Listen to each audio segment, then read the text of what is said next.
right, everyone, welcome to another stream. Today we are doing our annual run of Castlevania Symphony of the Night.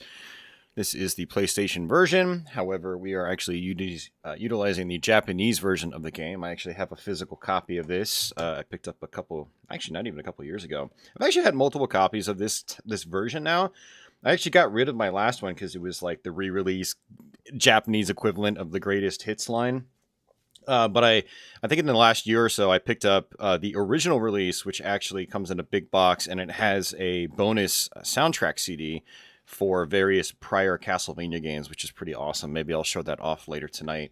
Or maybe I won't. You can just Google it. But yeah, that's how we're playing this game. We're running this on Japanese PlayStation 2 hardware. And yeah, it should be a good time. I try to do a Symphony of the Night run every year. I think I've done 4 or 5 prior Symphony of the Night playthroughs. I did the Japanese Saturn version. I did the Castlevania Requiem version for PS4 last year, I believe. I did the PSP original a couple years back. I've done this version before, the Japanese PS1 game. And then I've also done the 360 version. I can't really think of other versions of Symphony of the Night I can cover outside of the RAM-patched Saturn version. And basically, there is a hacked version of the game that takes advantage of the expansion cart, gets rid of most, if not all, the slowdown, and adds some other quality of life features too. So I still haven't dabbled with that. I actually kind of wanted to do that this year, but this has been a pretty chaotic October for me. Outside of YouTube, it's just life has been a little crazy. So I honestly have not put a lot of time and effort into thinking about what I wanted to stream this year. All I knew is that I wanted to do Resident Evil 3 with my brother, and we did that last weekend. And I wanted to do my annual run of Symphony of the Night. It's basically a tradition now. Just like playing Doom on Christmas is a tradition, this is also a tradition. It's playing Symphony of the Night at least once every October. And Castlevania 4, but I knocked that one out on like the first of the month, so we don't have to do that again. But yeah, so we are all set up here. I'm going to go ahead and actually start the intro. I don't remember if I have save data on this memory card, so we will probably have to sit through the introduction screen. Let's see if I've got data on here. And it looks like I do not have data on here, so if you don't have save data and you haven't completed the game, you're going to have to actually watch through the entire intro, which is fine. It's a good intro. I've always enjoyed it. But let's go back and do the adventures of YouTube. No, I'll just do YouTube this time since it actually fits. And we'll even add a nice exclamation mark. Yay! Happy YouTube! We'll go ahead and let the introduction roll out here. But yeah, I just dropped an F-bomb already. Freaking amazing game. Symphony of the Night is just one of the all-time greats in my books. It's actually one I don't talk about that often, but it is one of my favorite Castlevania games. I just tend to separate Castlevania from here on out from the first sets of games. Basically, there's linear Vania, and then there is RPG non-linear Vania. And this was kind of like the start of what we would consider to be modern non-linear Vania. Obviously, Castlevania 2 had its own non-linear twists, and even the MSX Vampire Killer, well before that, had some interesting non-linearity to it as well. But Castlevania would follow the Symphony of the Night format for a very long time, and spin-offs are still following it. So despite me never really bringing this one up when I talk about what my favorite Castlevanias are, the reality is this is one of my favorites. I'm always in the mindset of just mainly talking about the linear Vanias, especially on this channel. So, but yeah, I see everybody out there in chat. What's going on, people? I see Crestline, I see Internet Junkie, I see Dasan and Gidels, Tony Hayden, Lawrence, I see Grim, I see Throde Genji, and Studio Alpha. Welcome everybody to the stream. This was, as most of my streams have been recently, very much a surprise stream. And so, yeah, a lot of people didn't know I was going live, but we are live now. So yeah, this is the introduction of the game. We are currently playing as Richter. This basically recreates the events of Dracula X, Rondo of Blood. Much like I've said in those more recent Let's Plays, Rondo of Blood is a direct prequel to Symphony of the Night, and Symphony of the Night is a direct sequel. And that's why they let you play the introduction again. It's to recap what happened in the previous game for those that didn't play the previous game, which was probably more common than people realized, because even though the PC Engine did pretty well in Japan, it was still, far behind the competition, especially by 93 or 94 when Dracula X came out. PlayStation had really taken off, and so yeah, a lot of people that had played this probably hadn't even touched, Rondo of Blood, so. Now I'm noticing there is like a big crop on the top and bottom of the screen, so I actually might need to adjust the crop a little bit. But we'll wait until we get into the main castle itself after this whole introduction section's done. Hey Jules, hey Joe, hey Savvy. Welcome back. Now, this is, it technically does have RPG elements, and how well you do on this introduction section, this initial Dracula fight, determines your starting stats. Symphony of the Night has a lot of, like, weird depth like that. It's kind of cool. So what I'd like to do is do that, and then that's just like that.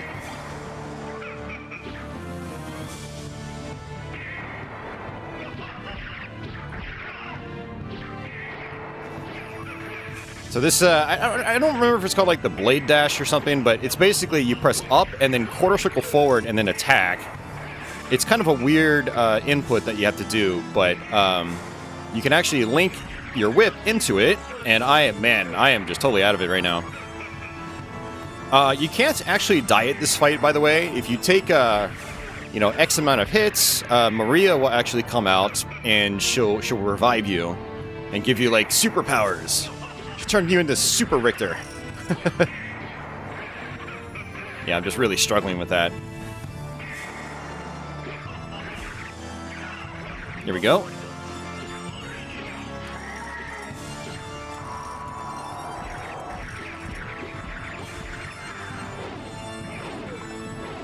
Whoa, that actually... Huh. Interesting, that hurts me here. I never knew that. So down, up, and jump. Why does that hurt me? Maybe... Huh. Yeah, in the corner it hurts me for some reason. I've never noticed that before. Okay. Only in the corner does that hurt me. That is funny. Alright. Thanks, Maria. Little girl Maria. So, Symphony of the Night actually takes place 5 years after Rondo of Blood. So when Maria appears again later on in the game, she will, she'll be grown up. Hey Scott, hey Office, hey Lyle, welcome back, guys.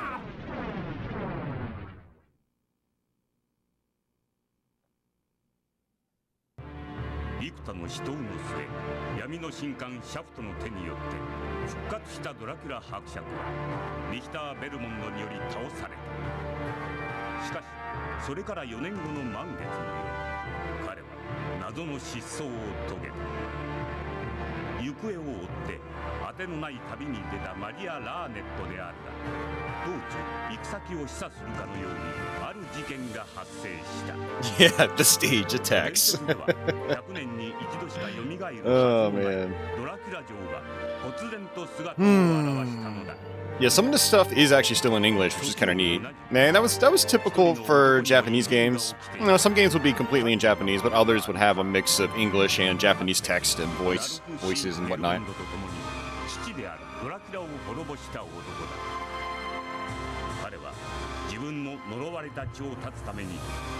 Oh man.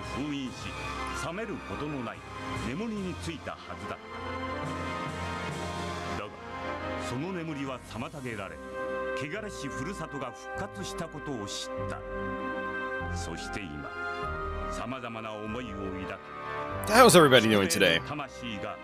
At 4:58 p.m. Eastern Time. This is a weird one. Starting late afternoon. A game like this, I would prefer to start later at night, but I have to work tomorrow, and I didn't want to start a stream super late. I wanted to go ahead and knock this out.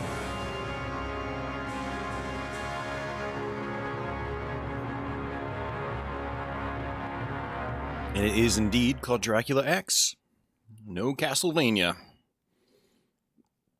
I believe it wouldn't be until the first PlayStation 2 game that the Castlevania series over there would also be known as Castlevania. Yeah, I agree. The music is incredible. Absolutely. All right. Let me adjust the crop here. I always forget that Symphony of the Night doesn't actually like take up the full screen. So let me adjust that real quick.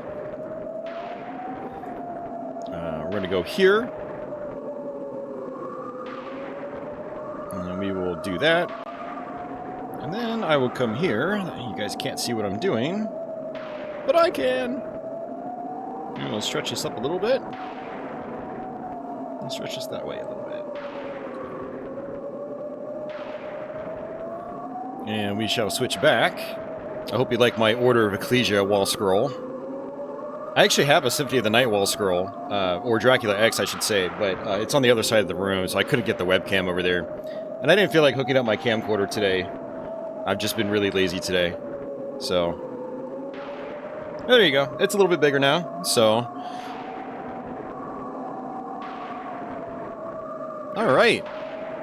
So, now we play as Alucard. And what I like to do in the very beginning here is just grind out a little bit. You can get a couple level ups real fast with this dog. And you're going to see me using this backdash a lot. This is by pressing triangle by default. And I guess I can technically do that. Quarter circle forward and attack. Boom, level up.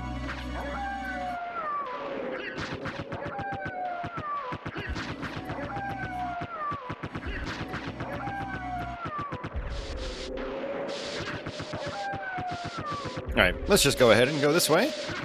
So you got candles, just like classic Castlevania games. But you have to get an item that actually populates them. So currently they don't give you anything.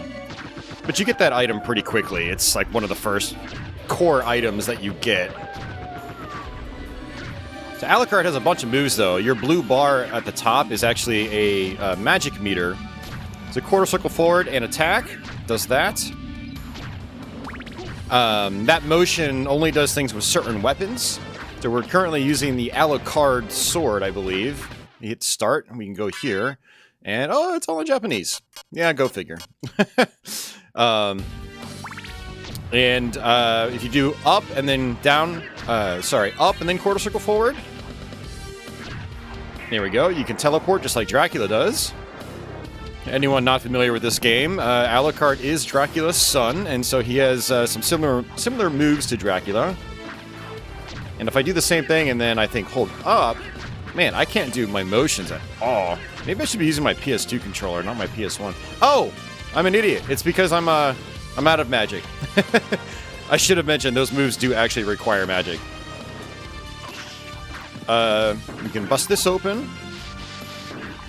And this is actually a really good area to grind out as well.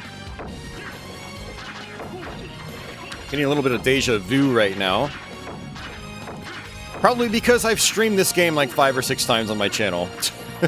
So I end up repeating probably a lot of the things I've said in past years.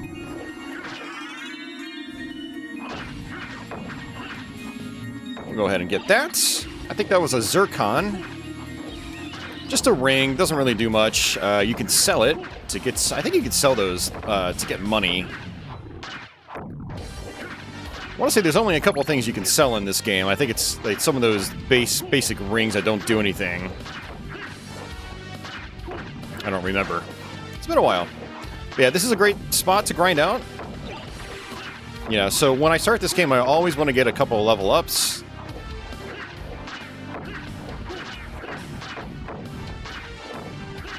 I just love how fluid this game is, and I love how stylish it is too. All of the visual effects here, like the water bits as these enemies come out, it's always super satisfying. You destroy them, they turn into flames, and they burst apart. It's just great stuff. And then that combined with the sound and the music and just the fluidity and responsiveness of the gameplay, it feels so good.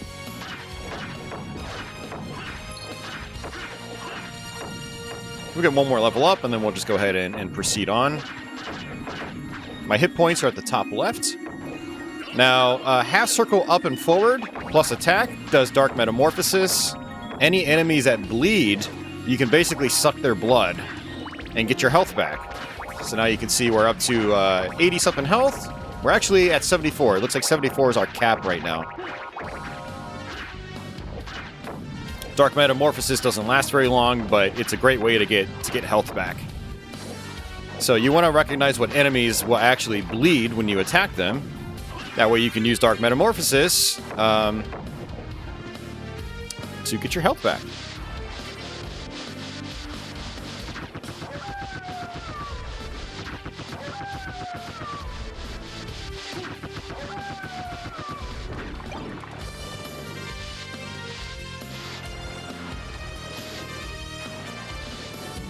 Oh.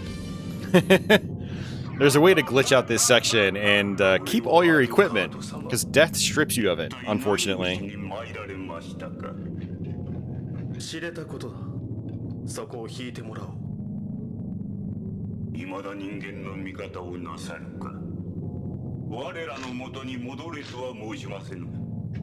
Brody asks, which game do you think has the best fishman design? I would agree with you. I would say Bloodlines. The merman and Bloodlines look awesome.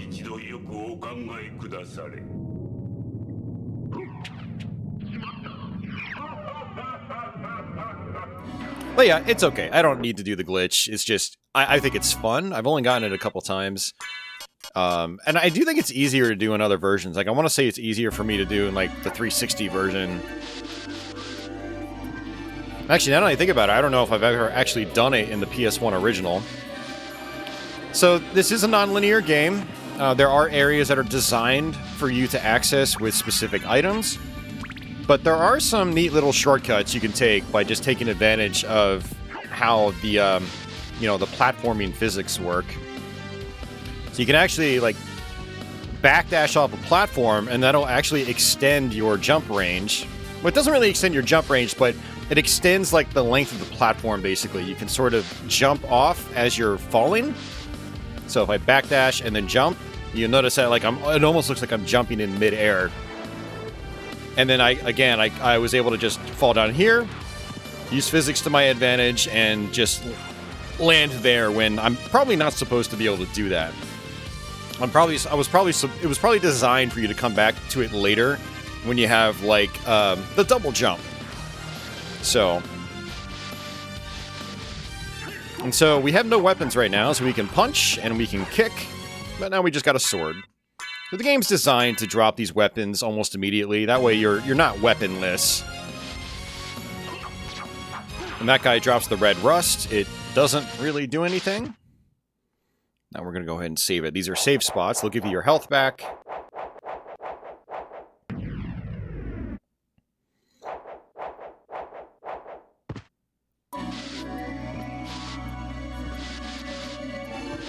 Now, you don't have to backdash everywhere, but for a live stream like this, where, I intend on doing this in one sitting, the backdash definitely speeds things up quite a bit. I mean, it will take what is probably like a 9 or 10 hour playthrough when you know what you're doing and turn it into something that is more like 7 hours. Assuming I don't dilly-daddle too much.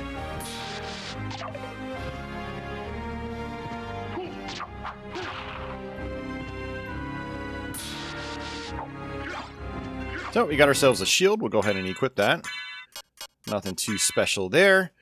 You basically have two attacks, or two hand functions. One of them is your right hand, one is your left hand. And so, my sword is my left hand, my shield is my right hand. And I don't really use shields in this game.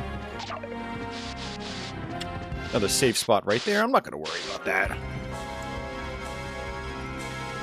But there is a way to actually sort of bait these skeletons in a way where you can end up landing on that platform or that elevator.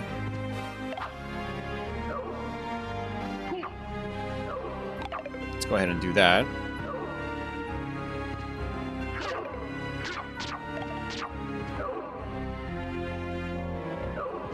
Nice, I got it.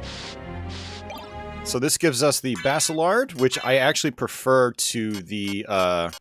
I'm not going to use the shield. Like I said, I don't really mess with shields in this game. I preferred it to my my long sword because it attacks really fast. And thus I do more rapid damage. See? Just like that.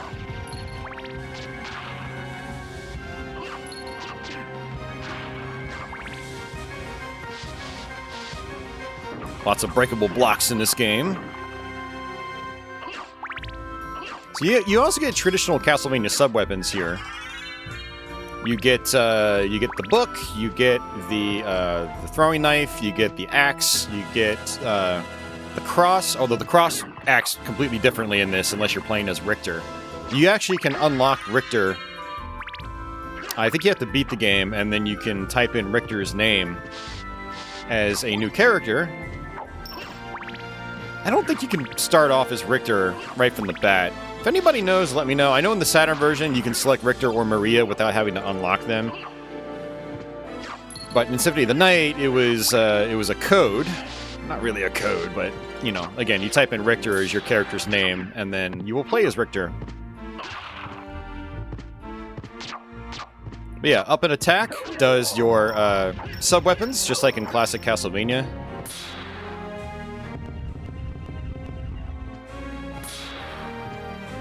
And in this game, I generally prefer the axe.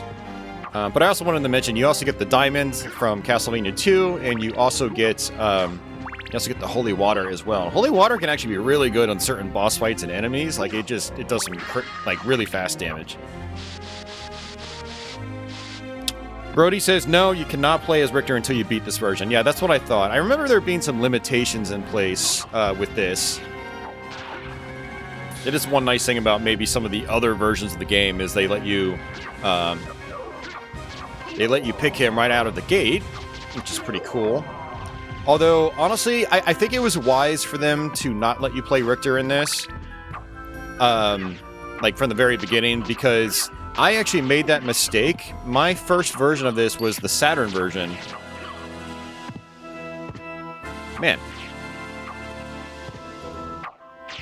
These guys were doing a lot of damage, actually. Probably because I'm not wearing any armor. I should probably put on some armor, now that I think about it. But yeah, the first time I ever played Symphony of the Night, I'm still poisoned, huh? It doesn't remove your ailments. I thought it would remove my ailments. Interesting. Alright, let's go down here. It looks like I've got some things here. We'll go ahead and wear that. And we'll go ahead and wear that. And that doesn't do anything, but I'm going to wear it anyway. Yeah, I always thought the save spots removed your ailments, but apparently not. Very interesting. So I can't actually come down here yet. You've got these doors. You have to get the Jewel of Open in order to open those. But I got the axe. The axe is great. And we're going to fight our first boss here. Something I do typically do is I do generally try to level up a little bit more at the start of the game. We got some of our late game bosses from Castlevania 4, and we just annihilated them. It's another reason why you level up a little bit before you come here. You can just wreck these bosses super fast. And this is a permanent life extend. So life max up.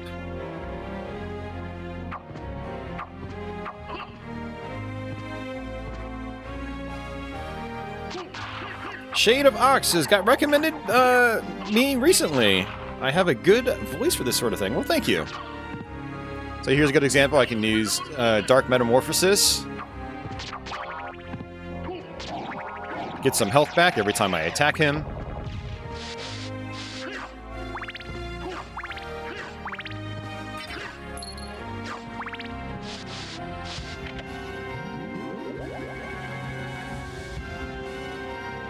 It'd be funny if you could, like, attack enemies with your cape. You notice how it, like, pops up when he turns around? Be like, psh, psh, psh, psh, psh. That'd be a fun little mechanic. Cape whip. You know, there should have that's oh man, that's a missed opportunity. There should have been a cape that you get that can actually do that. Just add like another little item that just adds even more subtle depth to this game. Because this game has a crazy amount of depth. It's all these like tiny little details. I'm gonna go ahead and come back down here and just go ahead and save. I might as well. I don't trust myself at this point. Is this with the high luck code? It is not with the high luck code. We are not using any codes, no. Desan says yes, not in a bad way. If I need to fall asleep, I can pop on a gameplay and talk video. Thanks, Desan.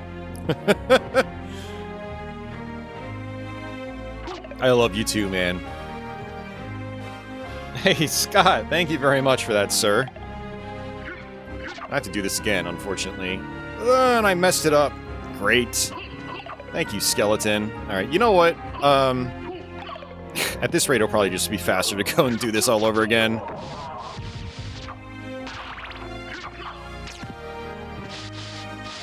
Yeah, that was my mistake. I totally forgot that that platform is not controllable manually. Whoops. Did I mention this is the first video game I've played all day? But yes, thanks a lot, Scott. Much appreciated, sir.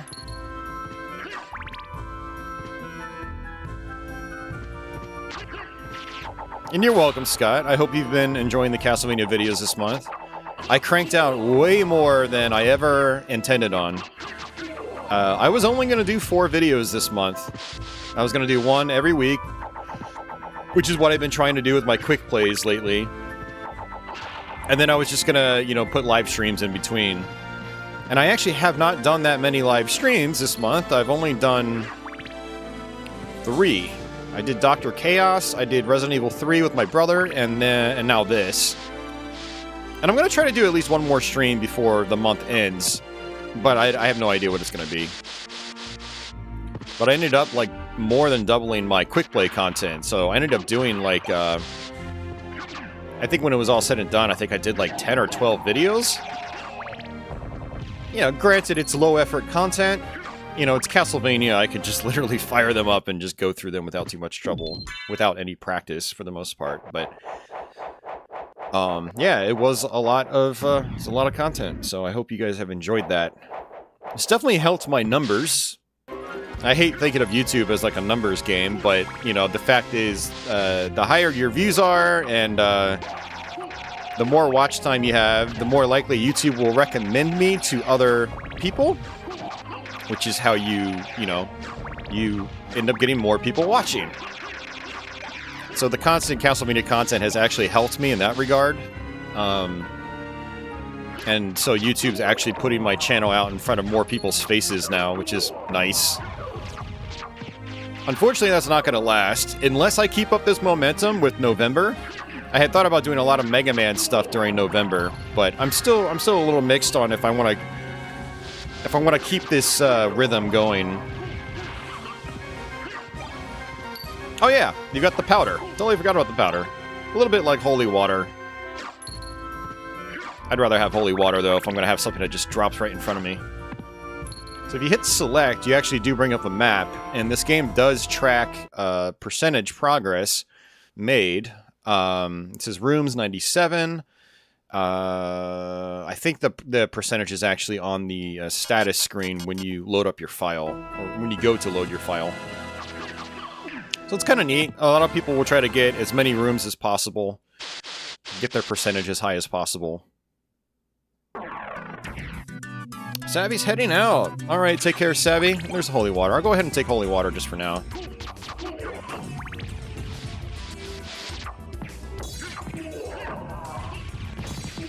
Yeah, see, holy water is quite powerful. So this is our marble gallery. After this place, we will actually loop back around to the first area in the game, which we are going to do in just a few minutes. Razvan, I have actually already played the PS2 ones. I have 2 full live streams of both those on my channel. So for anyone that wants to watch those, feel free to check them out. I would most likely will not go through those games again anytime soon. I like them, but I don't know. Curse of Darkness is very repetitious. It's fun, but it's very repetitious, and Lament of Innocence is also, I don't know, it's a little bit of a slog. So those aren't, you know, they're games I enjoy, but they're not games I like to play like every year, like this. Like, I love playing this every year. It's just an all-time great. Alright. This might be the one that shows me experience. Or not experience, but like damage done. Let's see. I always forget because I'm always playing the Japanese versions now, so... Yeah, that one shows how much damage I'm doing per hit, which is nice.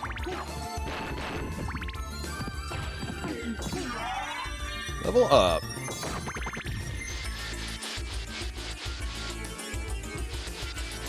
I'm just gonna fall down here.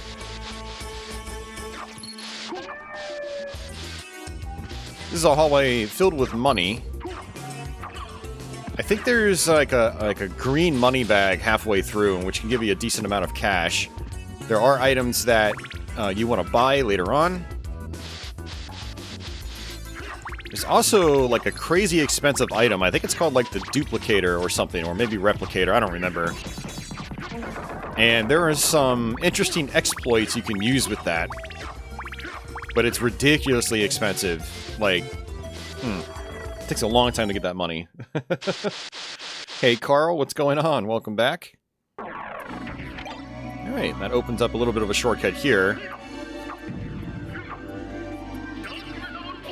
Yeah, my PS1 controller is not treating me very well right now. I actually might swap it out with another one.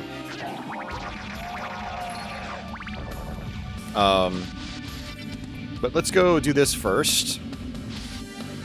Ooh, got it. Nice. I can get a health extend here. Yeah, let me get another PS1 controller. This one's D-pad is just not working very well for me. I'm not getting my motions correct.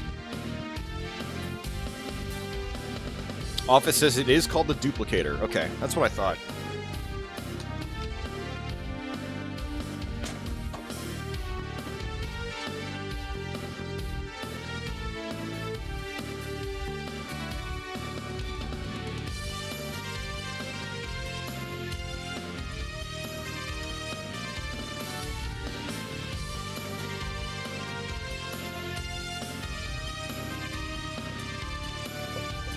I have so many regular PS1 controllers, like non-analog controllers.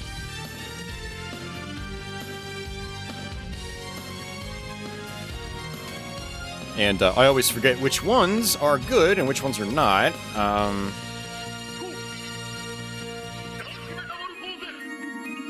Okay, this one looks like it's good. I'm not... Okay, yes. I'm finally able to get my damn motions. Jeez.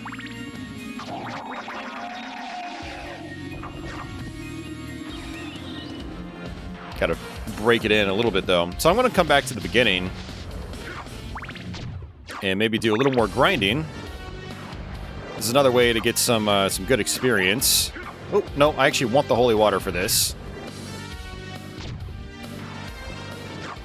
So I like to use the backdash a lot, but not in this hallway. You'll basically just backdash right into zombies, just like that. So, not wise.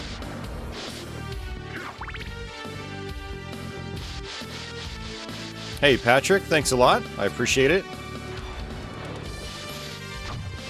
Ah, see? Not wise.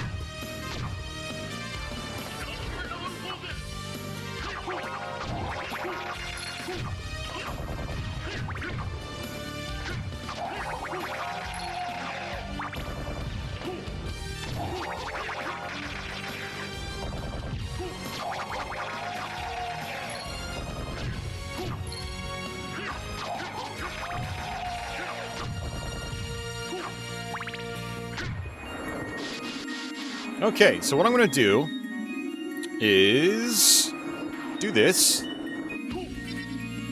Kill the owl. drop some holy water in this guy. That worked out. So this one is up for 2 seconds and then half circle down plus attack.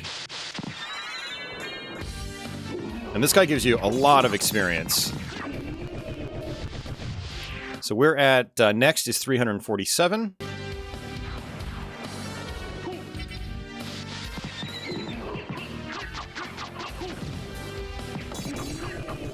Now we're at 160.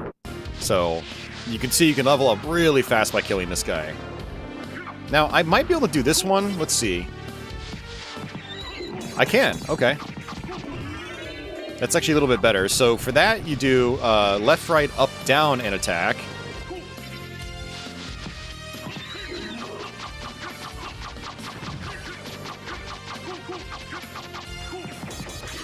He does a lot of damage, too. So you have to be careful. Yeah, man, the holy water just annihilates him. Holy water is actually even better than I remember. Look at that. I think it's because the damage also stacks.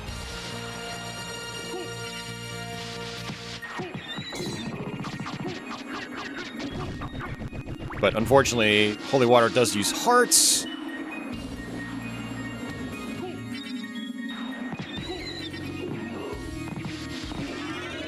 I mean, that works too.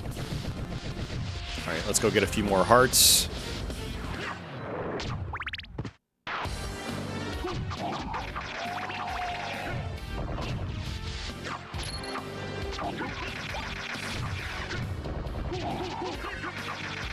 I love the diagonally downwards attack in this. I was really annoyed at some of the Game Boy Advance and DS Castlevanias where you cannot do that. And I was like, man, the diagonal attack is so good. You can basically jump in with the diagonally down forward attack and then attack them immediately after with either another weapon or the same weapon. And it allowed you to do like rapid damage. Just constant rapid hits. Just like pop, pop, you know, just pop. And you can also do like these little hop attacks. Whereas in, like, I think it was, geez, I think it was, even, like, Dawn of Sorrow. Where you couldn't, like, attack diagonally down forward. So you had the, you know, just a standing, not a standing, but, like, a straightforward attack while you're jumping just feels awkward. But being able to attack diagonally downwards just made it feel so much better. And it also sped up the flow of the gameplay. It's interesting how something so small, seemingly small, can make such a huge difference to a game's overall feel.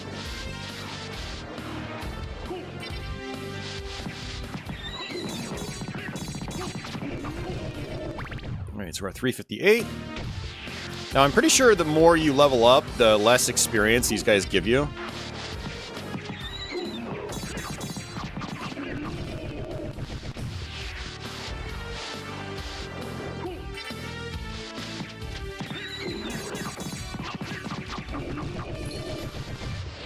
Yeah, he's giving me less, but that's okay. It's not a big deal.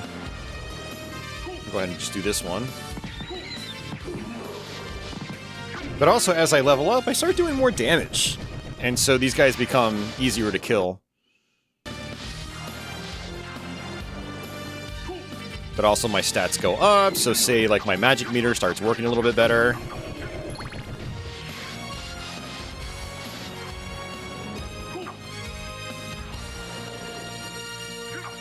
Unfortunately, I couldn't use my other spell.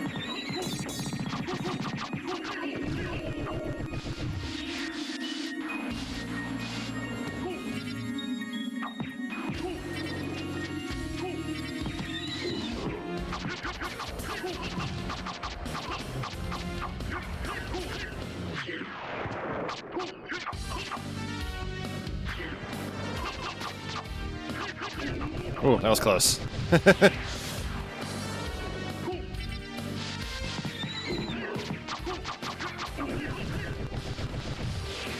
Alright, I kind of want to get one more level up from this guy. So I need at least one thing of holy water.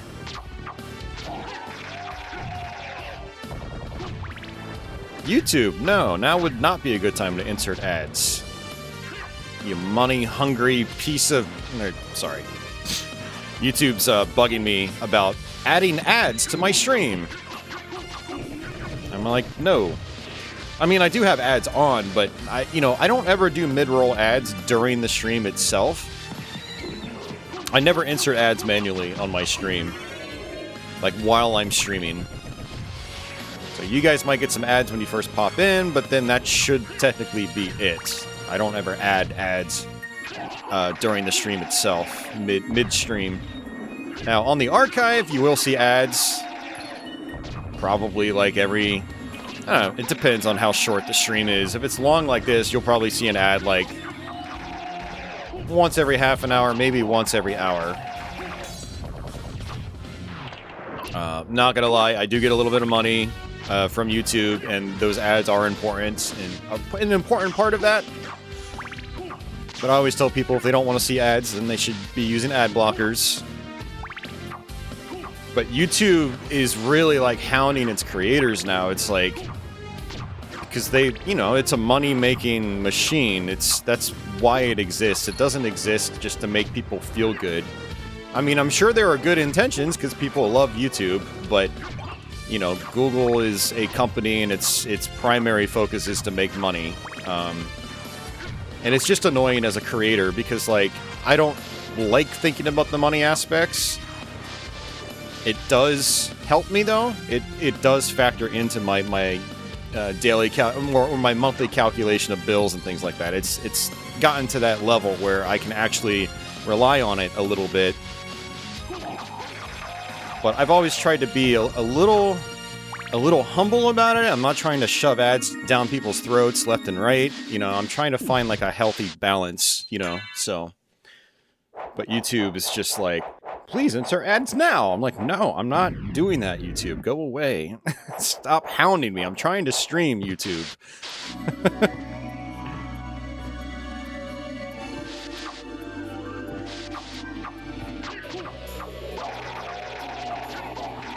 Alright, what do I want to do? I want to go back to the marble gallery, so we're going to have to go back this way. Now we have to go out to the outer wall, and we have to go into the library to buy the Jewel of Open. Because at this point, we can't really do anything else until we get that. This is a good place to get hearts back, too, by the way.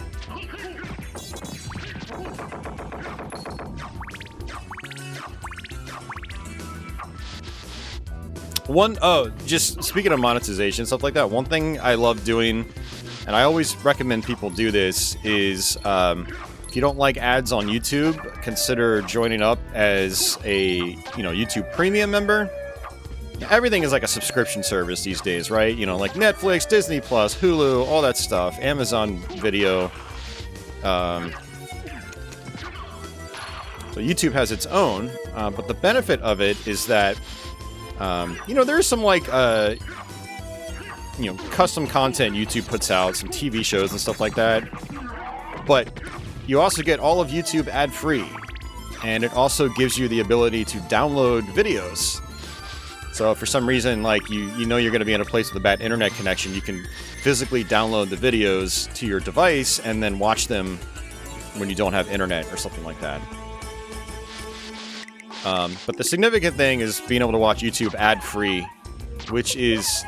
I have other side channels where I don't have YouTube Premium, and I log in just to, like, check a couple things, like make sure, posting videos on my other channels and whatnot. But sometimes I'll click on another video, and I'll just get hammered with ads. I'm like, oh man, I forgot how bad of an experience this is. I don't know how people put up with this, so I'm really glad I pay for YouTube Premium. It's actually technically my only subscription plan right now. I actually canceled Netflix. I don't watch a lot of TV anymore. I mainly watch YouTube. So it makes sense for me, and I do recommend people do that watch a lot of YouTube. The other cool thing is YouTube Premium subscriptions, they get, every time you view, say, a favorite creator's video, like mine, we get a little bit of revenue because you're a YouTube Premium subscriber. So you're actually like directly supporting the creators you really like without even realizing it, without having to watch ads. So, but again, you can always just use ad block. But for me, I like how that premium subscription works because you know, creators that you like to support get a little bit of a kickback. And you also get the whole platform ad-free along with some other benefits. So,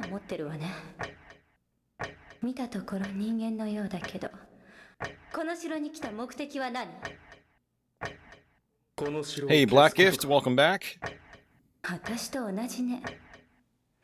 Berzuru says, I use a Retrobit Sega Genesis controller for any game that doesn't use analog. It has an excellent D-pad. Yeah, I mean, the original Genesis 6-button in particular has just an amazing D-pad. Always has.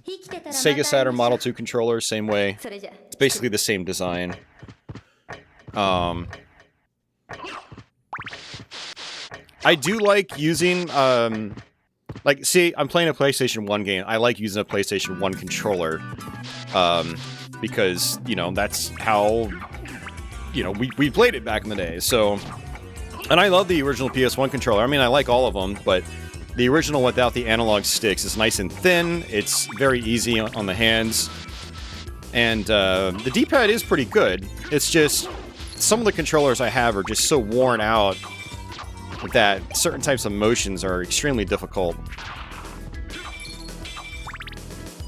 And you know, it might actually be different if I opened up that controller and cleaned it out, which I've never actually done with my own PS1 controllers. I've done it before for work, but not for my own. So I think that's what I need to do, is I need to open them up and just do some maintenance on them, and that'll probably help things.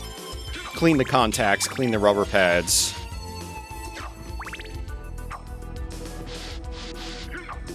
Alright, so there's another locked door here. Which, again, we need the Jewel of Open for that.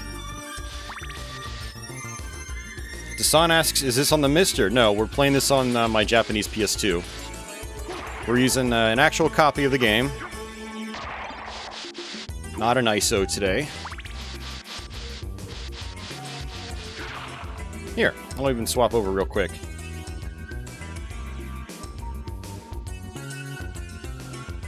So this is the one we're using.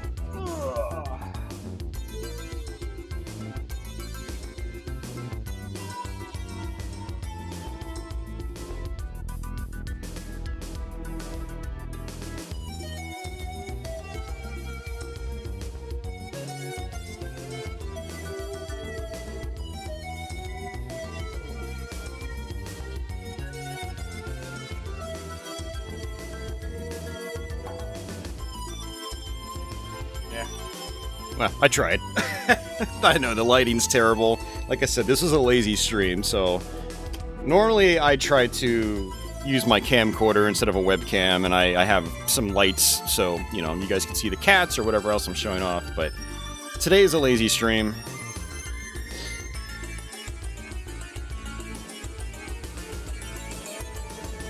Why this version, the Japanese PS1? Why not? It's what I have. And I've done just about every other version on this channel already, so... Studio Alpha says, have you seen the Symphony of the Night port to the Genesis? It's not really a port. It's just like a fan-made game. It's not going to be Symphony of the Night. They're just using assets from it. So I'm not really, honestly, all that excited about it. It's neat. It's a neat project, but from what it sounds like, it's not going to be Symphony of the Night. It's just going to be some linear game with the assets. So it's not really Symphony of the Night. But it's cool. I mean, it looks good. Don't get me wrong. I'm not trying to put down the developer of that, but it's just, it just doesn't really appeal to me. I'd rather just play Symphony of the Night. There are some interesting developments like that in the retro community, but some of them to me just seem a little redundant. You know, I get their passion projects, but, you know, I don't get excited for every little thing that is being worked on in the retro scene, the retro community. Life is short. I got too many other games to play. Third Genji says not many differences in this version compared to the US game. No, I don't think there are a lot. Most of it's just like text. Obviously the voice acting is completely different. And I'm going to teleport through him. See ya! Uh-oh. Ooh, that was close. And we're going to go ahead and just kind of sit here.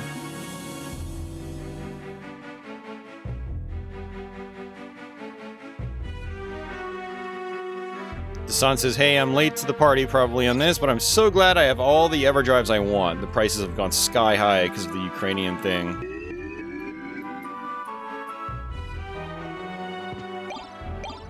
Alright, let's go ahead and switch over. And actually, I probably have some other equipment I can use that is actually better than what I have.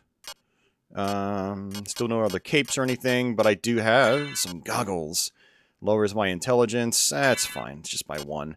And so we have no need for the Basilard anymore. We can now use the Jeweled Knuckle, which is a very similar thing, except you're using your fists and you can still jump kick, but it's extremely powerful.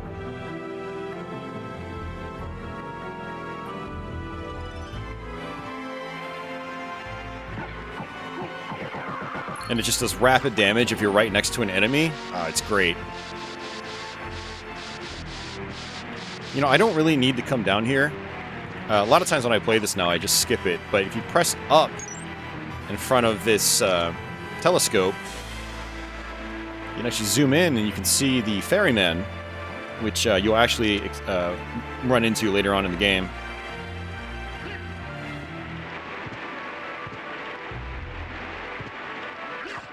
You didn't know about that trick? He sinks into the floor? Yep. He just sinks into the floor. You have to just sit there in that little cubby for a little while. Otherwise, you have to come down here and have the mist. That message is basically saying mist can traverse or something like that, or mist can pass. Yeah, so what I usually do is I come here and I get the Jeweled Knuckle, and that night in the very first room of the game with the owl, I go and I grind out on him with the Jeweled Knuckle. It's so good.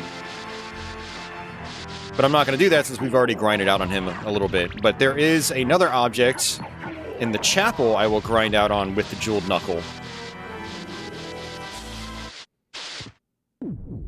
Office says he goes down there just to visit the birdie. That's fair.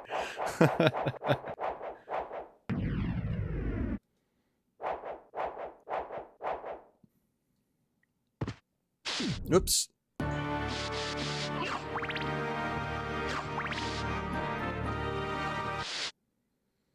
Yeah, and you know, I could have technically played this game on the Mister using the the actual American version, or I could have made like a CDR copy and played it on my actual PS1, but no, I have the Japanese version. My Japanese PS2 is out. I've been playing a ton of Beatmania lately, so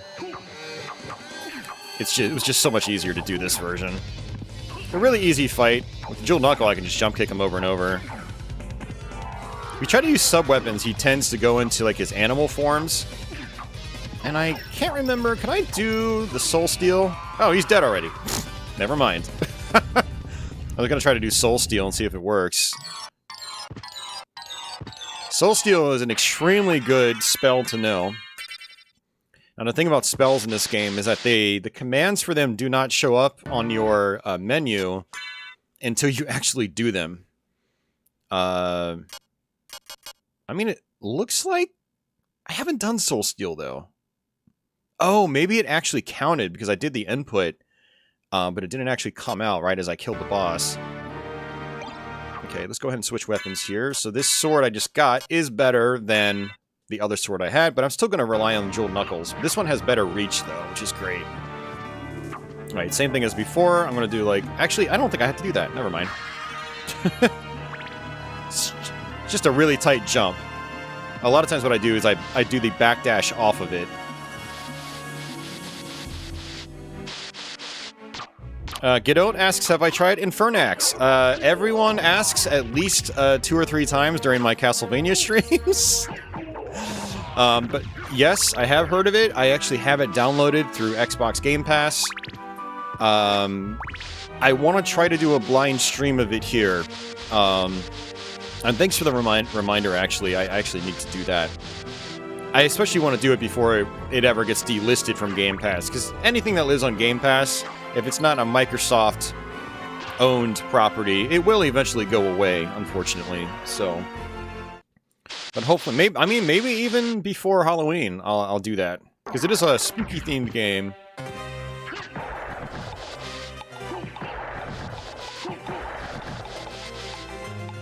So this is the library. Again, this takes us to the librarian, who will allow us to get the Jewel of Open. I don't remember how much it costs. It's either like $500 or $1,000.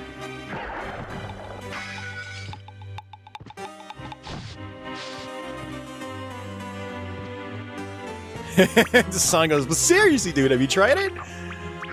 Oh, I haven't even fired it up, which is why it will be a blind stream whenever we do fire it up.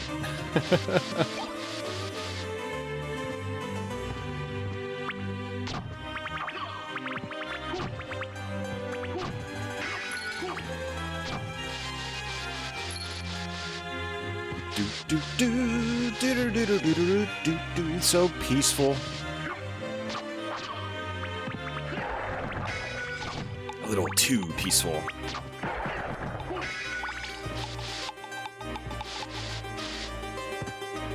This game has an amazing soundtrack. I mean, everybody already knows that, but I'm just gonna throw that out there anyway. Looks like 86 is my maximum amount of hearts.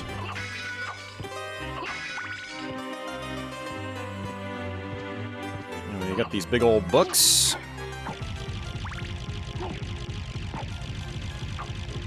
Oops. You notice that some of these enemies are barely doing any damage to me now. And you know, in the first castle, that's kind of how it gets. Pretty early on, enemies start becoming, like, not very threatening. But it's because it's so easy to level up if you know how to do it. Like, if you just go straight through the game normally, then maybe it'll be a little bit different. Maybe some enemies will do more damage, but when you know where you can grind out a little bit, and it doesn't even take that long, you know? It's not like playing Dragon Quest on NES. Yeah, you can level up pretty quickly and then just kind of like rip through the game. Or the first castle. So, halfway through the game, you do go to an upside-down castle. It's an inverted castle. Everything is way more dangerous there. So, even if you grind out a lot, the inverted castle can still be quite deadly. But the regular upright castle is never particularly dangerous outside of, like, the early parts, assuming you're not grinding like I did.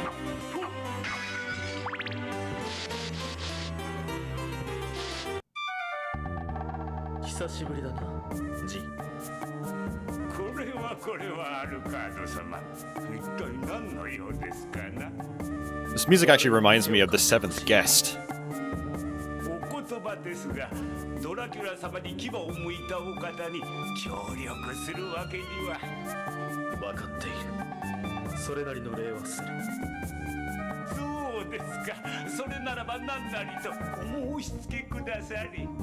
I love the Japanese voice acting. There's so much personality to it.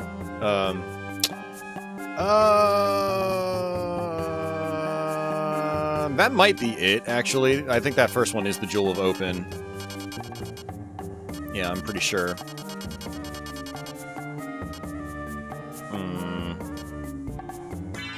Yeah, got an item. Okay, cool. I don't really need anything else, so we're gonna go ahead and skip that. You can actually buy boss tutorials, just like in Rondo of Blood. It's pretty cool.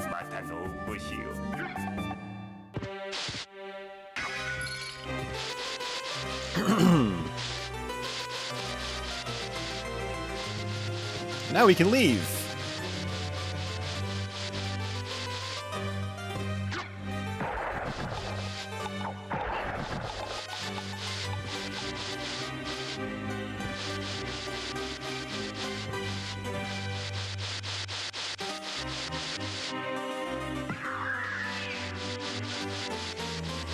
See ya.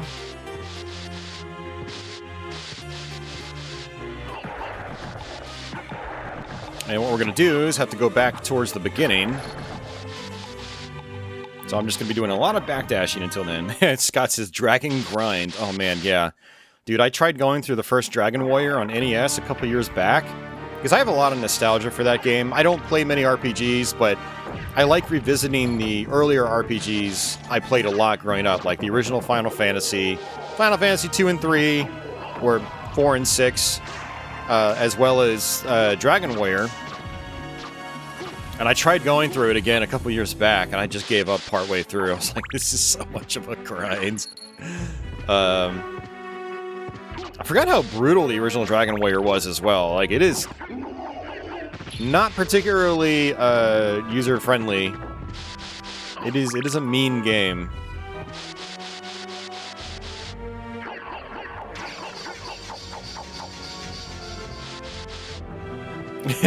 Clutching their Stealth toys so close, yeah.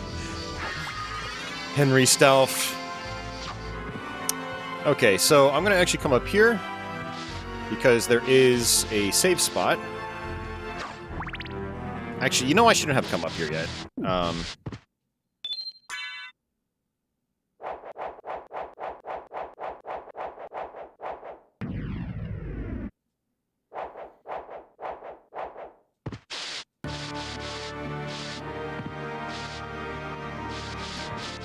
Let's come down here. We will get our wolf form.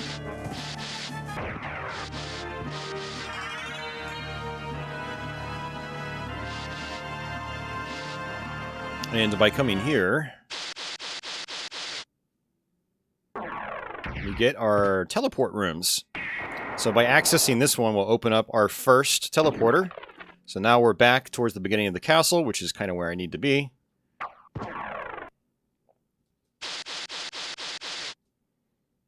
Now, there are technically kind of two different ways I can go right now. We can either go to the chapel, or we can go back to the marble gallery. So we're just going to do the chapel first, since, you know, we've opened it up. And we can't really do the clock tower right now, unfortunately. So we shall do the chapel first. Yep, offices. Now we have doggy mode. Looks like we use R2 for that. And it uses up magic, I believe.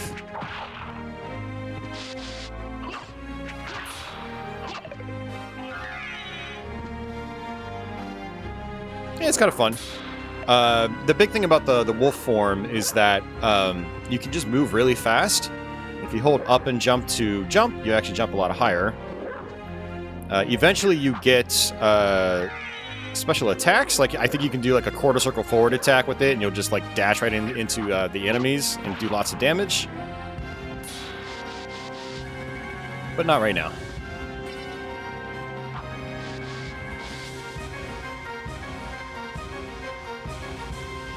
So that locked door I showed you earlier, that's where we're gonna go.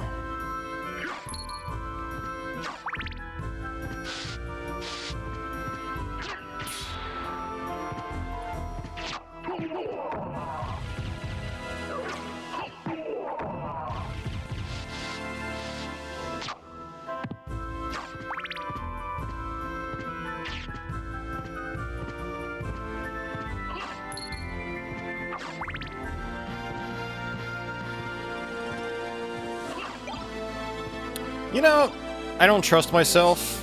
Let's go ahead and save it. I really don't trust myself. I'm like, you know...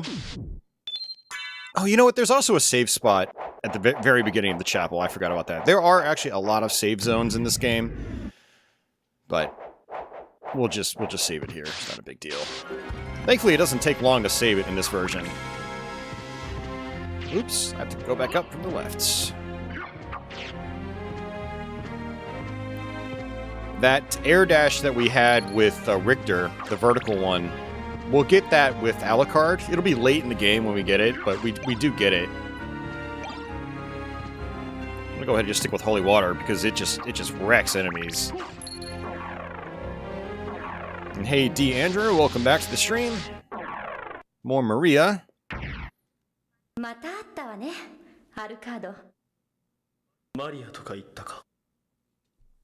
相変わらず不愛想ね。それにしても変だと思わない？以前と建物の構造が違っているのよ。ドラキュラ城は混沌の産物だ。その姿は一つではない。前の知識は役に立たないわけか。考えてもしょうがないわね。ありがとう。それじゃ。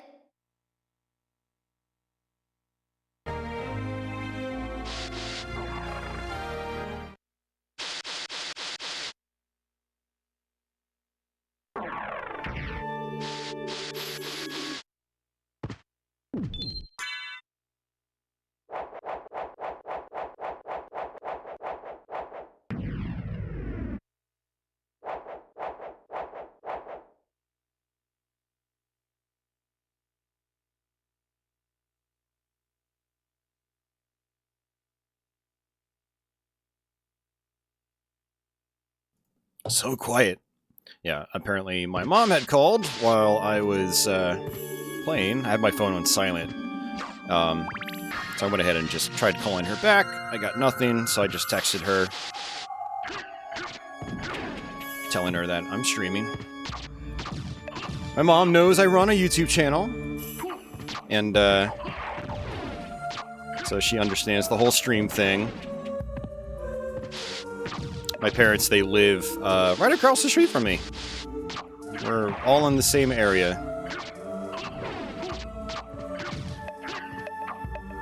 Hopefully she didn't need anything. Alright, so this is the part I was talking about where I want to use the jeweled knuckle. So this big steel ball does a ton of damage. You do not want to touch it. But it gives you a ton of experience. I basically demonstrate this same stuff like every playthrough. You can just come up here, hold down and attack with the jeweled knuckle.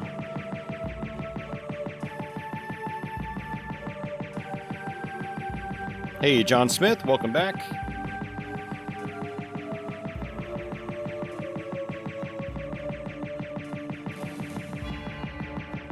Your mom would ask, what's a streaming? Well, my mom has lived around video games with me, you know, for my entire life. So, you know, she kind of gets it. And she also actually watches YouTube now. You know, she's got, you know, these girls that she likes to watch. And she follows my channel. She sees some of my posts and updates. Alright, so we're at 775. Let's see what this thing gives us. So, she's not completely in the dark. Yep, just down and attack, Genji. You just have to be really close to the enemy.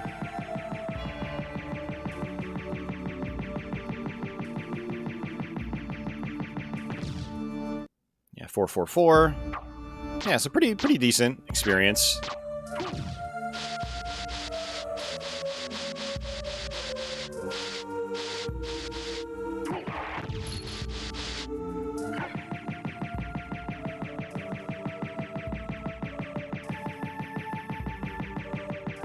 These are basically tricks to just make your life easier. You know, if you're for some reason struggling with Symphony of the Night, start a new run, take advantage of some of these exploits, and you'll have a slightly easier time. Yeah, 130. So, you know, we're getting over 300 experience points for each one.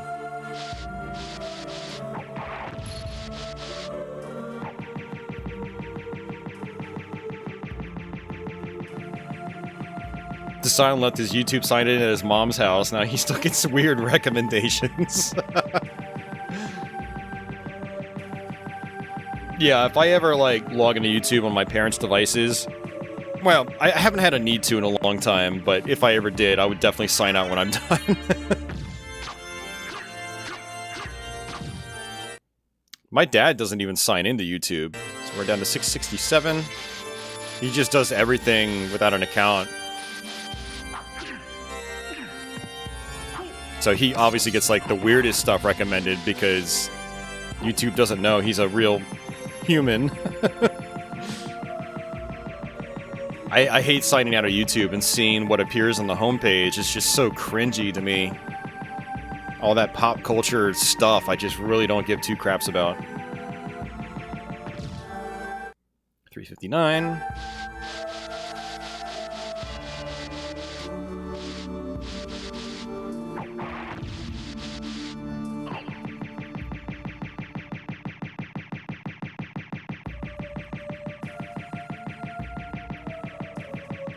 Putting bets down on that spike ball for a specific something or another. Either me dying or it dropping one of its items. Oh, is that it? Well, okay. Or does it drop something else? I completely forgot what that is.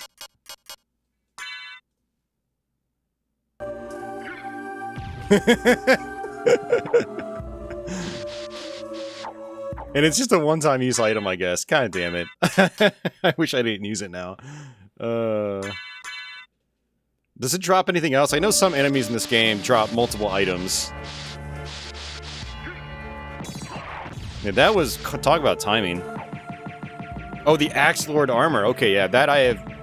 I don't know if I've ever actually gotten that.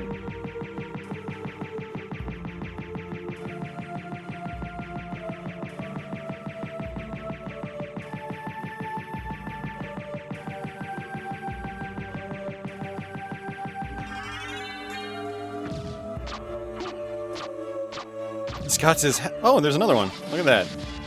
See, now if I got the duplicator, I could use that steel ball as often as I want. Alright. Yep, Soul Steel, get some health back.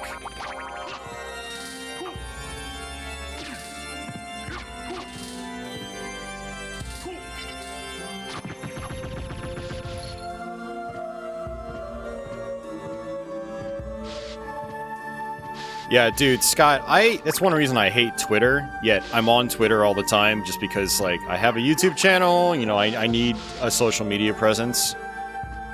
I'm not very good at it, but on Twitter, there's, like, that right news bar, and it's like, fans give Won Sung-hoon sweet pie, whatever, something like Korean pop star, wishes them a happy birthday. I'm like, who the F is this person? I don't care. Like, it's just so, I just hate even seeing that stuff pop up in my feeds.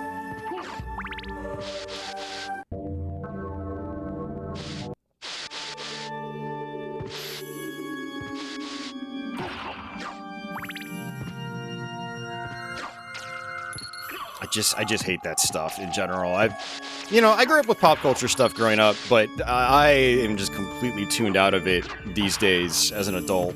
I seriously don't care. No offense to anyone that is into that stuff, but it's not for me. Alright, so we can't actually get through here yet. We have to access it from the other side.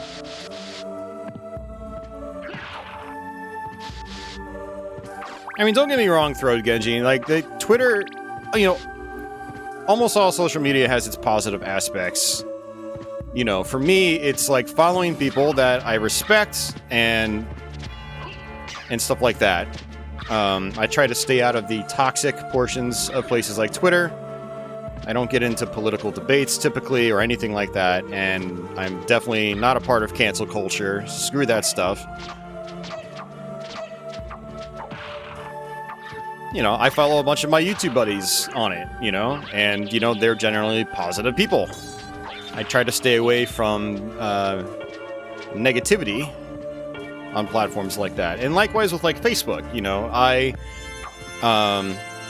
we have to come back here later, by the way. Once we have the Spike Breaker armor, we have to get ourselves a mandatory item there. Wait, like Facebook, I keep in touch with a lot of old friends there, even some of my YouTube buddies as well. You know, we're on there. We chat via Facebook Messenger. You know, so, and generally that's positive. It's a positive aspect of my life. But I try not to sit there scrolling through the news feed, because they like to cram ads down your throat, and a lot of it is just stupid stuff that you'll never have interest in. And then I try to, you know, I've muted the people or unfriended the people that are just overly negative and kind of dumb, to be honest, you know. Fact of life is you're gonna know some dumb people. some really, really dumb people, but they're just nice, and you just, you know, you stay friends with them. So, it's, you know, there are bad aspects to social media, but there are good aspects too. You know, I'm able to keep in touch with people on, like, the other side of the country. You know, like, that's how Savvy and I talk, and, you know, other people like her. And some of you guys even reach out to me. So there are benefits. There are positive aspects.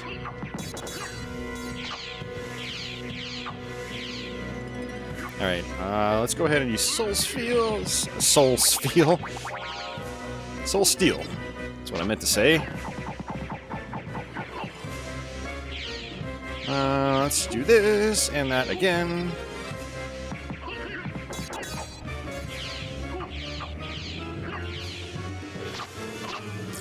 There we go.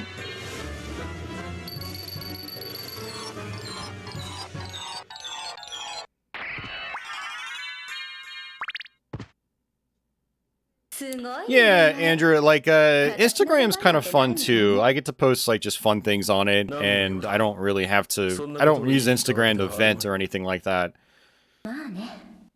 And generally, the people I follow are very much the same way. And so it's, you know, it's had a positive impact on things as well. But I mean, any form of social media, even YouTube itself, can get very toxic if you let it. I try not to let it. Or I try to avoid the parts that are toxic. Ugh.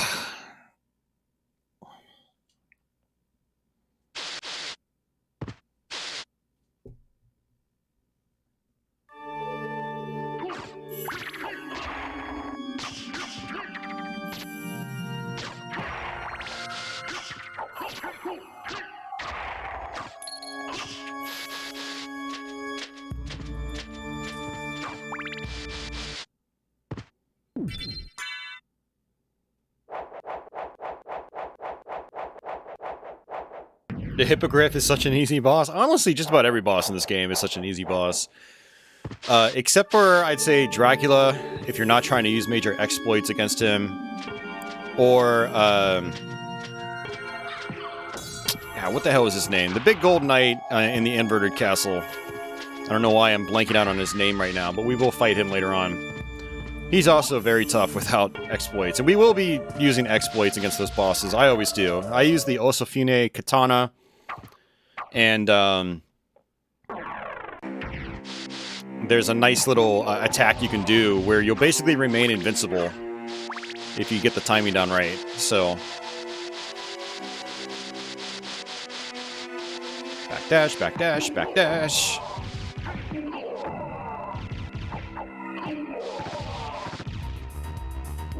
Castle Keep.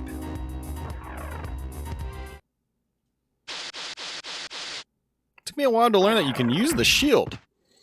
I mean, I don't ever use shields in this game, honestly. I never block. I just play it like a traditional Castlevania game. Yeah, Galamoth. Yes, Nani. Thank you for that. Yeah, Galamoth is his name. Yep, yep.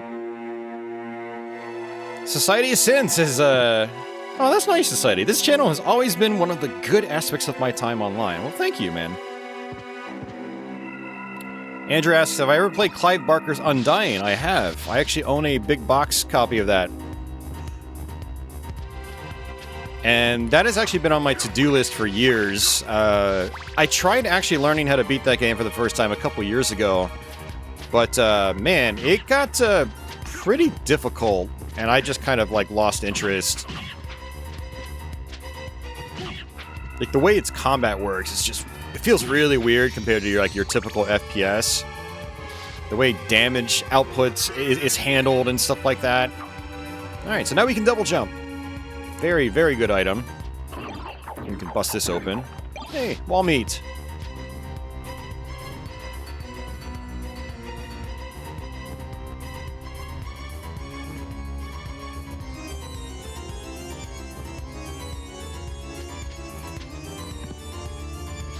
That would be a good Halloween stream. Yeah, it would be, but unfortunately, I'm not going to be able to have Undying learned by the time Halloween hits, so yeah, that's going to be something we have to put off for another year.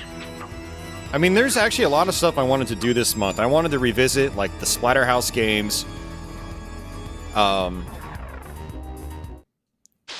definitely wanted to maybe do some kind of Doom mod that was spooky, and I wanted to try to do Castlevania Judgment, and I don't think that's going to happen now, because I still haven't fired up my Wii to learn that. I still need to do the Lords of Shadow games.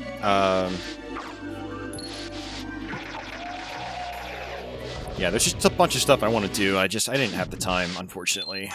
Thankfully, I did finally get to knock out Dr. Chaos, though.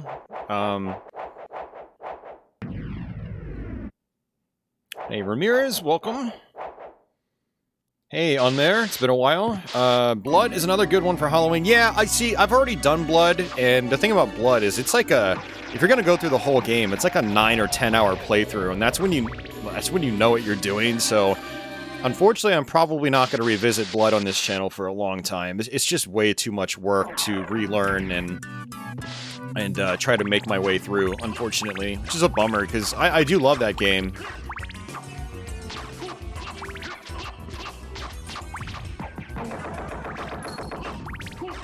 I should probably just be backdashing.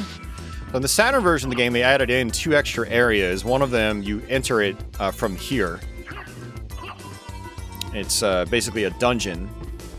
And then there's the underground garden that opens up. Right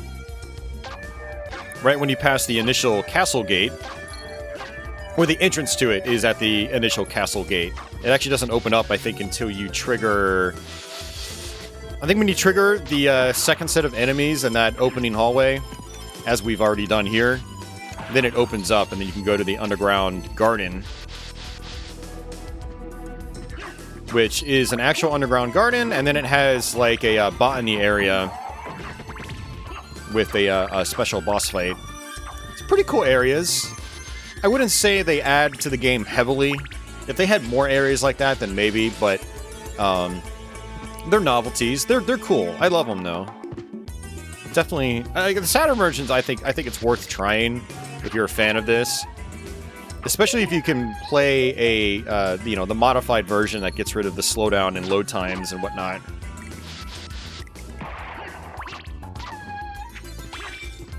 And that was another game I wanted to put on my radar for this month, but I wasn't able to get around to it.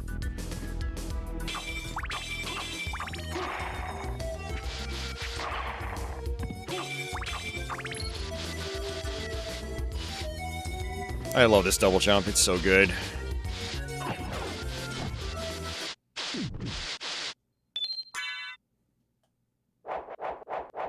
Well, one thing I like about the Underground Garden is it's great for leveling up in the beginning. And then the dungeon is also insanely good for leveling up. So that is one thing I like about those, is you still have the level up opportunities from this version, but those new areas, the enemies are way beefier. So there are like extra areas you can level up early game. That's pretty cool. And a couple different things I can do here. I can come up here. But I still want to... Well, I guess we don't have to. We'll just come here. We'll just do this area first.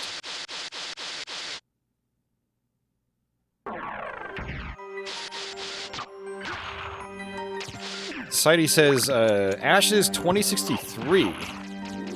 Yeah, I've never heard of that Doom mod. I'll have to look into it. I have so many Doom mods and WODs that I just haven't even tried. There's so many to choose from. Grim says, real talk, I've barely done anything Halloween-y this year. Yeah, dude, me too. I have decorations that I haven't even, like, hung up. And lights I haven't even turned on. I've just been, like I said, it's been kind of a roller coaster ride for me this month in particular. Between recording all my quick plays and posting them and getting all that stuff done, which is work in and of itself. But just stuff outside YouTube has, you know, been taking up a lot of my mental energy, unfortunately. So we're almost at the end of October, and I just haven't even really done anything with it outside of streaming on YouTube. And honestly, all the stuff I've been streaming on Twitch hasn't even been spooky related. I've been playing mostly Beatmania and some retro consoles like, you know, NES and Genesis in particular. Why are you taking so long to kill? Holy crap. Okay. Trying to get fancy and kill that guy, but maybe I just really am not supposed to be here just yet. Which is understandable. I just want to come here to unlock this.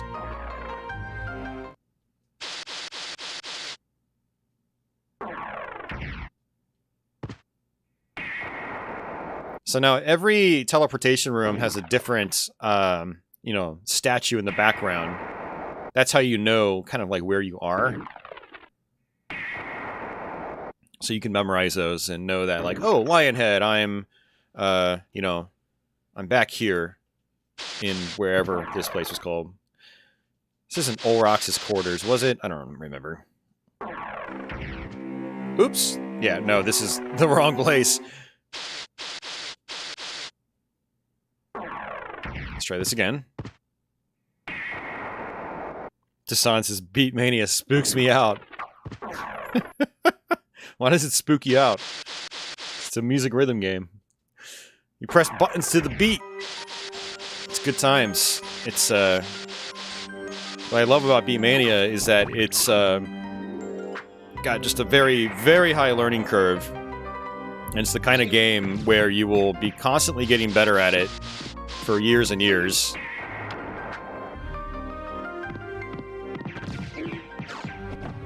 Okay, that's... Oh, you gotta be effing kidding me. Ugh. Well, so much for a deathless run.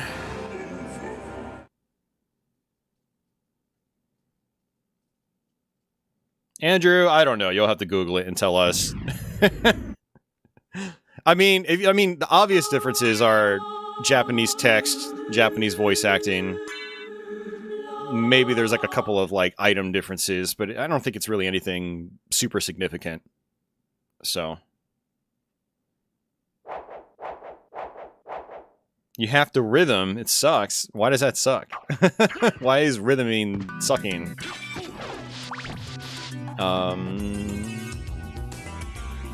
That's right. Okay, I mean, we didn't really lose that much progress, but still, that was not good.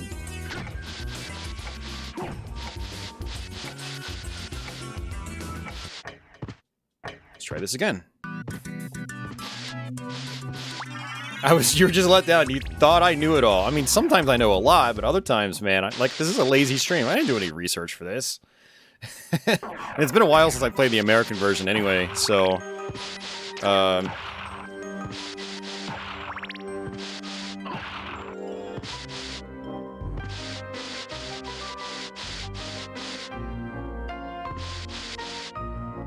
Alright, let's come back this way. Just do this all over again. You know, I'm gonna skip out on the, I guess the teleporter. I really wanted to have it unlocked, though, because I know I'm gonna have to warp back here later. We'll go ahead and switch over to that. And let's actually, you know what? This could probably help. Yeah, that raises my intelligence. That raises my armor. Or defense, sorry. And still don't have another cape. And none of these. These are all just like generic rings. Doesn't really... Not really important. Gotcha is out there. Sorry, I fell asleep. That game over screen woke me up. I don't know if that's a good or a bad thing. Do you want to be awake? Some people just want to sleep their whole lives away. Which, I mean, if it makes you feel good, then by all means go for it. Does anyone know who has the record time in Symphony of the Night? I do not. I haven't followed Symphony of the Night speedrunning in a very long time. Yeah, so I can't tell you. If you go to speedrun.com, you know, you can see who all the leaders are. Those were really fun runs to watch, though. When I was into watching speedruns, like, yeah, Symphony of the Night runs were always great. I guess what I want to do here is try to, well, beat the boss, obviously. I think we'll actually get our mist form here. Ooh, hello. Let's use Soul Steel. Oh, you gotta be kidding me. Come on, that was garbage.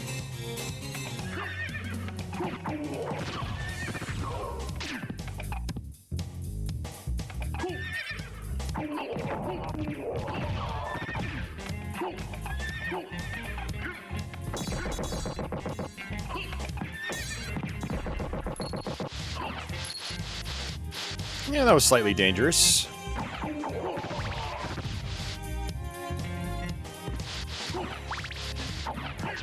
Okay. Okay. I'm just getting wrecked here. Oh, man.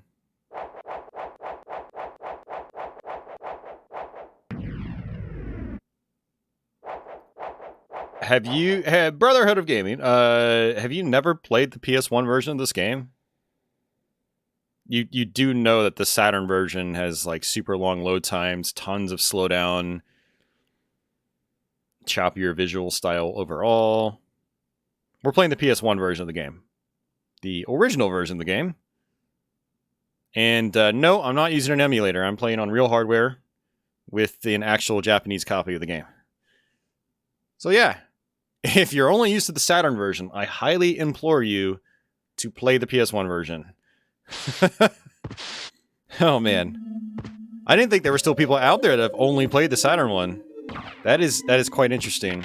The Saturn version was actually the first one I ever played too. I imported it in like '98 when it came out. It was, I think, my first import game ever, and I loved it. Had to use a walkthrough for it because it was all in Japanese. I remember getting stuck at the Jewel of Open part as well. I had no idea I had to buy a jewel to open up those doors. So I had to use a FAQ. But yeah, no, the PS1 game is it's way smoother than the Saturn one. So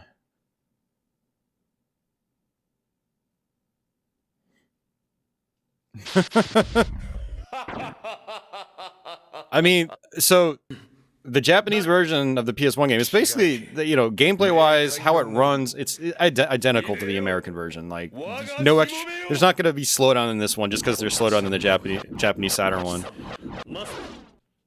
Yeah. You just like to play the Saturn version because it's got more options. Yeah, no, I hear that. We were just actually talking about the extra areas in that game just a few minutes ago. And it's really cool. I still like to go back to that version too.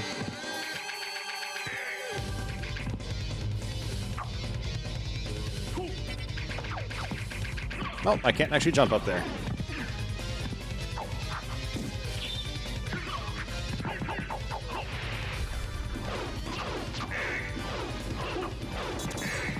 There we go. Yeah, it's actually weird. Maybe I'm also used to having the axe and not the holy water. I don't usually play with holy water in this game, but it's wrecking these ground-based enemies, so I've been trying to hold on to it. What you meant was nobody really bothers playing the Japanese PS1 version, so it was a surprise. Ah, gotcha. Okay. I mean, that's fair. I do, though. I play a lot of Japanese games on here, on my channel. I've always been into Japanese games. Going back to the, you know, the Saturn days in particular, where I started importing. I have a Japanese PlayStation 2. I have a bunch of Japanese PS2 games, and I have a bunch of Japanese PS1 games as well. Yeah, if you stick around on this channel for a while, you will see a good bit of that. I try to bounce back and forth on my channel between, like, you know, popular stuff, like your Castlevanias, and then more obscure stuff. I play a lot of shoot-'em-ups and things like that. Many of which did not come out over here.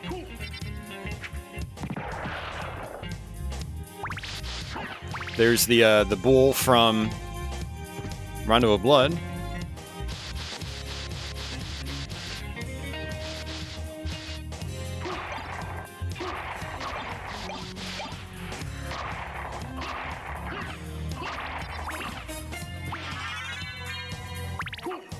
Did I already say the soundtrack in this game is amazing?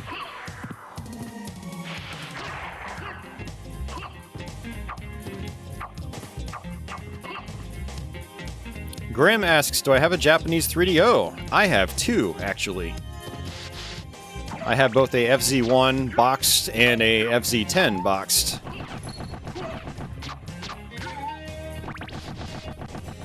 Alright, let's see. Alright, so I've already done that. Okay, I have to loop over to the other side.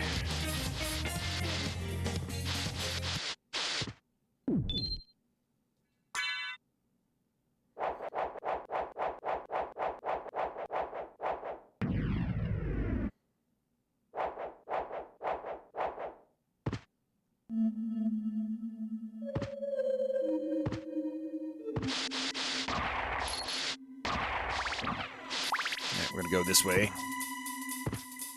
Yeah, so now we can turn into our mist form. L1 does that. You can just go through those bars. It doesn't serve a lot of purpose right now, but it will serve a greater purpose later on in the game.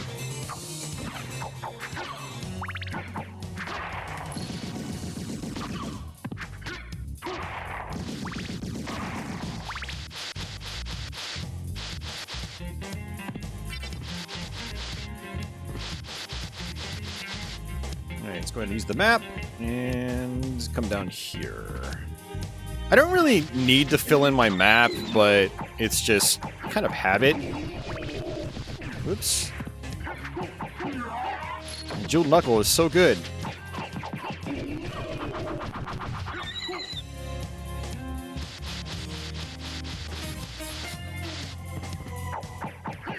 Martial Arts Man from Rondo of Blood. Sure, he has an actual name, but I'm just going to call him Martial Arts Man. Oops.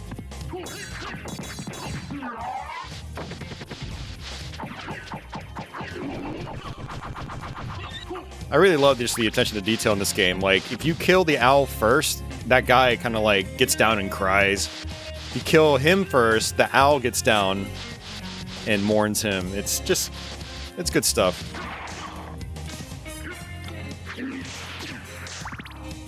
Okay, come on. Okay, I have to be really careful here.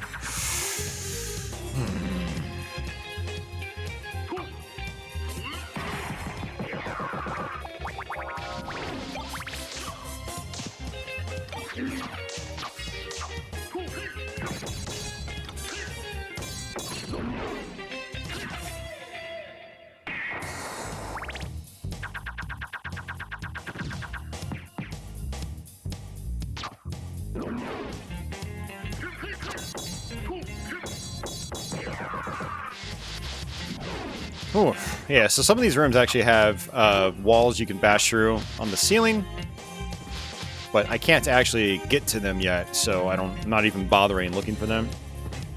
Alright, let's go ahead and save. Now I have to think about where I want to go. I think I need to go back to Olrox's place.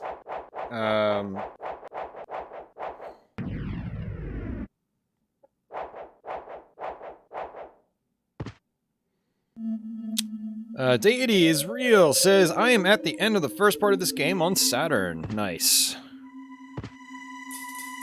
Where do I want to go? Blah, blah, blah, blah, blah. Alright, we're going to go back out to the right. We will go this way.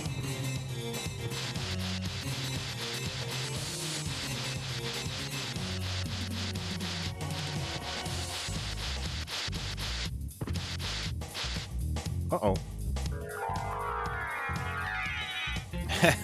That's fine. You can just take the elevator back up.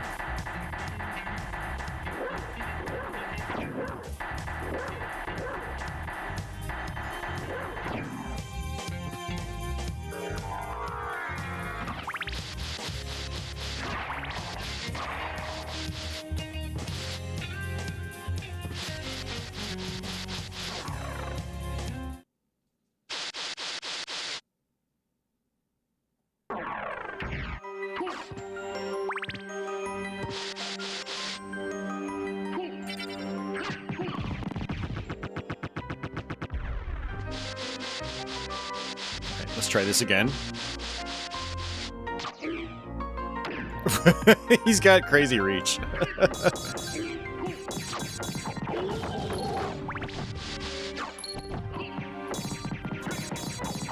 See, that's what I should have done the first time. But I'm not used to playing this like a traditional Castlevania where I'm relying heavily on sub-weapons. I usually rely heavily on just the physical weapons I have, and both that and the my magic. But I'm not used to just like relying on holy water, especially this early on. I just have to get myself in that mindset, that's all. Well, holy water is really damn good.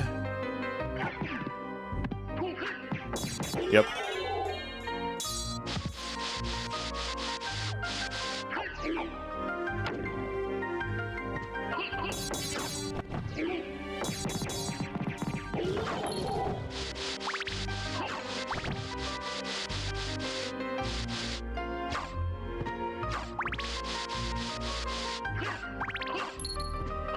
Oh, okay. For some reason, I always thought that breaks open. That's okay. Not a big deal.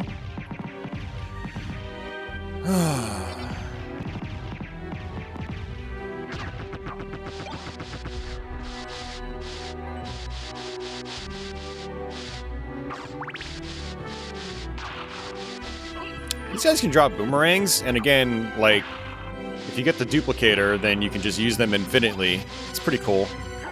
Otherwise, they're just one-time use items. It's not really worth messing around with.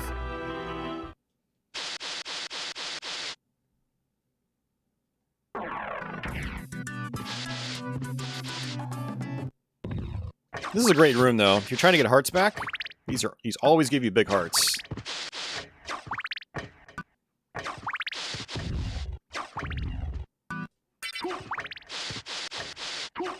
You just cycle through it a couple times, and you get your hearts back.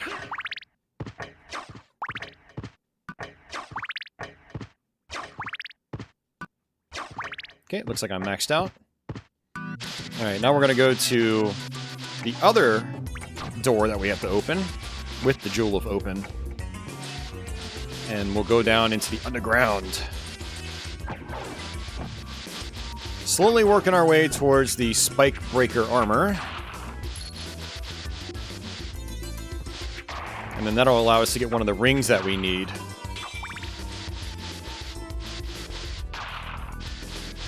No, YouTube. Now would not be a good time to insert ads. YouTube is hounding me about ads again. It's like, stop it, YouTube. It's distracting. I'm not an idiot. At least I'd like to think I'm not an idiot. Wishful thinking, probably. Yeah, the duplicator is great. Use like the duplicator with like the power of Sire, I think. I don't know if I got that name right. Where it's basically a screen clearing bomb.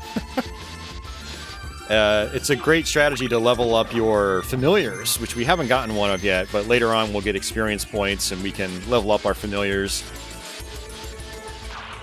I actually did that one playthrough. I leveled up all my familiars, and it was really fun.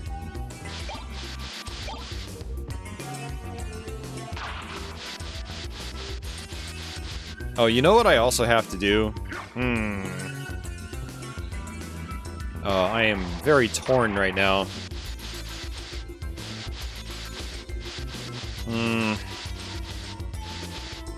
Very, very torn. I'm wondering if I should just go back to the library, because I can access the other area now. I think. Alright, let's just go underground. We'll just do that first. Damn it. I'm going this way.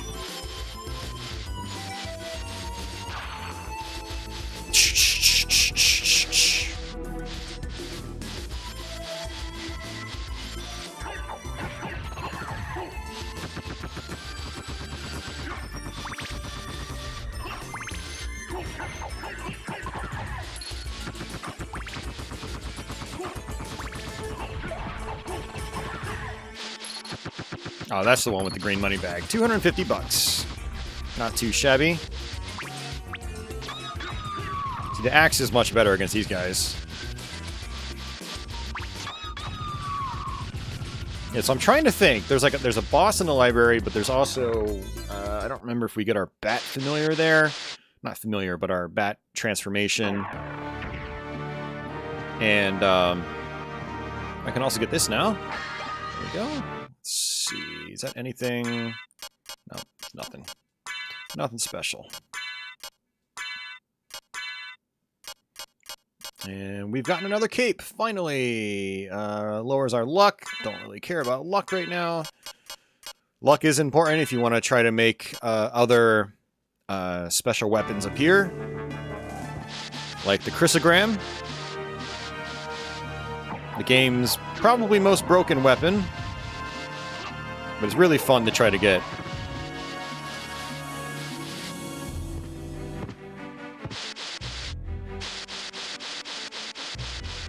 I could use my wolf transformation, but again, it uses my magic, and it's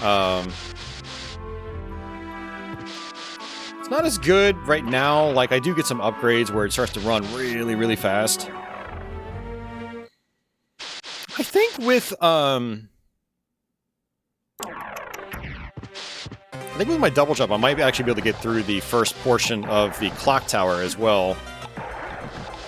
But ideally, I'd like to have the bat first before I do that.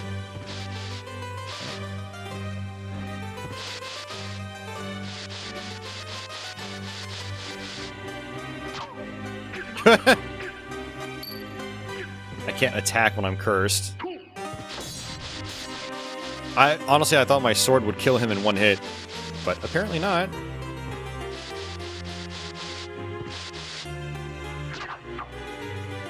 I'm not as powerful as I think I am.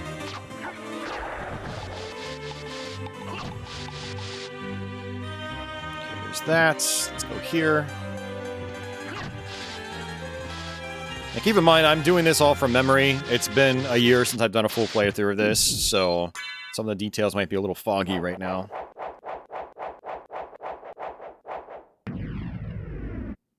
Yeah, Rhodium, I think you're right. It's just that first section where the bridge falls apart.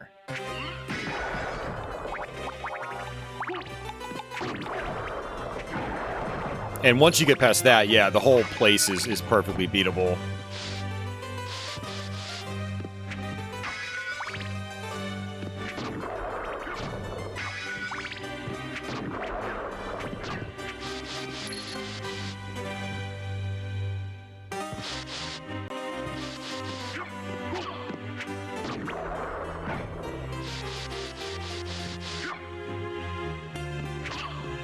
Ah, oh, you gotta be kidding me. Stupid Fleaman.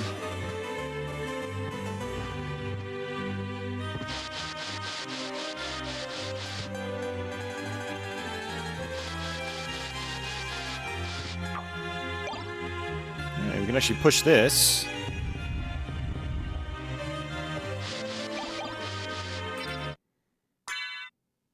So this is actually kind of a cool weapon. I actually do like this one a lot. It's got some good reach. And then back and forth plus attack does this. That's pretty neat. I'd rather use this than my sword.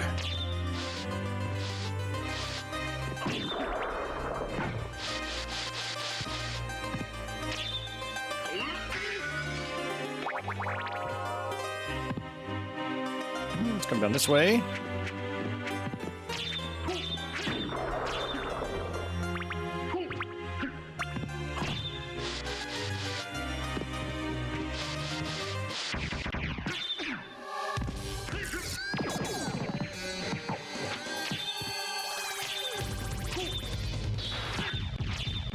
Easy peasy. I like that books block your way. Reminds me a lot of Castlevania 4.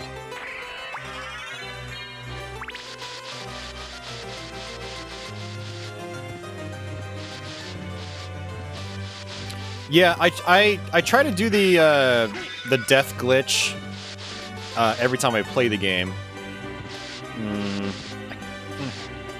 You do need that if you want to access some other items. It's okay, it's not a big deal. Yeah, I try to do the glitch every time I play, but I'm really bad at actually executing it. Like, we actually tried it today, and I failed. Yeah, so we can turn into the bat now. So I wanted that before we go to the clock tower, because we have to fly. Also, when we're in the underground, there is a place that I think I need to fly to in order to access the catacombs. How long have we been streaming? Almost 2 hours now. Okay. The reason I wanted to know how long I'm streaming is I'm actually getting really hungry already. So I am going to have to take a lunch break during this stream. So maybe we'll give it another hour. Maybe by the time that hour is over, we'll be close to the end of this first castle, and then we'll just have to deal with the upside-down castle. We're making, you know, fairly decent progress, actually. I'm not gonna lie. I think we're doing okay on time.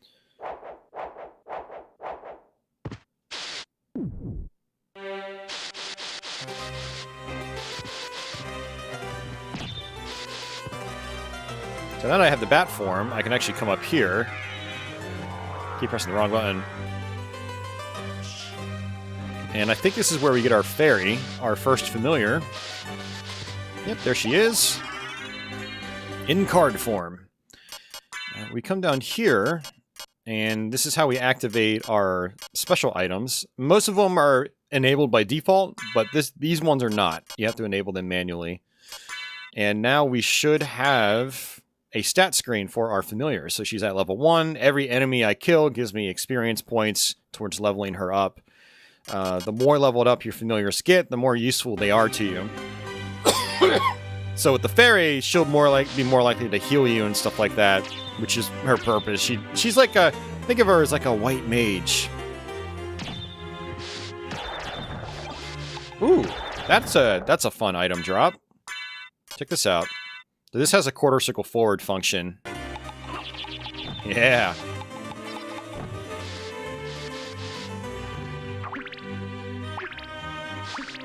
Okay, you know, books, really.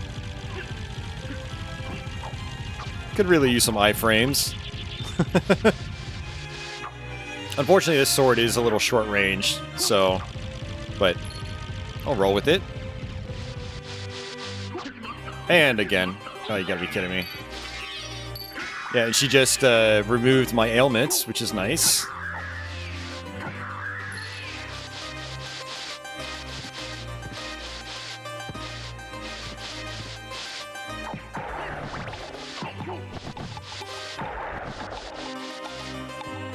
And there's a bunch of things I can do now. It's like I wanted to go underground, but now that I've got the bat, I can actually go and kill Olrox. So I think what we're going to do is we're going to go through the clock tower, which I was going to save for later. But we're going to go do the Olrox stuff first. And if I wanted to, I can re-explore the castle and get a whole bunch of items I missed.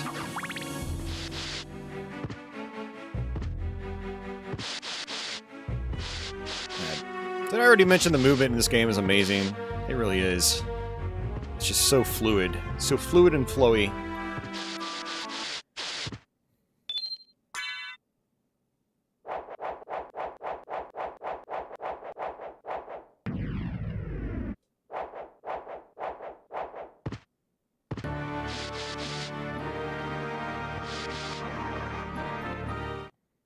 Office says, if I could turn into a bat, how often would I use that ability? Probably never, because I'd get eaten by... With my luck, I get eaten by some other bigger predator. I mean, unless I was like a really, really, really big bat like this is. But then people would probably catch on to me and try to kill me anyway. So...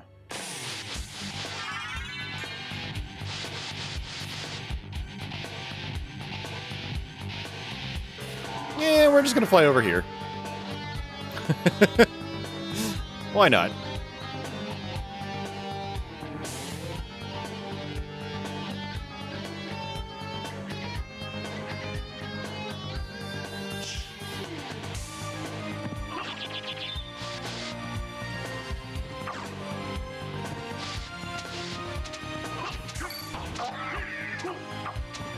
You know, that rod I had might have actually been more powerful.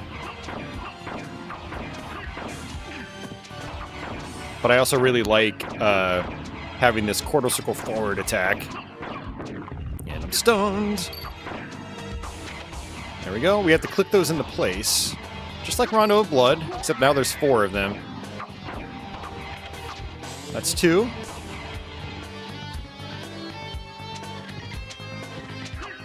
But currently, Alucard actually gets hurt by water, by the way.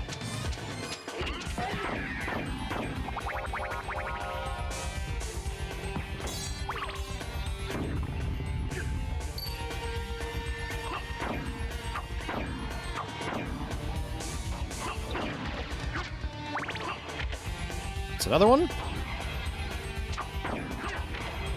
And that's all 4. That opens up this door down here. Let's see what we have. Another rod. We do have some equipment. I'd rather go with defense right now because I am still taking a lot of damage. Everything is still hurting quite a bit. Still no meaningful capes.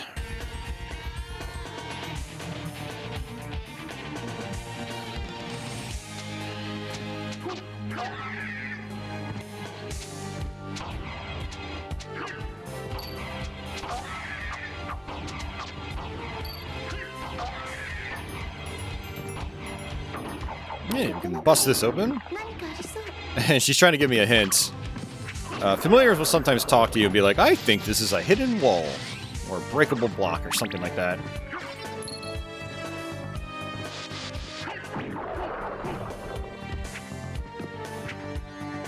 These guys are really good to grind out on. They got some pretty rare item drops, actually.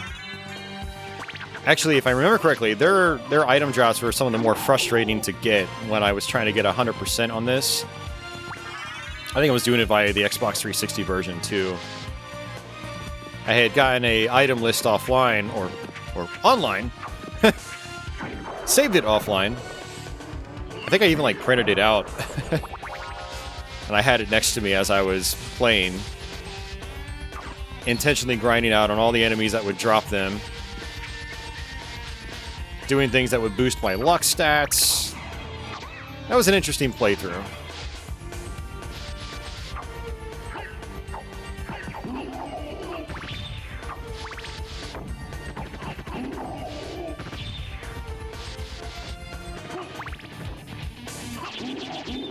Look at that. Yeah, such a good attack.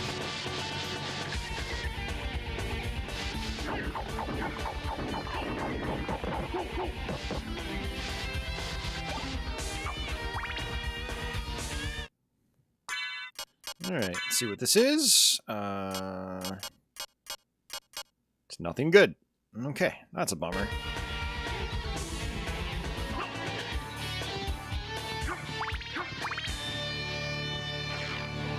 I don't really care about the items here.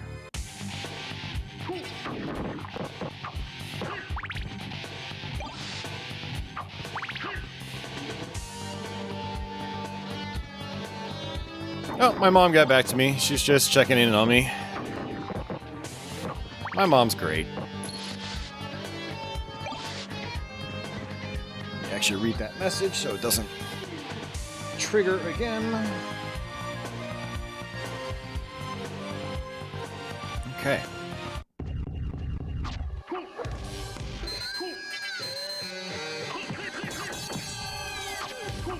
Why don't you come down here? So I can do this. Why are you not working? Ha ha ha.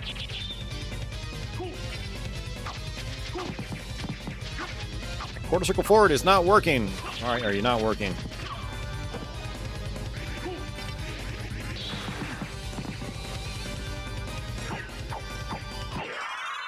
Alright, sweet. Gipler says, holy damn, the music. That is right. And I told you the soundtrack is amazing. Rhodiums is by far the easiest boss. I mean, that's, again, like I said, that's like almost every boss of the game.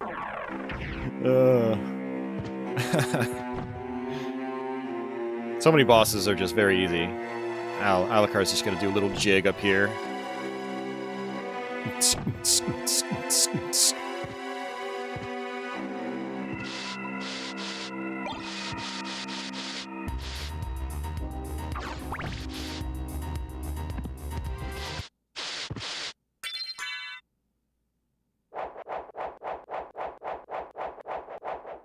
Office is 100%ing this game is exhausting. Yeah, it really was exhausting when I did it. Yeah. Alright, so I mean, I can fly up here with my bat if I want. We don't want to come here yet. The reason is I don't have the correct items. We can go and fight Richter right now. He was basically mind-controlled by Shaft from the previous game. Even though Richter killed Shaft, for some reason Shaft came back. Try to explain that one. I don't know. Shaft! And, there we go. Heart max up. And here's the cross. It's actually pretty cool.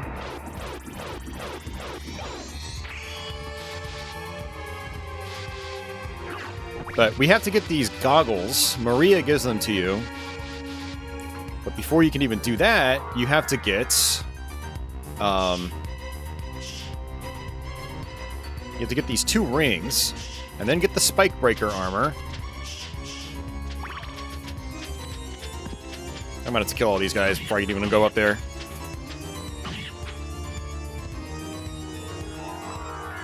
And you go to that spiked hallway I showed you. It's in the chapel.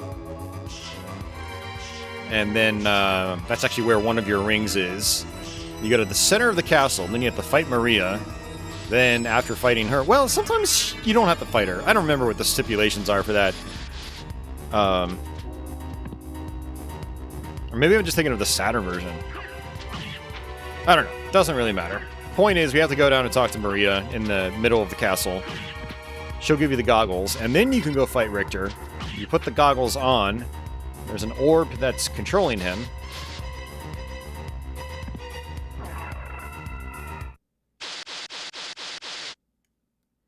And then after that, you bypass him, you go to the Upside Down Castle, and then that's the last half of the game. Alright, so we're down here, and that's actually perfectly fine. I wanted to come here anyway.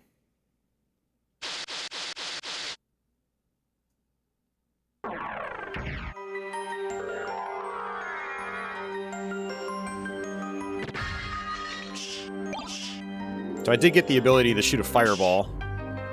That was in the clock tower, the very first area of the clock tower. That's why I wanted to have the bat before I started going to places like these. For when you need it to just traverse parts of the castle, but there are some other upgrades you get along the way. And one of them is an upgrade that allows you to see in the dark. Because in the catacombs, we're going to have to... actually use Dark Metamorphosis while I'm here. Yeah, in the catacombs, there's an entirely dark room. It's possible to traverse it without having light, but it's not recommended. Right, there should be a safe spot down here somewhere.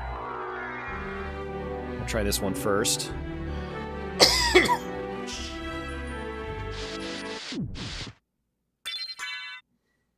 We do have some,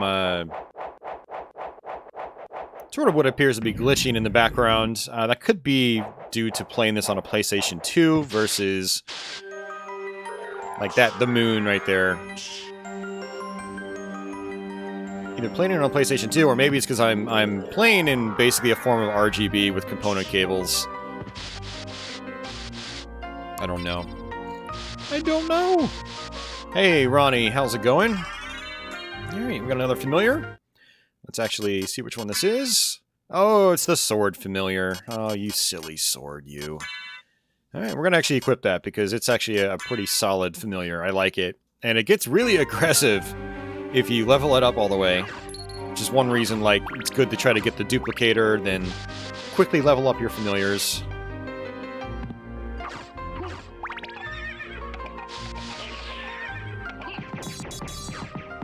Ooh, some slowdown. That doesn't normally happen in this game.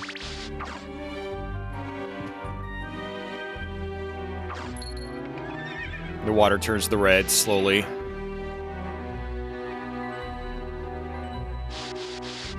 Not as spooky as it could be, because it is still very transparent.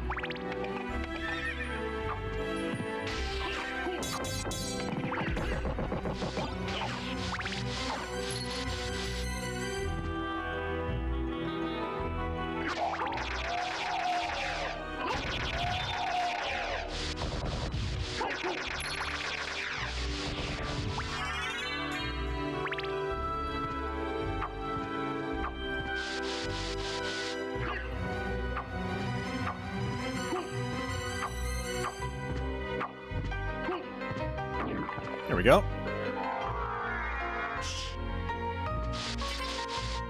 Another familiar. I guess this is either the bat or one of the demons. Oh, it's fairy number 2. I always forget what the difference between the fairies are. If any of you guys know, let me know in the chat there.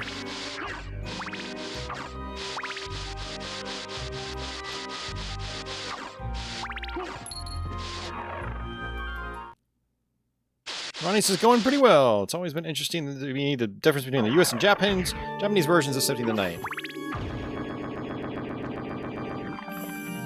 Especially the things cut from the Japanese version, yeah. Society went on a Monsters binge on YouTube the other day. Such a great show.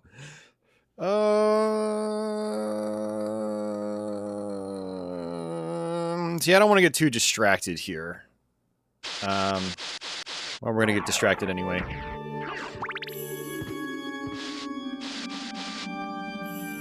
I think what I will do is start collecting some items.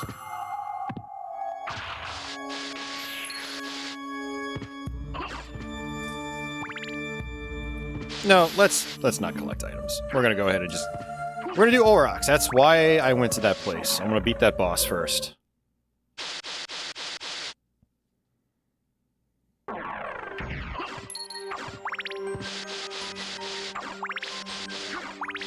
Ronnie, is the Rob Zombie Monsters, is that actually out yet? I know the trailer dropped a few weeks ago, and I'm sure you watched the Red Letter Media thing on it. But I wasn't sure if it was actually out yet.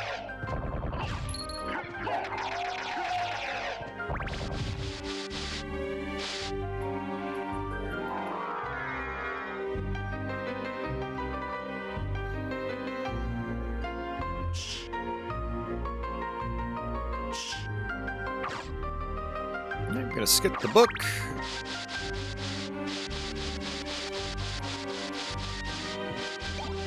Another steel ball.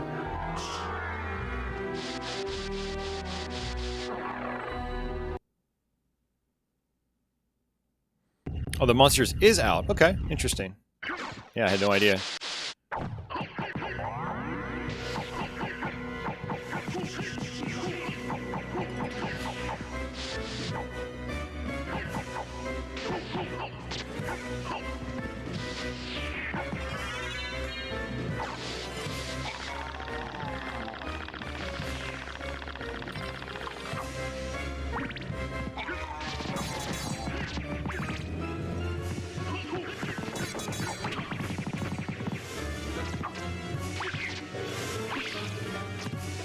He's barely doing any damage to me. Well, that did something.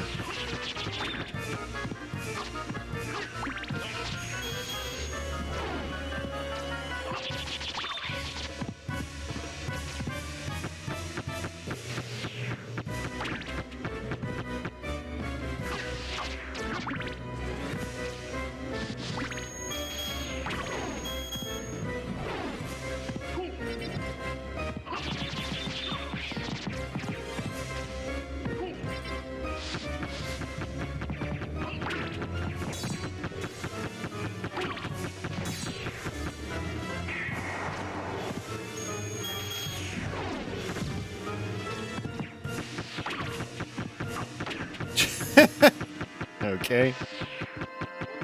This is kind of a weird fight right now for me. I have to play it like a shoot 'em up. You know, I could probably just duck under those.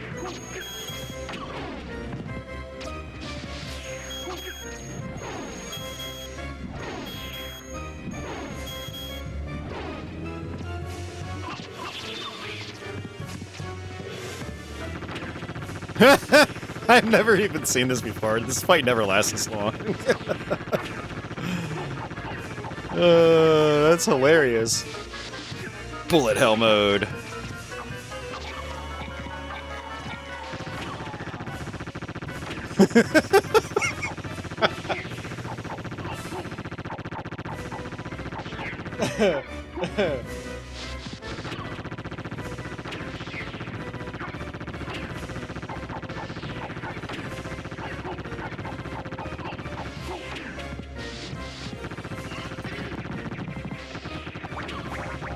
It just gets even faster and faster.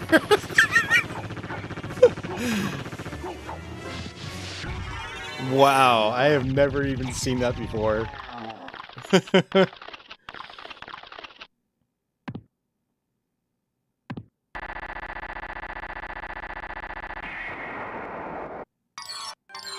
That's amazing.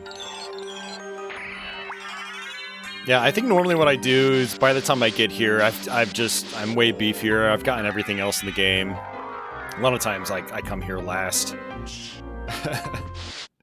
So I'm seeing some new things that I haven't seen before in this game. It's pretty great. Like I said, this game just has so much depth to it. It's crazy.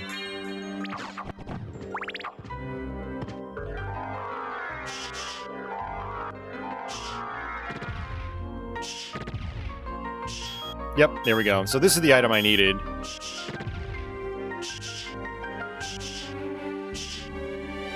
In order to see in the dark.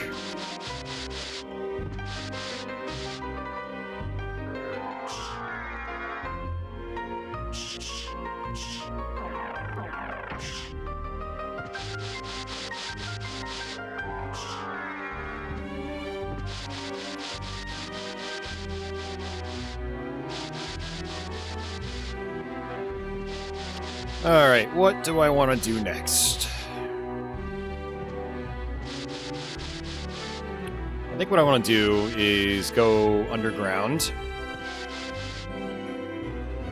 But I want to save it first.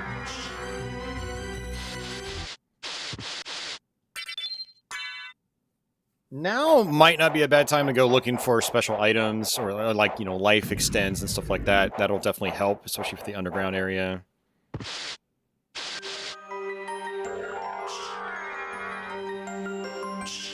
But I think I'm just going to go straight underground. We're just going to do that first. Go get the spike breaker, because we're going to have to loop back around to the chapel anyway, so we'll just pick up some items on the way back.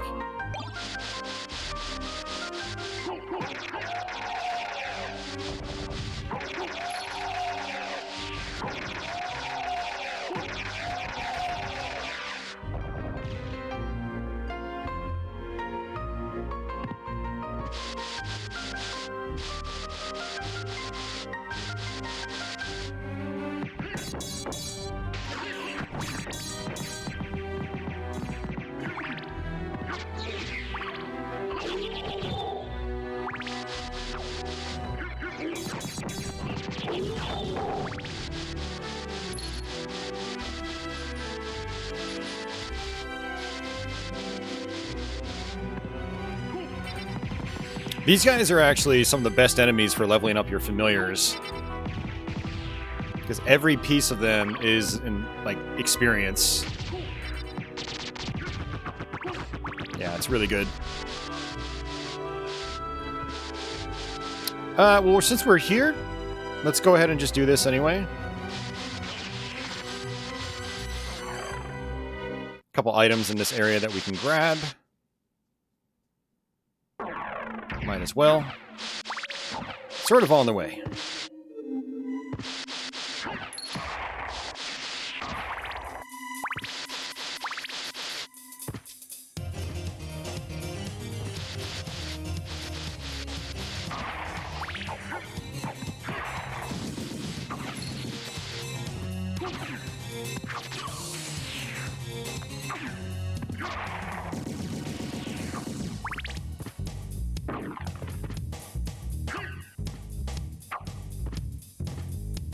Having the axe would be helpful here.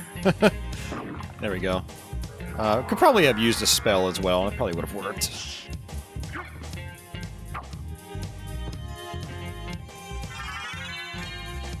P6. I love you, man, but you don't have to tag me in everything you write. I'm reading chat, dude.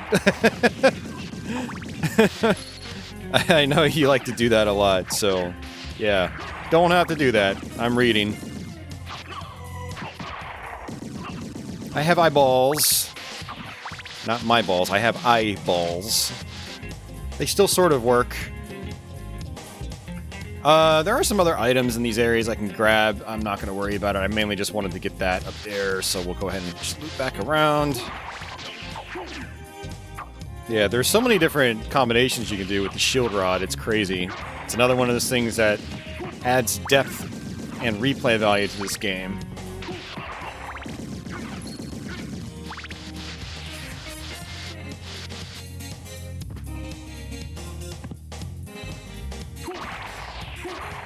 I know, reading, right, Office? What a concept.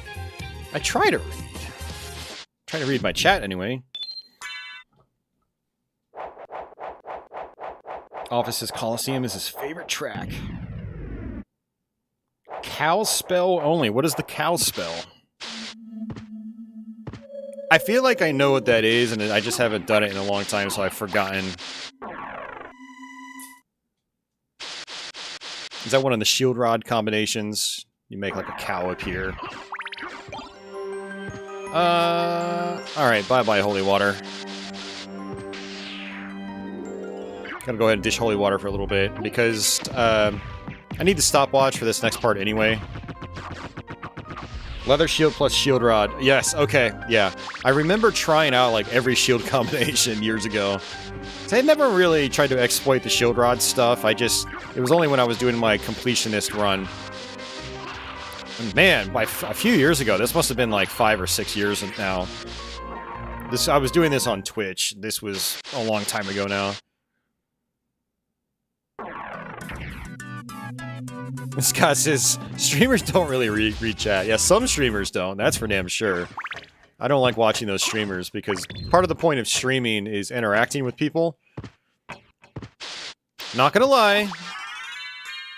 And this might sound weird, but, you know, there are people you run into, just like people you run into in real life, that kind of annoy you and get under your skin. And so, you know, you might be more likely to ignore whatever they say. Just let them be and exist, chat with other people. But, you know, for the most part, I like to try to interact with everybody. It's what streaming is to me. And when I'm in streams where, like, you can't really interact with the streamer, it's just like, what's the point? I lose interest, I don't watch. You know, it's that back and forth interaction that makes streaming fun. And, if I'm not getting that out of a stream, then it's like, why am I watching a live stream? I'd rather just watch a dedicated YouTube video. But there we go. That's what we wanted. So down, up, and jump when you're in the air. Does that. Hey, Scott. Welcome to the stream. Looks like we have 2 Scotts in the chat now. Alright, yeah, we're going underground now. But man, it's like I'm so close to other items. Like, it's so easy to get distracted in this game. I'll go ahead and get the crystal for now. Pretty sweet effect. I love how it fades out. It's not particularly powerful, though. It might have its uses, but for the most part, I always skip this weapon.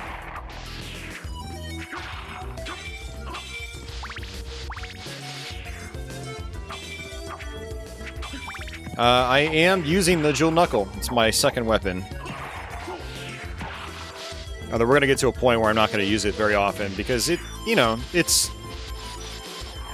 great for like the first half of the game, and after that, I don't typically use it anymore.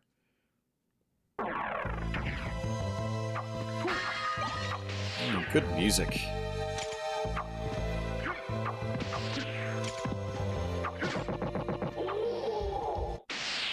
Save spot. Go ahead and save it.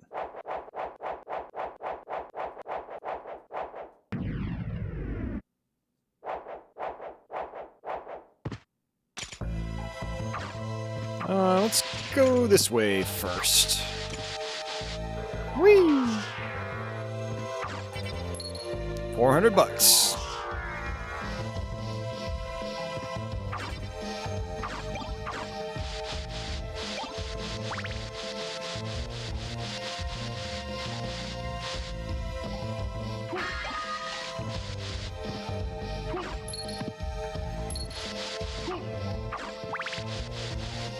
Gotcham says this is his favorite music. Hell yeah. It's a really chill track.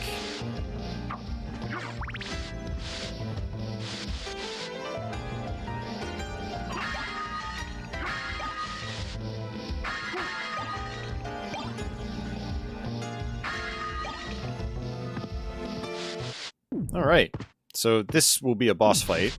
I'll go ahead and do it.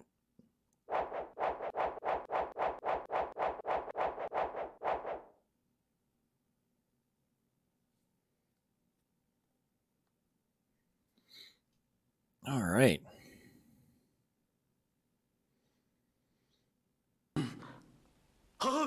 Scott, I have done a Let's Play of Bloodstained Curse of the Moon. I actually have a full live stream of it too, where I went through every route. So that's an archive on my channel, if you guys ever want to check it out. Probably won't do an updated version of that anytime soon. I did think about it for this month, but I've already got all my videos done, basically, already, so... I most likely would not do it this month, since we're almost done with the month. Mario says, how much does the Japanese version go for? Well, the original one that I have, it's probably around 50. I'm gonna guess like $45 or $50. That's my guess. I haven't checked in about a year.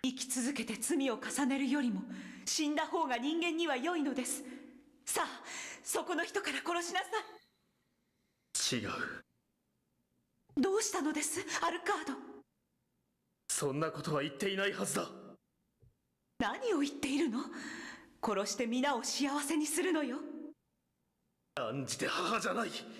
貴様、何者だ？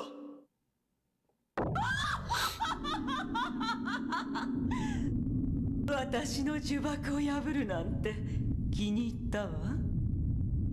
許さん。貴様には死すら生ぬるい。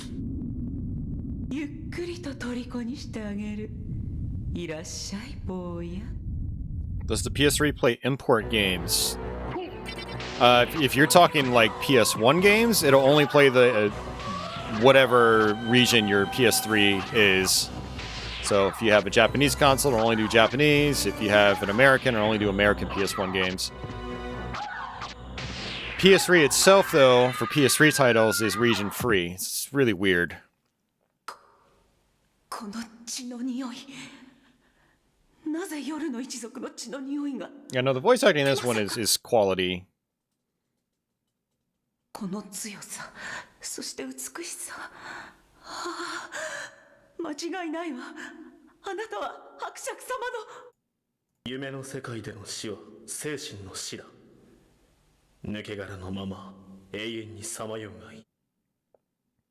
待って、お願い。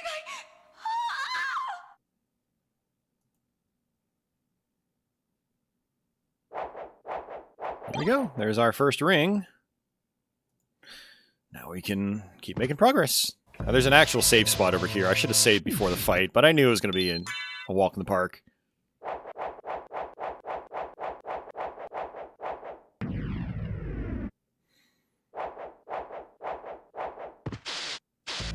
Alright, let's check out our equipment. I haven't done that in a while.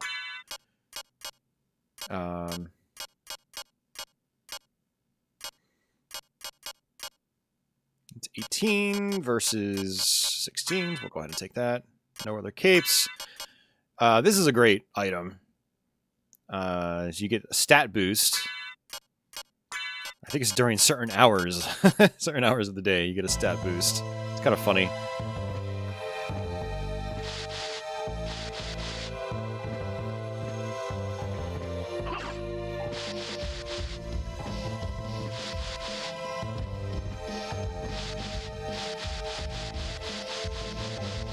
Backdash the game. How fast can you backdash?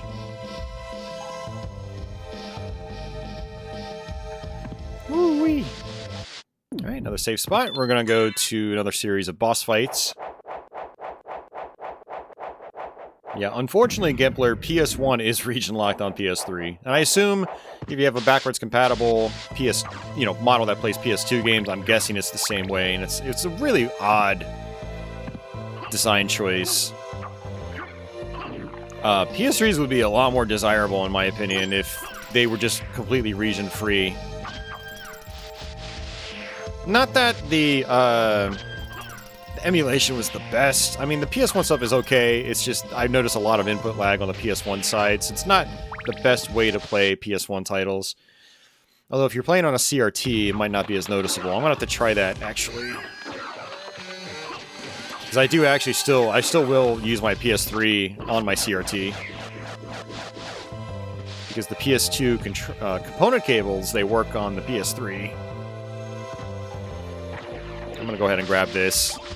I'm still taking a lot of damage because, again, water hurts me. Hurts me quite badly, actually.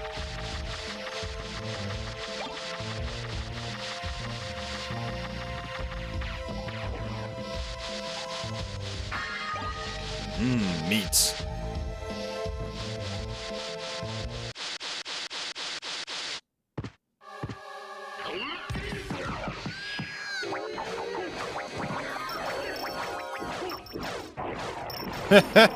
Wow, that worked out pretty well.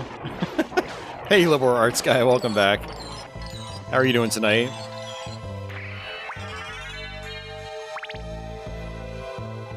You can do a hen mod to make the PS3 region free. Really? Alright, so question for you there, liberal arts guy. Is that a mod that makes it... Is it like a mod that's permanently unlocked, or do you have to run the mod like every time you start the console? I don't like mods like that, where you have to do it every time. Like the PS TV or PS Vita exploits, or I should say PS TV. You have to do it every single time that you fire up the console, and it's just, So I've never bothered to do it. It's just too much work.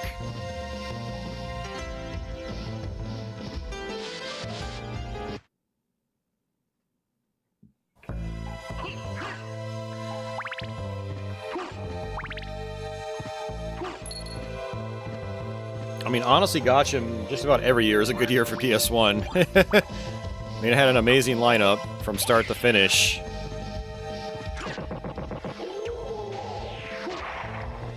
You have to run the mod every time you load it. Yeah, too much work. I mean, it's not a big deal to me because I have a Japanese PlayStation 2. So, yeah, like I said, not a big deal. But it would be really cool if I had a console that just did it all.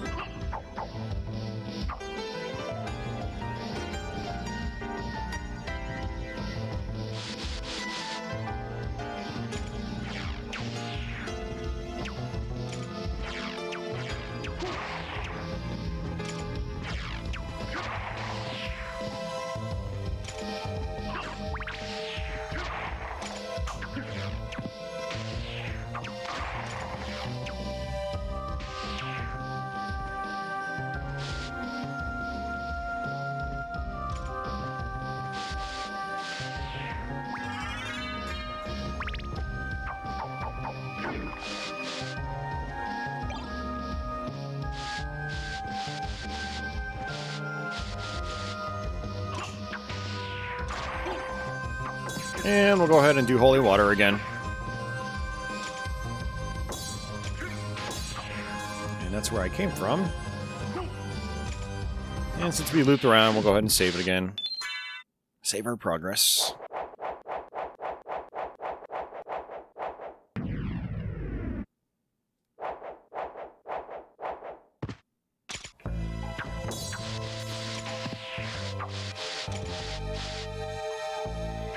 Go ahead and get that money.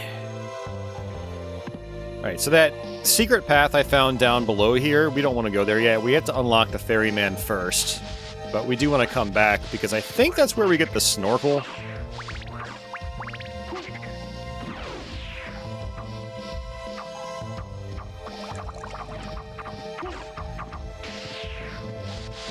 I've always loved this.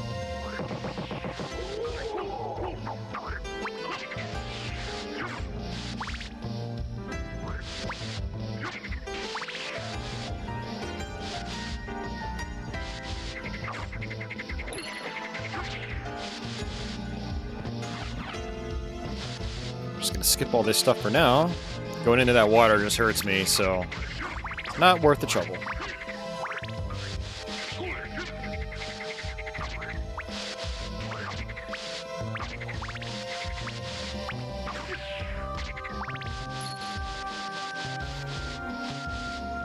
I can backdash and grab that. Alright, so this is where I wanted to have the bat. I mean, I might be able to make that with a regular jump. Let's see. Okay, so I don't really need the bat, but if you mess it up, you have to loop all the way back around. So it's better to have the bat. And now that we've actually busted that open, those skeleton apes will appear behind us and break another but piece of wood for us.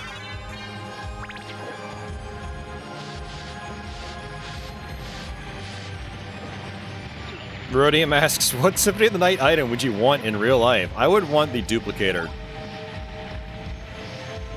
For one, I never have to pay for food again.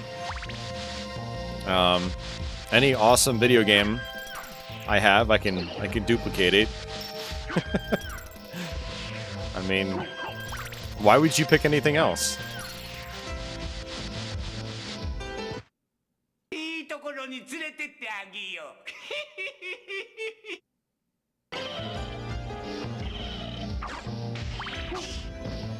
I'm curious what level my familiar's at. It's only at level 5.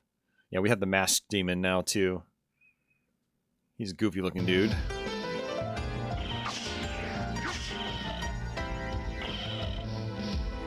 Now, this is actually a good room to kind of grind out in for money. Because that one up there, I think, is like a... It's like 2,000 or something like that. So you can grind out money that way. That's right, infinite sandwiches. And I'm going to have a sandwich for dinner, too. Because I'm a little broke right now. I had definitely overspent this month.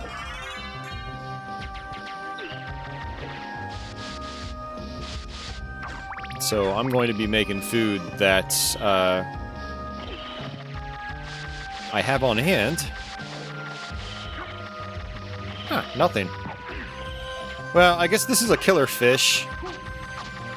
So if you want to grind out on him for his item drops, then that's a good spot to do it. See, this is actually kind of bad.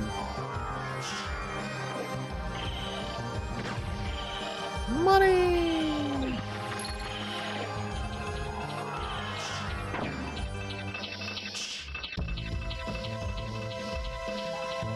Man, I didn't realize this version would slow down so much at points. I wonder if... Jeez. I wonder if that's like a PS2 backwards compatibility thing. I don't ever remember the first Symphony of the Night on PS1, or Symphony of the Night on PS1 ever slowing down outside of, like, defeating the bosses and having their, having your health extend appear. Office says he would duplicate his duplicator. Infinite duplicators.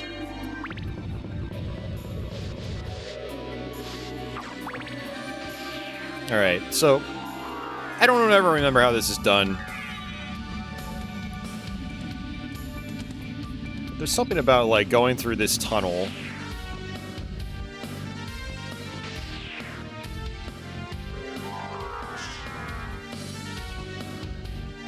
And you'll make a door on the bottom left open up. And I probably didn't get it right, but we'll go ahead and just check it out. Let's see. Hey, I got it! Yeah, kind of obtuse. I don't know, let's see, what sword did we get there?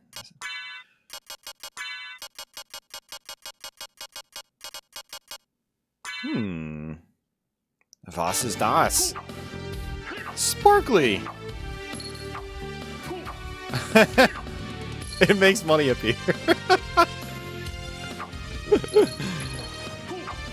That is great.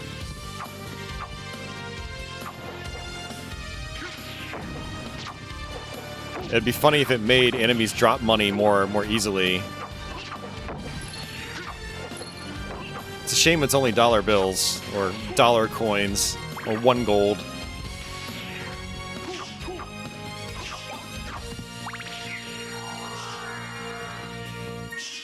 Office is going as wolf, halfway through become bat, and finish going through. Oh, okay. So you can actually just do it that way. That's interesting.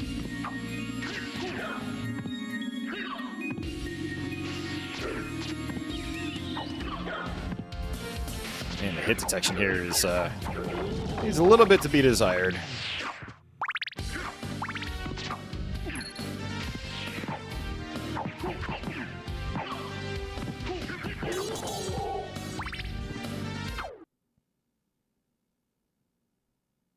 Jewel Sword. Offices, if used to kill an enemy, will have enemies drop sellable rings. Okay.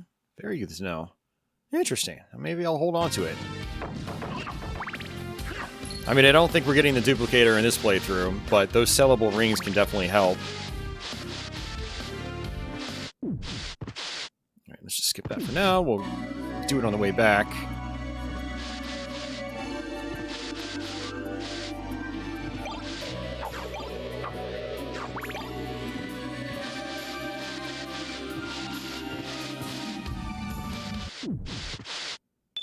We're going to get ourselves another life extend as well.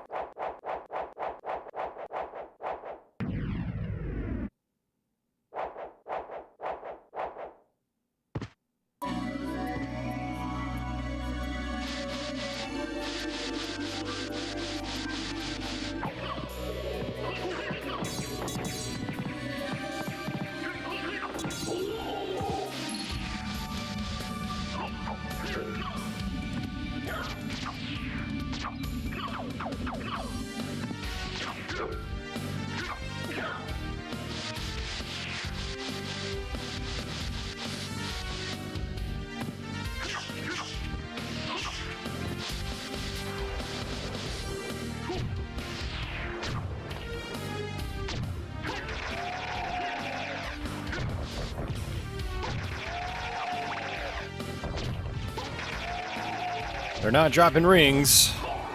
Oh, there's one. I bet the rate that it drops him goes up when I have, you know, higher luck. Oh, that's the second one. Okay, it's not too bad then.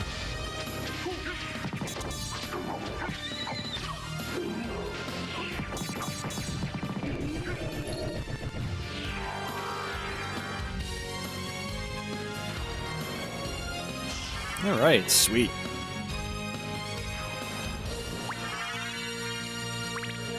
You can actually get a cross in one of these candles. Yep, there it is.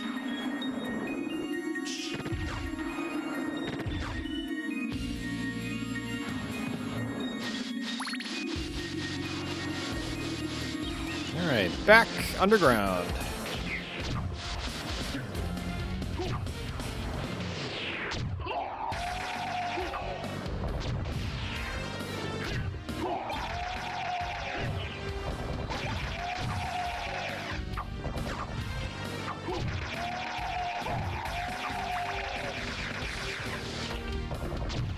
Well, I keep complaining about all this slowdown, but the fact is I am using the sword familiar, which is constantly animating and moving, so that's probably also a part of it.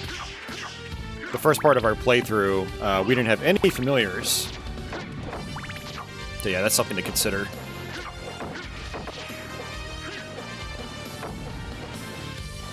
Stopwatch up there if you need it. I don't need it, but it's there.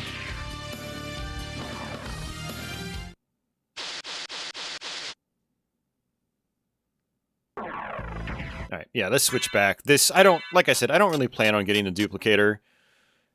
It would be cool, but like I said, I'm not gonna, I don't really need it. Let's see, what's my most powerful weapon right now? That's 38. I'm currently at 40. That's 27. That's the a la carte sword. This is a two-handed sword, which means I'd have to give up the jeweled knuckle, which I don't really want to do just yet. That's like a scimitar. That's the rod. I might switch back to that rod, actually. 26, 37. Maybe I'll just do that. 36, 34, 20. Uh-oh, my kitties want to be fed. We're not quite done with this first castle, though. I kind of want to...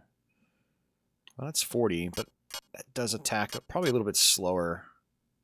We'll try it anyway. Let's see. Okay, I'll stick with this.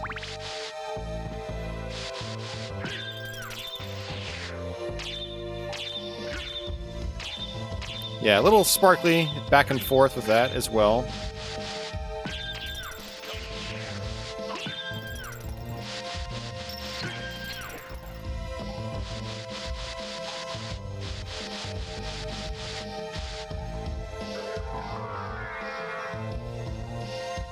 We're at almost the 3-hour mark.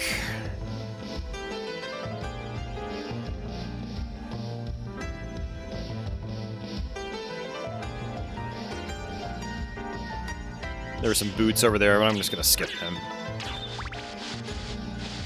Oh, you know what? I keep forgetting to use my gravity boots because like I don't usually get them this early. Durr. Sorry, guys. I'm sure some of you were screaming at your screen like, "Why aren't you using the gravity boots?" Sorry, man. I just completely forgot. Forgot I even had them. All right, we want to come over here, and we want to bait this skeleton ape towards this plank. You don't want to get too close to him. Oh, no. Okay, you are getting shut. You're getting turned off right now. Okay. Okay. My sword familiar was about to kill him. That would make this part a little difficult. There we go.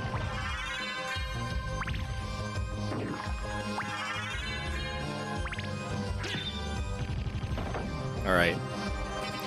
This is one of the last core places we have to go to. Then after that, it's just gathering random items if we feel like it. But I've already gathered a few of the ones that I really care about. Like the life extends and the first part of the game. Spooky music for a spooky time of the year.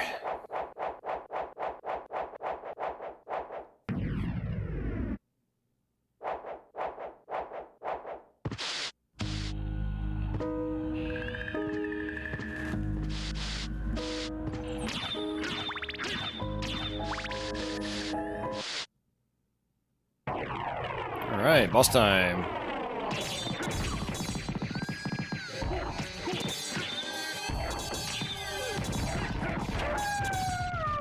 And holy water dominates again.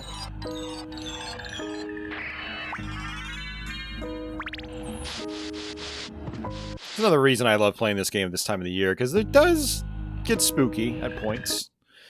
Now, I don't remember if this other familiar actually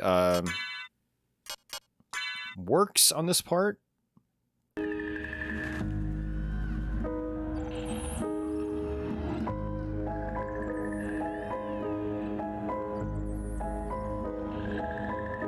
Or if I need the other one.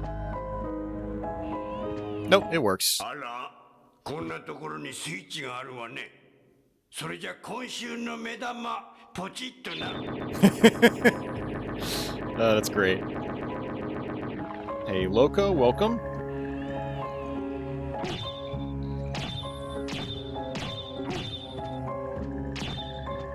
Alright, back to Sword Familiar.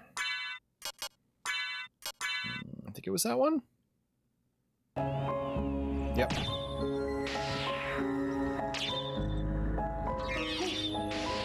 Just gonna skip her. She's tough to deal with right now. It's not worth it.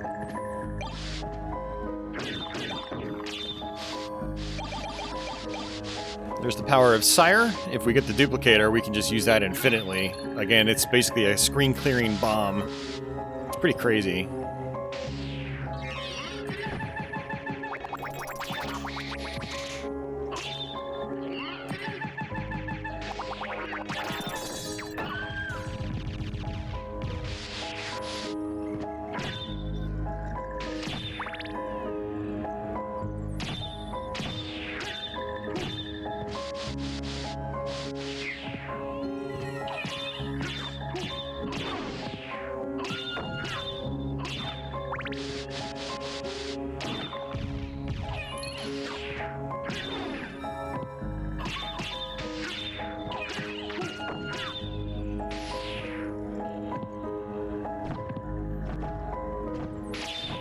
Gonna go to the left.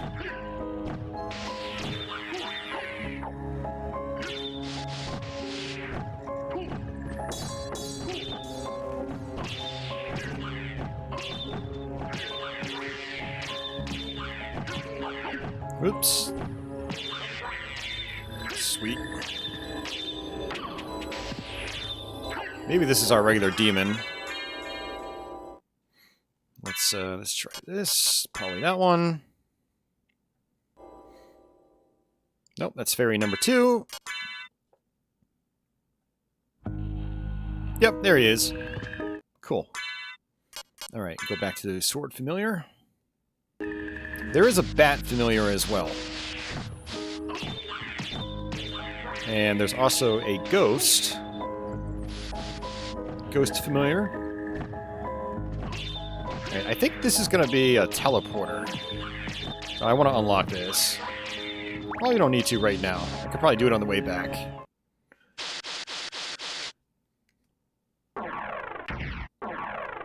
Alright.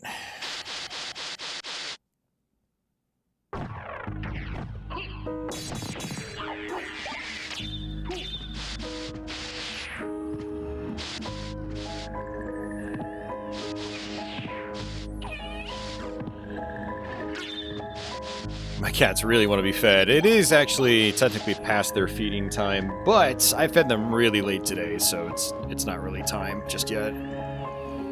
So I'm gonna wait to feed them when I go on break. Jules fell asleep too. I'm gonna go ahead and do the axe again. The axe will be more useful in this boss fight.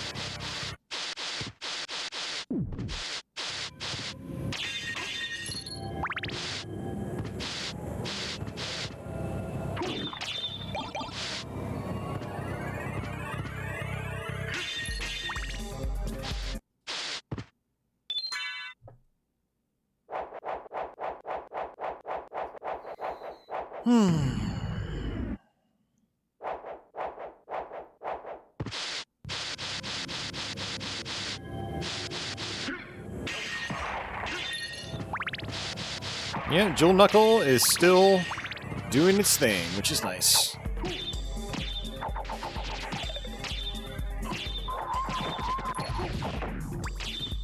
I love how they run away. They get freaked out.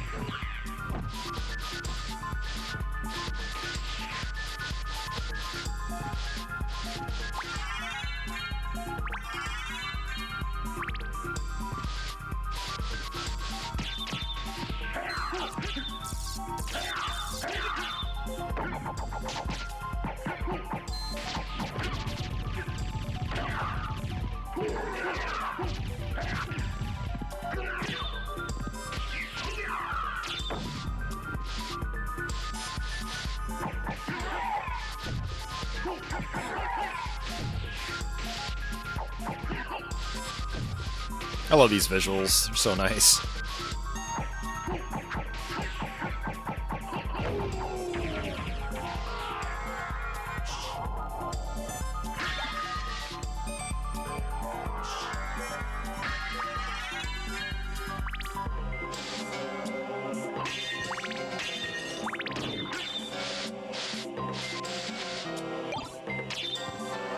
And this is actually a pretty cool sword, too.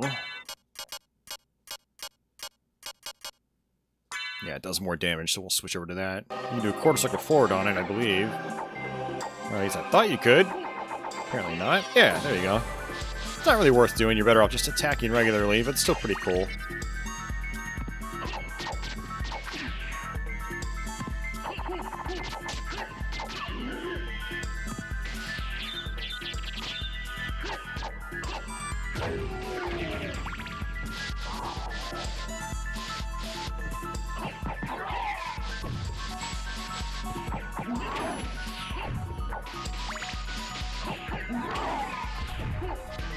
Okay.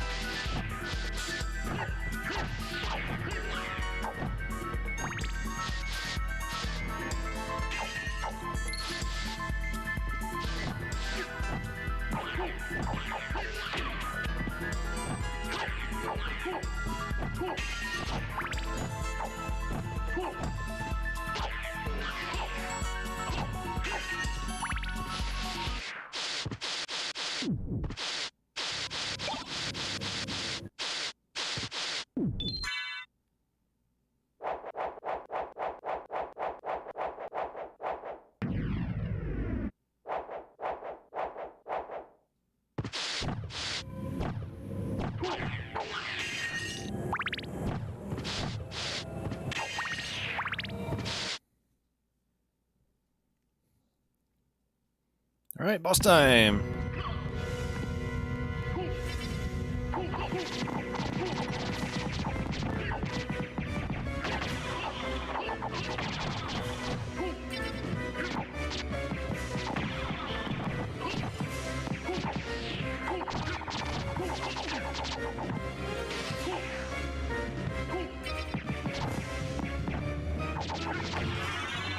Oh, that was fast. That was way faster than I expected.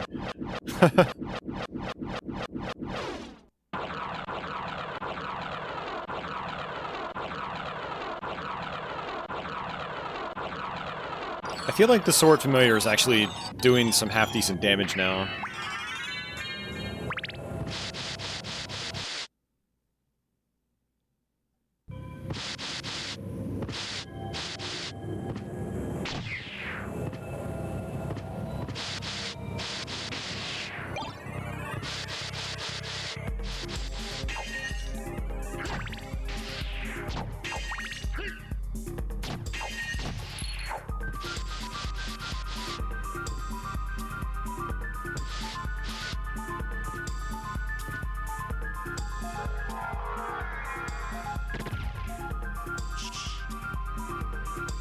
Ah, that's right, I do have this. Okay. I don't remember if I had this or not.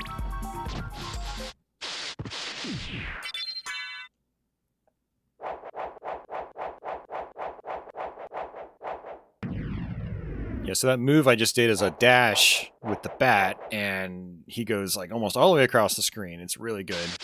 Definitely saves you time. And every time I play this game, I always forget how to use it. But like, I can use it. You hold down jump and then do like a 360-degree motion, sort of.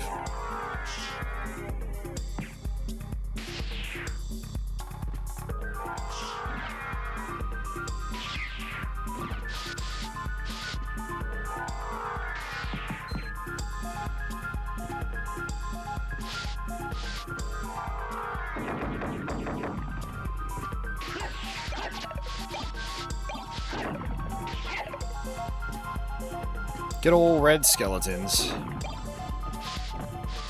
Castlevania staple.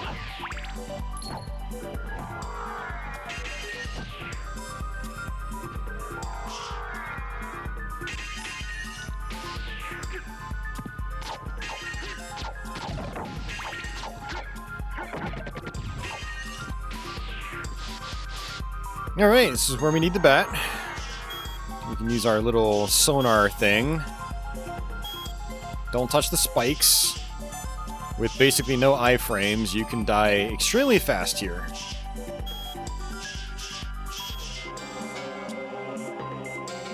Okay,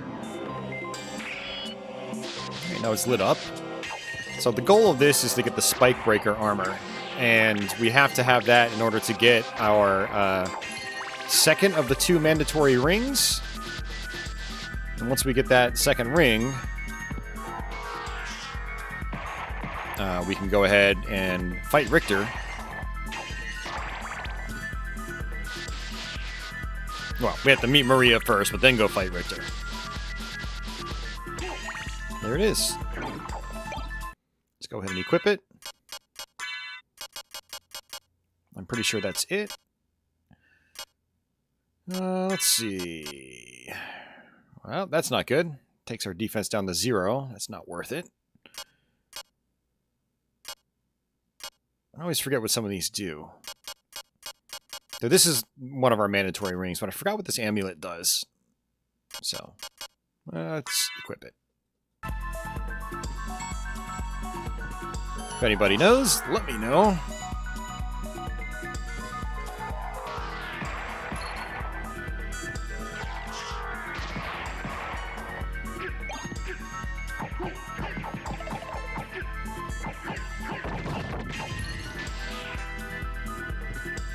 Of course, I have the gravity boots. I still have forgotten about them.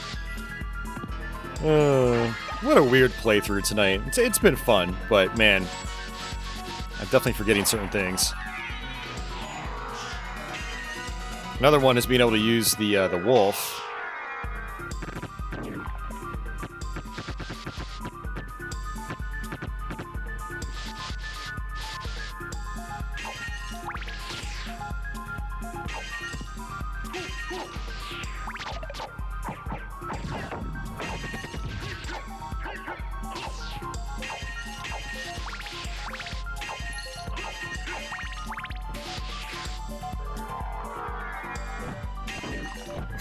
He just slams into the wall. I love how the screen shakes. It's like, man, that feels like it hurt.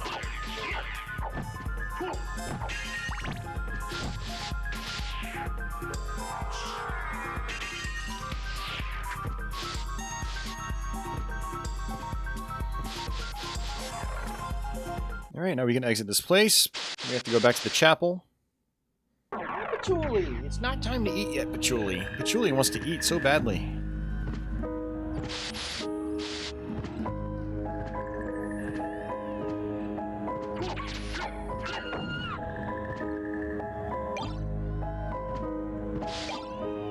It's okay, Patchouli. I want to eat badly too. I'm really damn hungry. I've had one meal today.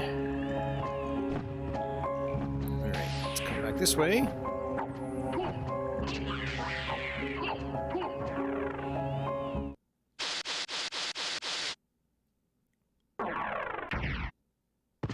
Alright, the question is, where do I want to go now? That's right. I need to go to the chapel. I also want to go back and get the snorkel. I completely forgot about that. God damn it. I got sidetracked. Alright, we have to do that first, guys. So we're gonna have to take the scenic route, unfortunately. That was my poor planning. I apologize.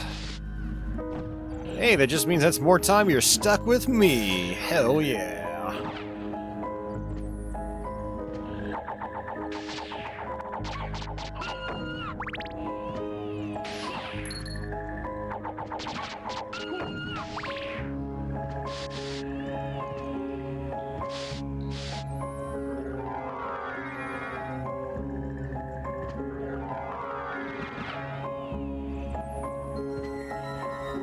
Go ahead and save it. Oops. I pressed X as if I was playing the US version. Most Japanese PS1 games make you do circle to go forward.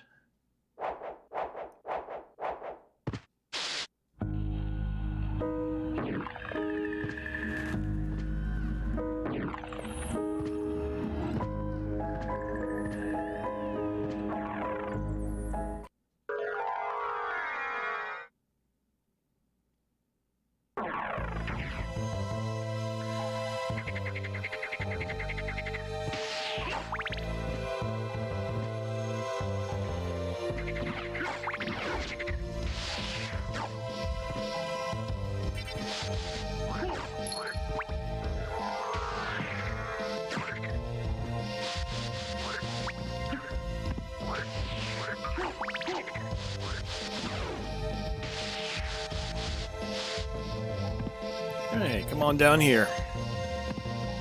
Oops.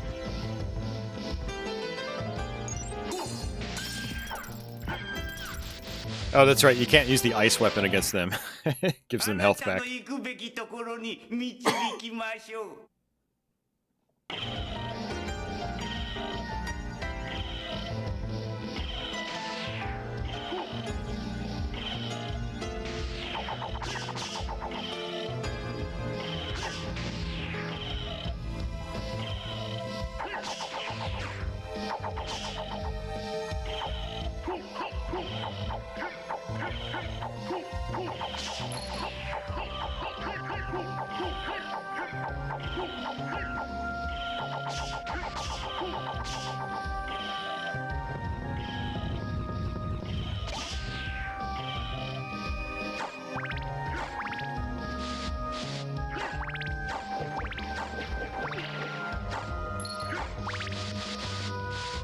There's our snorkel.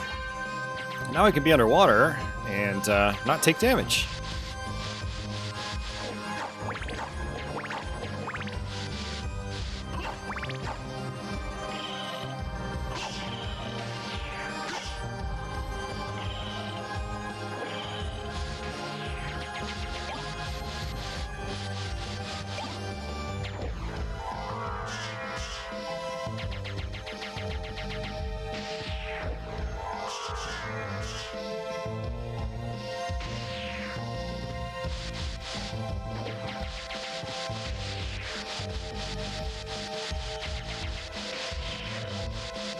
It's like I could outrun him.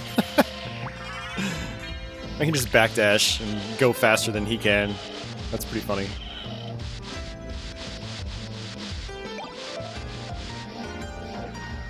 All right.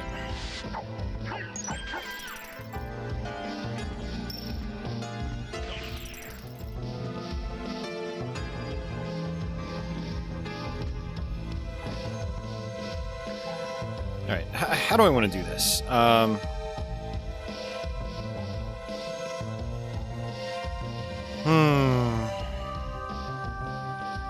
You know, at this rate, unfortunately, I think I have to take the scenic route no matter what, and that's kind of frustrating.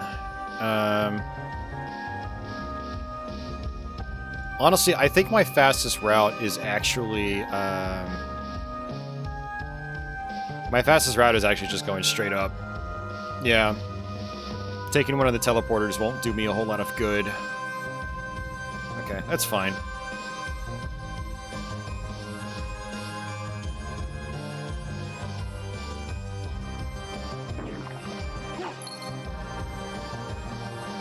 Oh, come on.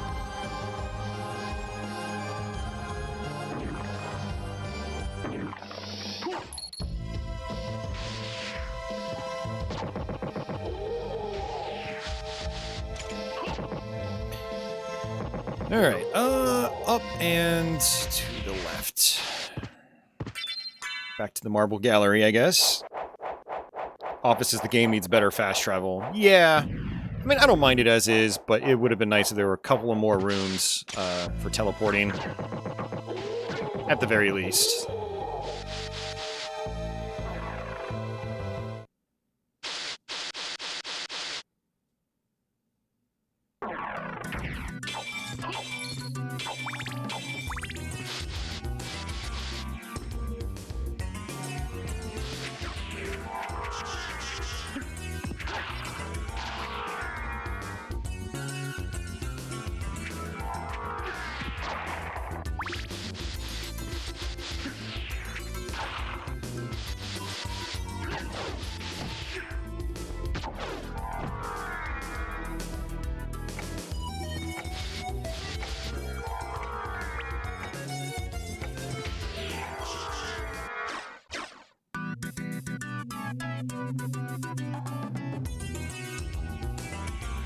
Say we can go back into Olrox's quarters, but I actually want to go this way because there are a couple more items I want to grab along the way.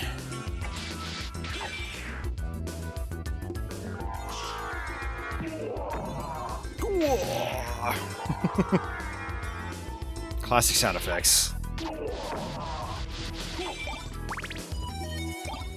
Do I want holy water? I actually do. We're gonna go with holy water again.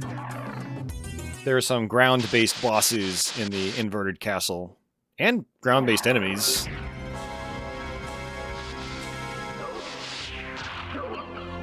Oh, poisoned.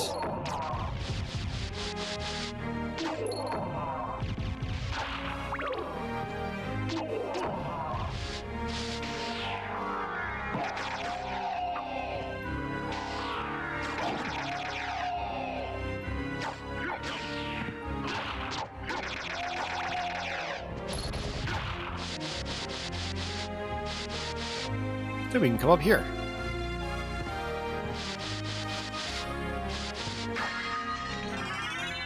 That is probably our bat familiar. I think that's the last one that we were missing.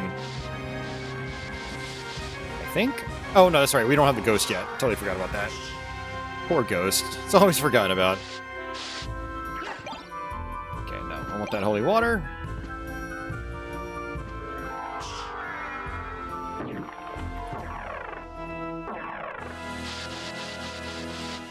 So yeah, this is the scenic route, but it's okay. When you use the bat, or the wolf's run, you can traverse through these areas a little bit faster. But I figured we can go this way because there were a couple of those items I wanted, like that familiar, but also there's a couple of item drops up here as well in this big staircase.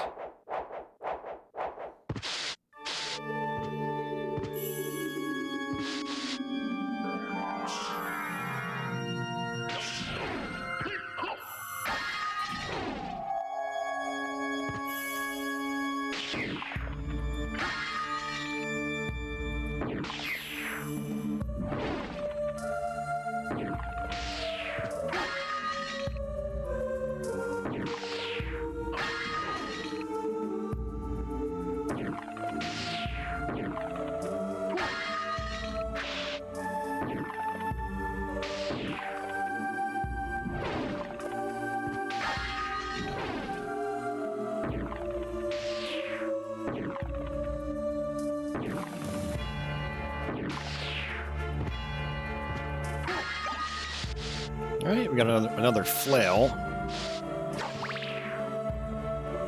Alright, let's see. What do I want to do? Yeah, still have to use the spike breaker armor. That's why we're here. Don't get distracted. Unless there are big hearts.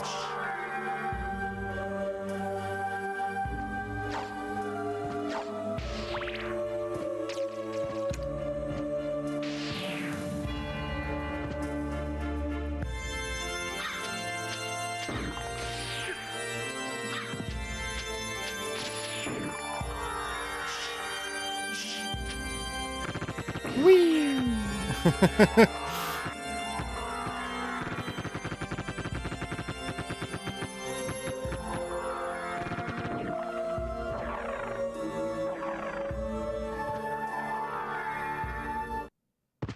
Oh, hi, Maria. リヒターは見つかった。 It's like, how the hell did you get in here? Maybe she, like, flew up and just went through the window. Why can't Alucard do that? やっぱりここに来てたのね。 Maybe the wind turbulence is too strong this high. It looks like we're pretty high up. The wind would just, like, blow him away from the castle. そんなはずないわ。 He'd end up, like, across the ocean in the United それが States. 本当ならきっと訳があるはずよ。ごめんなさい。私行かなきゃ。 I guess technically when this game, the time this game takes place, the United States technically did not exist.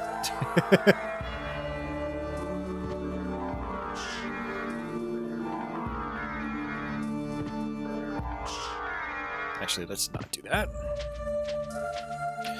Alright, so I need to go to the middle of the castle now. Let's do that. Yeah, imagine Alucard getting wrecked by wind.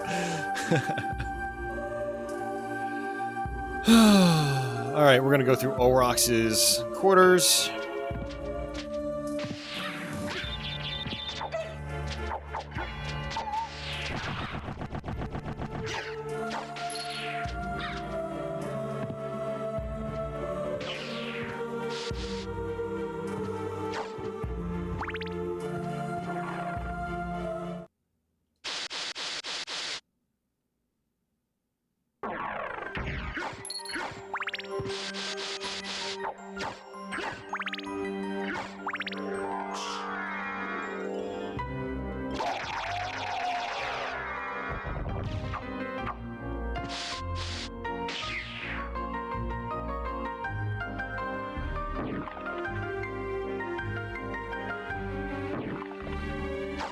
Yeah, so for that move, it's down, up, and jump. If you haven't double jumped yet in the air, then the double jump will take priority. If you do down and then diagonally up forward, you'll go at an angle, as you can see. Very handy.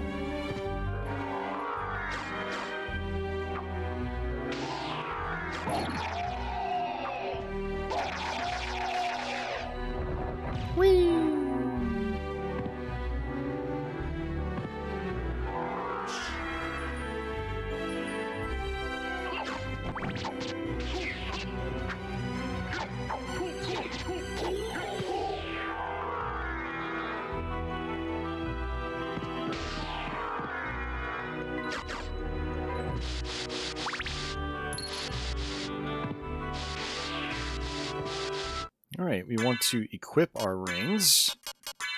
That's one, and I think that's the other. Let's try it.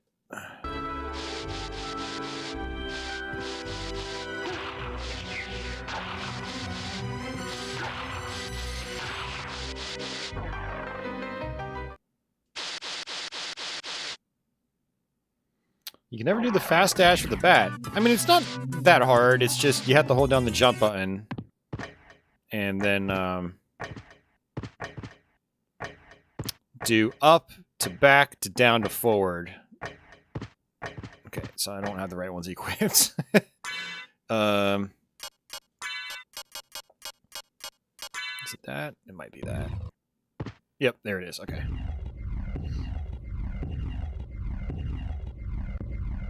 And you also have to get the item too. Like there's an item that allows you to do it.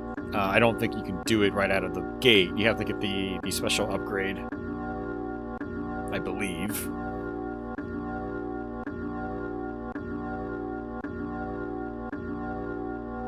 Spooky.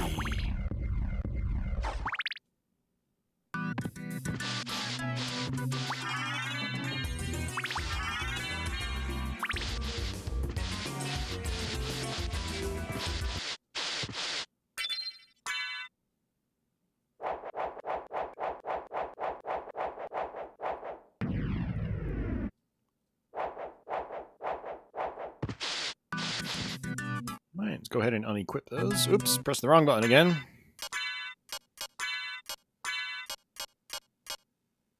I don't remember what that does.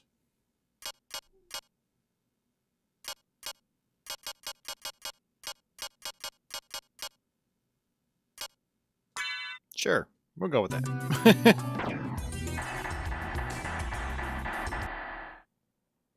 It's alright, kitty, so I'm almost at the halfway point. Then we can feed you and I can feed myself. My kitties are both in here, trying to get my attention.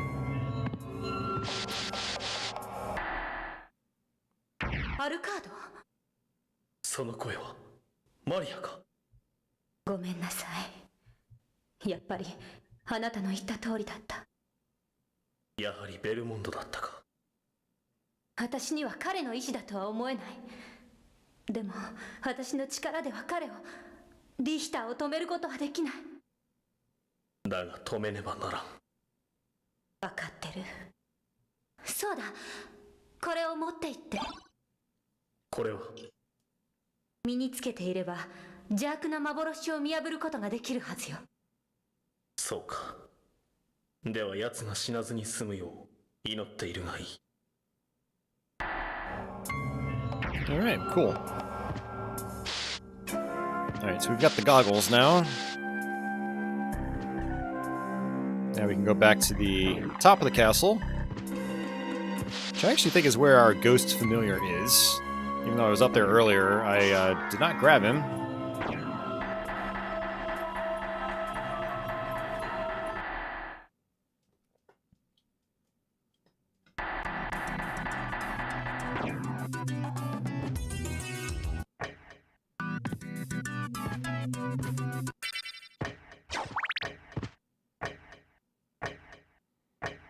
So for the statue on the left, we have to just wait. The statue on the right, you have to use the stopwatch. Speaking of which, let's go ahead and just equip our goggles. I don't remember which one it is. Go with that one to start. We can just change equipment when we're at the Richter fight.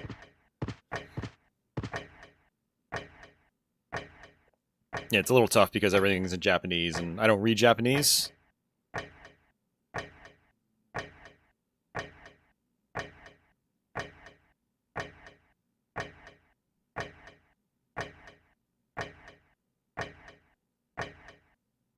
There we go.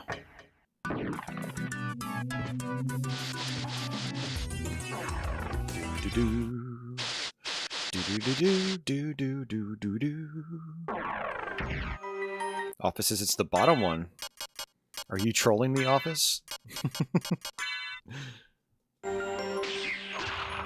Office is probably right. He knows much more about this stuff than I do. That is it. That is a fact. I'm not being facetious.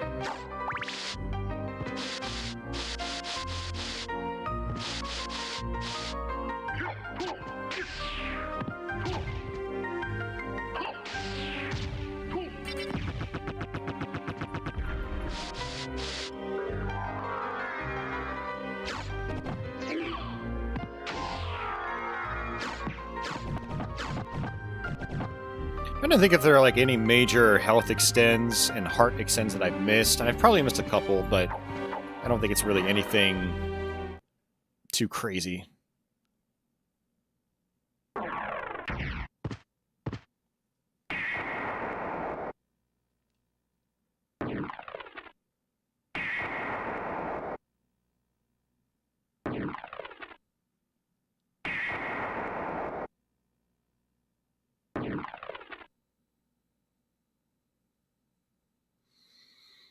Yeah, I mean, like, there are some breakable walls here and there that I missed, but it's like, it's not a big deal. Not a big deal. All right.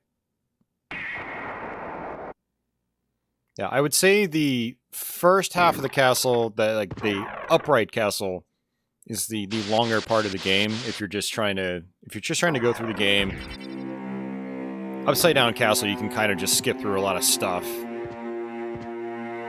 So we will probably just kind of like blitz through the upside down castle, just fight all the bosses. Not really worry too much about item pickups and whatnot. Not worry about grinding.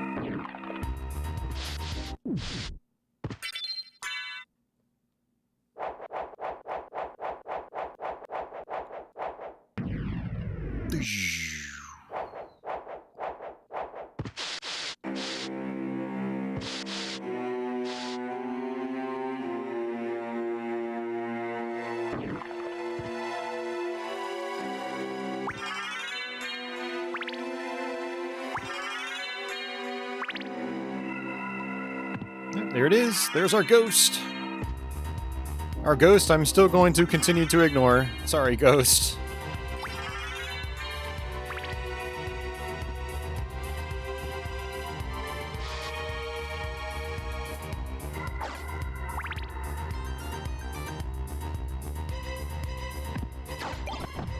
Don't really need that. Yeah, so the idea here is to not hurt Richter. If you kill Richter, you get the bad ending.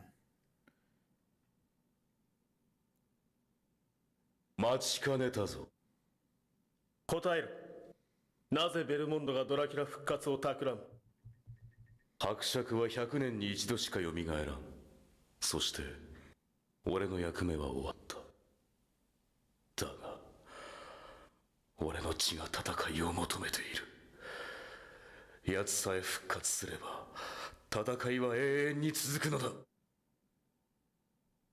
その考えが己自身のものならそれもよかろう。 Hey, there's our orb.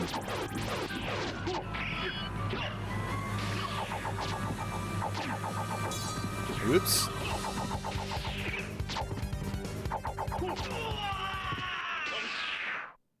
Oh, sneaky Shaft.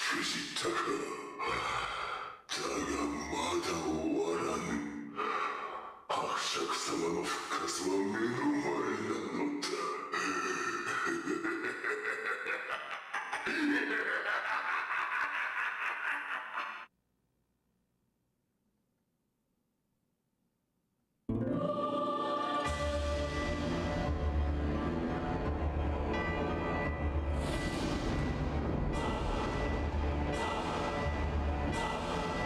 I did give Shaft the shaft.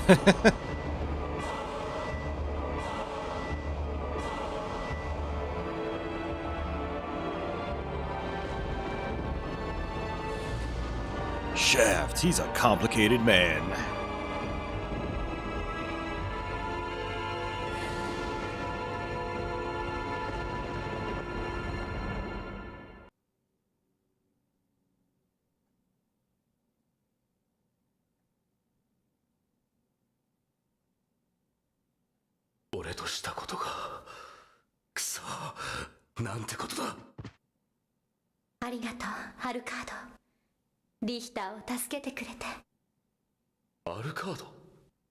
まさか我が祖先ラルフと共にドラキュラを倒した。そんなことはどうでもいい。お前を操っていた者はあの城にいるのか？ああ、そのはずだ。マリア、リヒターを連れて城を出ろ。あとは俺がやる。ええ、分かったわ。All right.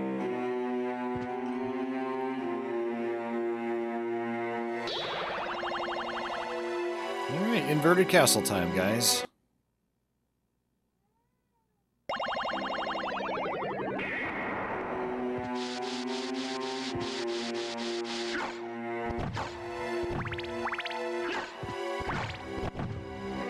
Alright, so I'm going to save it. We're going to get silent for a while. Then I'm going to pick back up where I left off. But I need to get some food in my stomach. I've been going for 3.5 hours. I haven't eaten in about 5. I've only had 1 meal today, so I'm getting pretty hungry again. Need something to carry me over through the rest of the stream.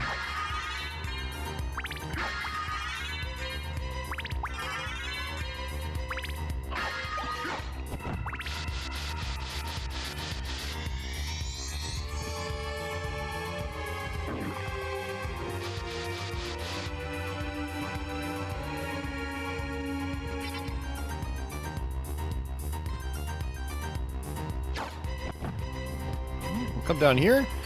So in the Upside Down Castle, enemies give you a lot of experience points.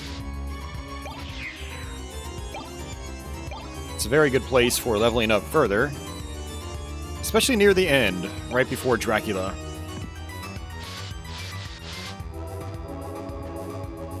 Let's see, we're at 1,087. Yeah, just these skeletons are giving me 400 alone.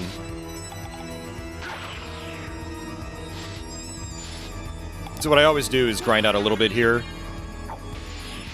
We're back up to... Ooh, okay. Maybe I won't grind out a little bit here. There's only 1 skeleton.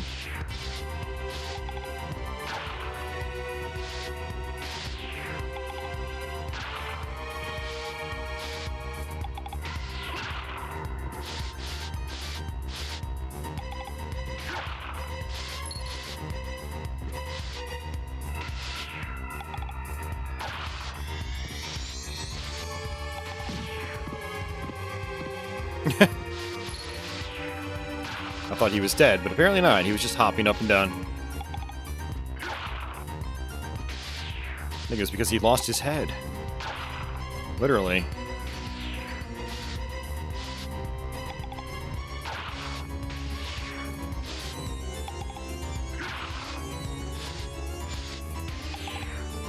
So now the inverted castle here is actually quite dangerous.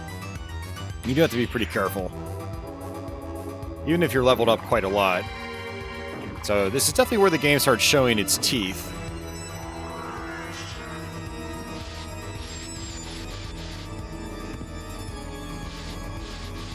Library card.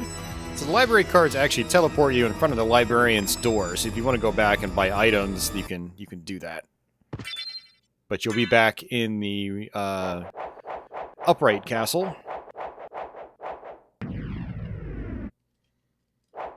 And there we go. So, guys, what I am going to do is I'm going to mute my mic. I am going to put up the break sign. And we are going to have a food break. Man, I'm hungry and tired. But yeah, give me about 15 minutes, and I will have the YouTube stream up in the background on my phone. So if you guys want to continue to chat, I'll be here looking at the chat, and I will be trying to respond to you guys. So,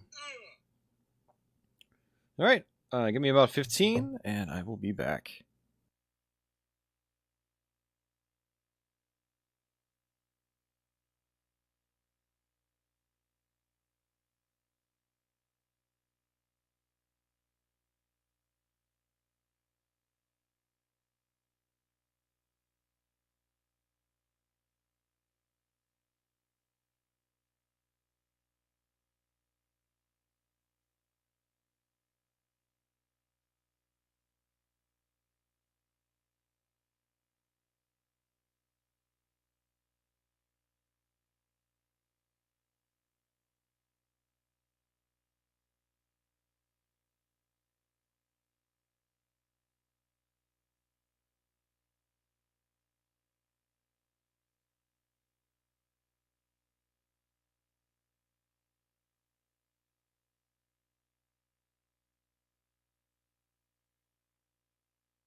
Alright, guys, I am back. I am fed. My cats are fed. And I guess all is good. So thankfully I can actually continue to traverse with my mist. And we will get a function later that allows us to actually damage enemies.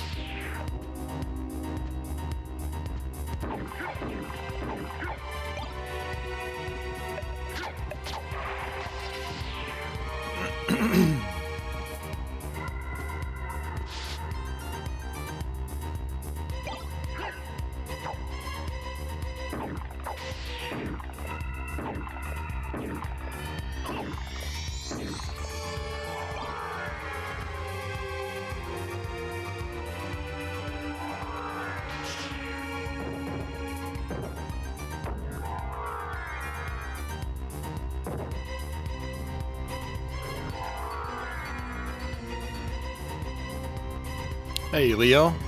How are you doing?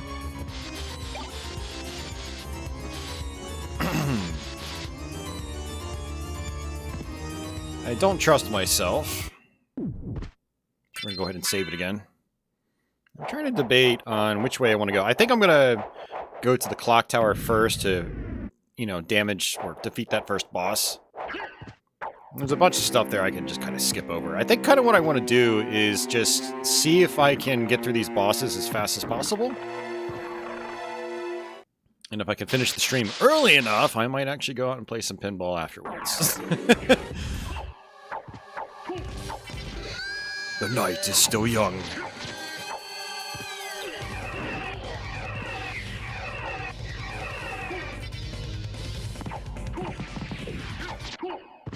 Oh, that was fast. So the idea is to kill specific bosses. They give you Dracula's body parts and other items. Kind of like Castlevania 2, actually.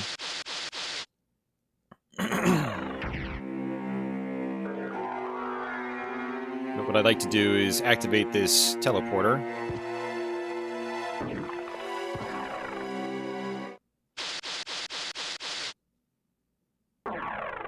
And I don't think I can actually go anywhere right now.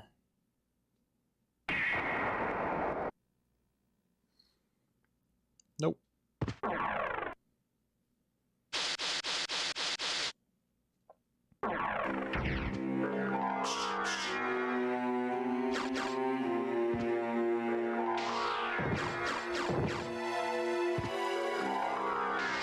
Well, we're gonna go through the chapel.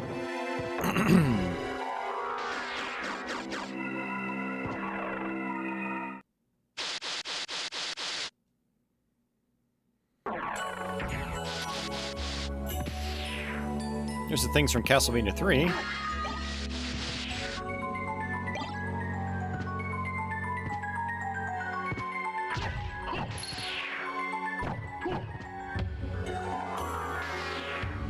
Man, I really wish I didn't have to work tomorrow.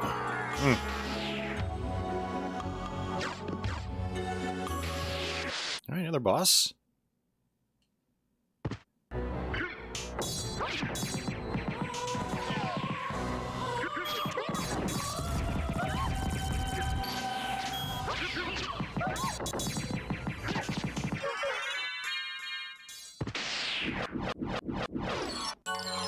Spooky. It's Dracula's heart.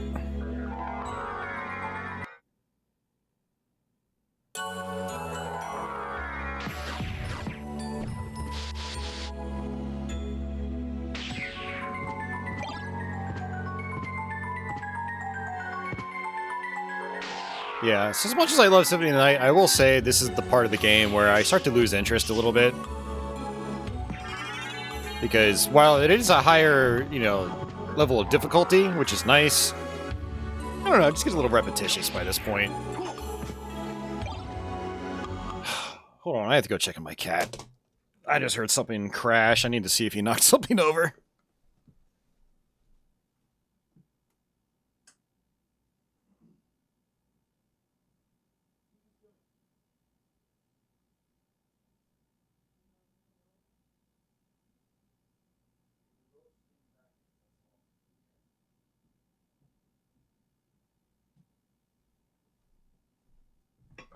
Oh boy, my cats go crazy. They get into like these playful modes where they're just bouncing off the walls, and that's what I'm hearing. They basically chase each other for like a half an hour. Patchouli hisses at Milo half the time.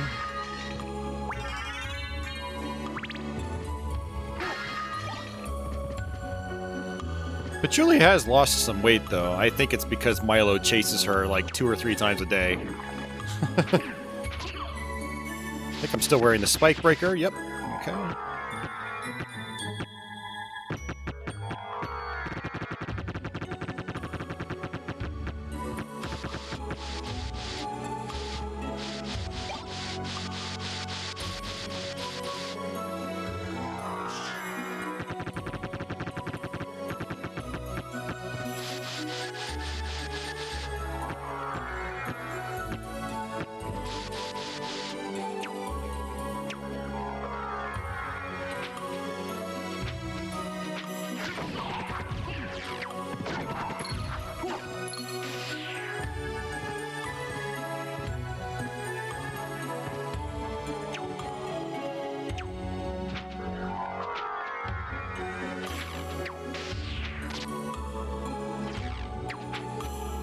We can go back to the Coliseum if you want.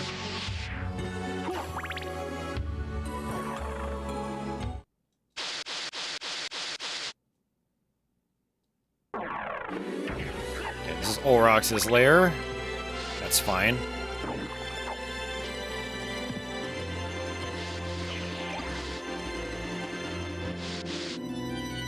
I'm gonna have to come here anyway. We have to do a lot of stuff, actually. And at this point, you know, I could try to level up some, but I'll just let it come. I'll just let it happen.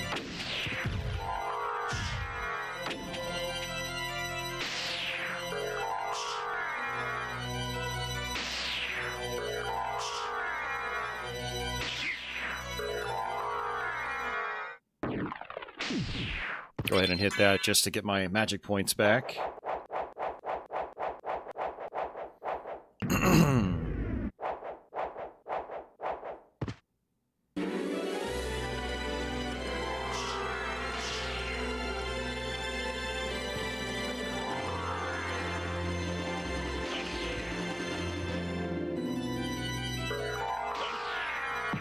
Oh, lucky. Alright, we get to fight the mummy. Another one of those pretty easy bosses. And we have the holy water too, so it's gonna make him even easier.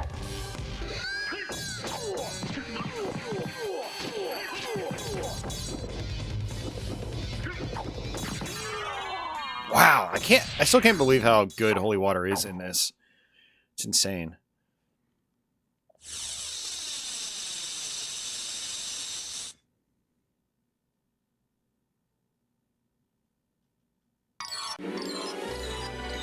Do the Alucard dance. There's Dracula's rib.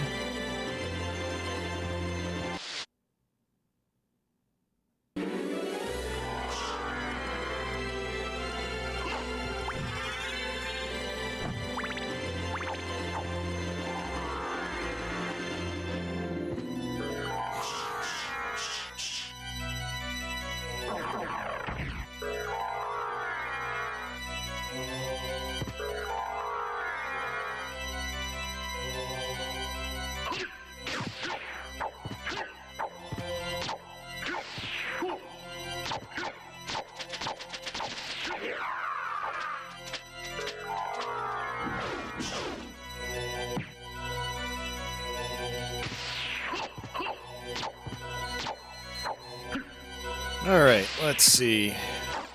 How do I want to deal with this? Yeah, Leo, chat has really slowed down. It was really busy in the first half of the stream, and then it just kind of like died off. If you have anything you want to talk about, Leo, feel free. Yeah, we had really good viewership too in the early parts. We had like 60 people watching, which is rare for my streams these days on YouTube, so that was pretty cool. And yeah, we had some fun conversation. But yeah, then it just slowed down. It's getting a little bit later. It is Tuesday night. It's almost 9 p.m. Like I said, I am trying to just kind of go straight to the bosses.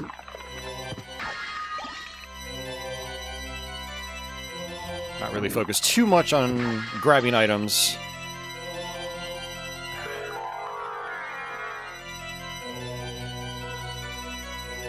Yeah, it seems like if you don't get the timing right with your boots, you can't actually use it again until you transform or you land back on the ground. Okay, so that's unlocked now. We're gonna go ahead and just leave that.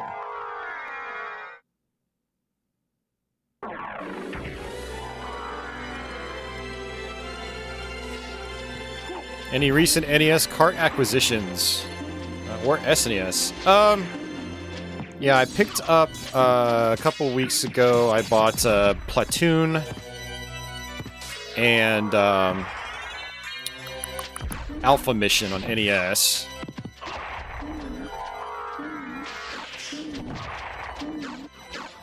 Actually, I got that from the York show in Pennsylvania. The York Game Room show.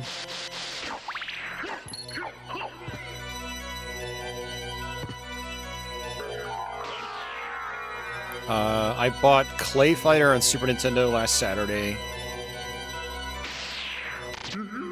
I got a couple of Genesis games the other day. Nothing special, but it was... they're actually right next to me. I got Combat Cars, Jurassic Park, and the second Taz game. It's like Taz Escapes from Mars or something.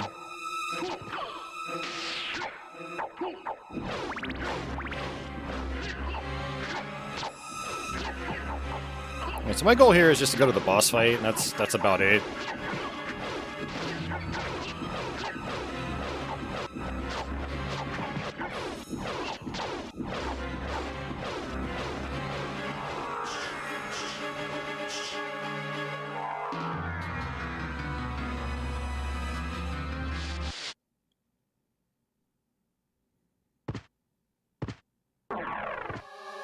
All right.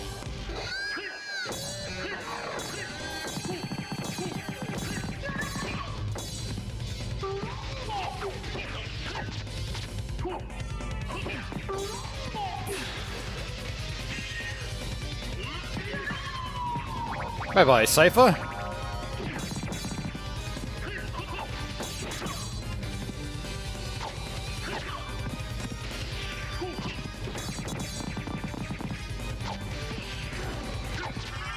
Bye-bye, Grant.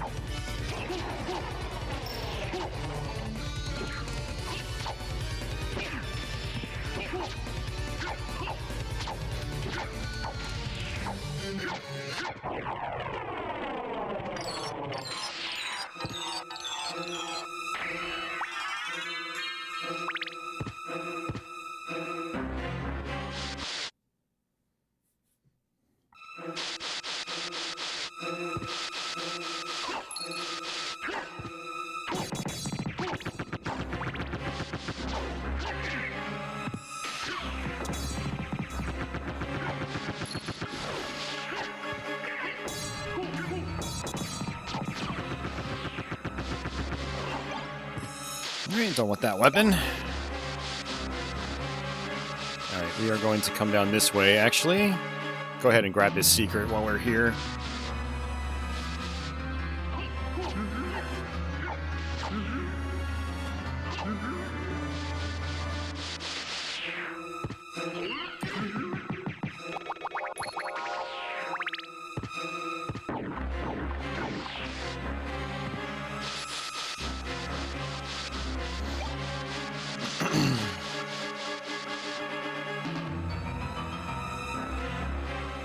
Talking online afterwards, how NES prices were, and the activity were declining.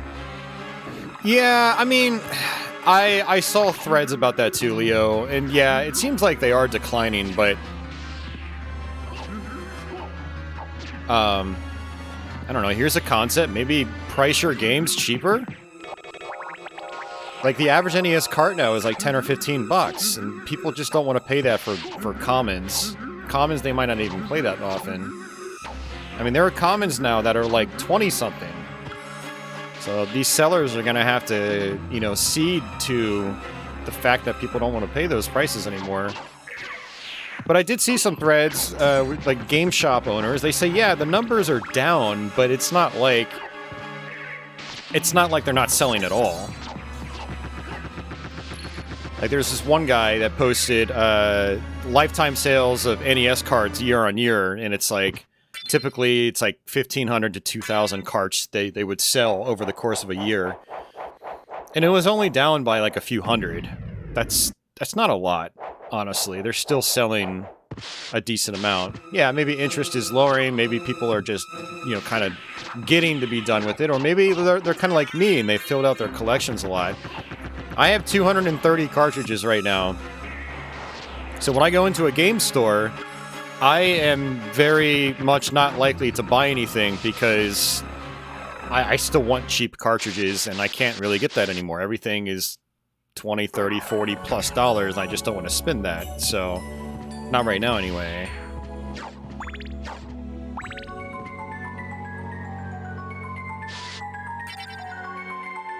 Well, I mean, yes and no, Leo. I mean, Atari Age can be good, but there's so many people there trying to get maximum dollar on their games. And even NES in particular, I haven't seen a lot of good deals on Atari Age recently. Oh, this is not good.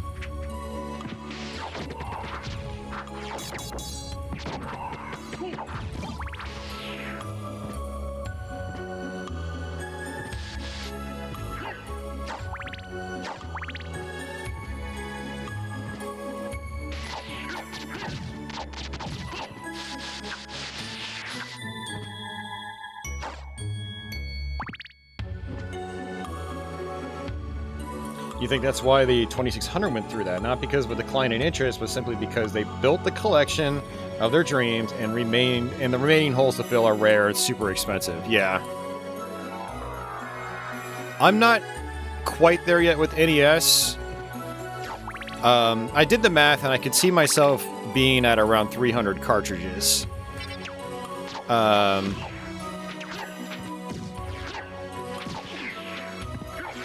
And then I'll probably just stop altogether, or I will start trimming it, not trimming it down, but I will start trimming the fat, and I'll start focusing on more expensive games. But again, I just don't feel like doing that right now. Maybe by the time I get around to it, it will have declined in price to a point to where I can get some of the other games I want without paying as much.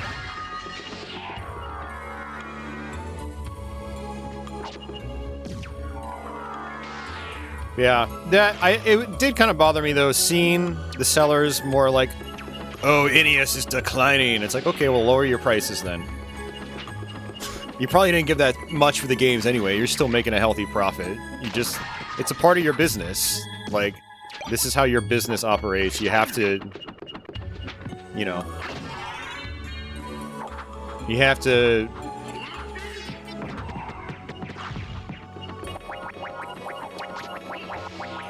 You know, there's an ebb and a flow, and you have to go with it. Otherwise, your stuff just sits and sits and sits.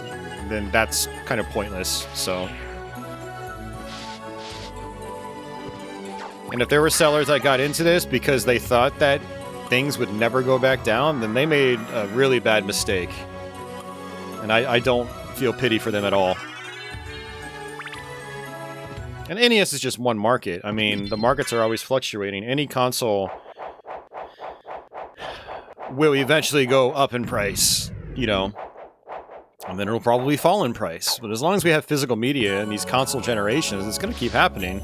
Collectors are going to collect. People that grew up with the consoles are going to remain nostalgic about them for decades, but then we're going to start dying off, and then we'll be the exception to the rule.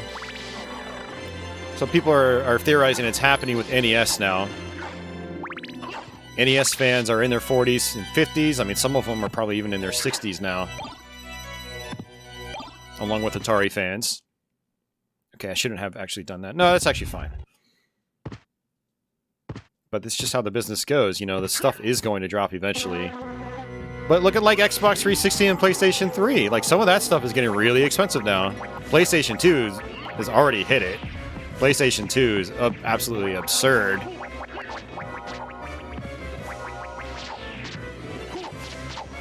So these shop owners have to understand that.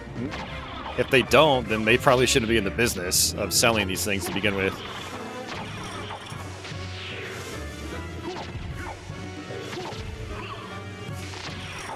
Yeah, it just kind of came off to me, Leo, as what a lot of these guys were saying was more like they were panicking about it. It's like, I don't really buy it.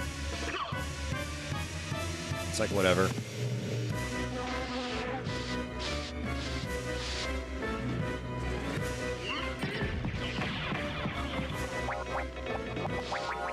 Yeah, see, getting to this boss without having a good long-range projectile is kind of not wise.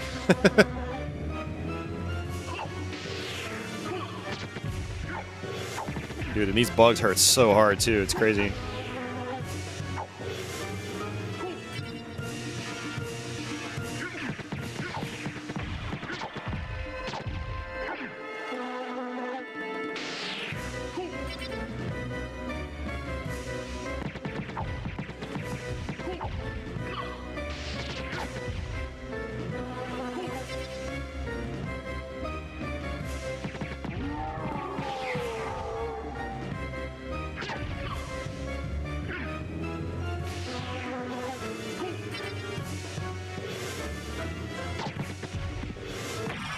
Oh, we got him. Just barely. I was thinking about dipping into my my health reserves.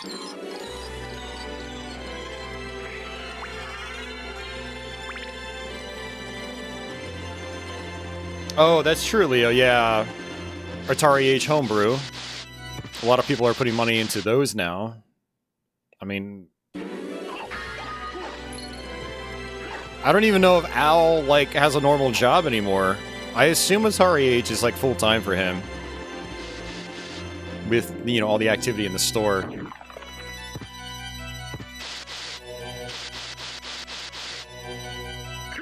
Yeah, it is showing its fangs.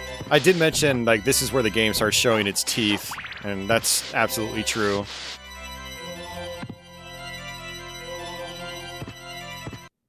Yeah, a lot of people say that this game is really, really easy, and parts of it are, but when you get to the Upside Down Castle, like, no matter how leveled up you are, it's still pretty dangerous. Which was good. Otherwise, the game would have ended up being a snooze fest overall. Well, not overall, but you know what I mean, like, if you had a second castle that was just as easy as the first, then it would get boring, but... And actually, it plays out fine here. It's pretty cool.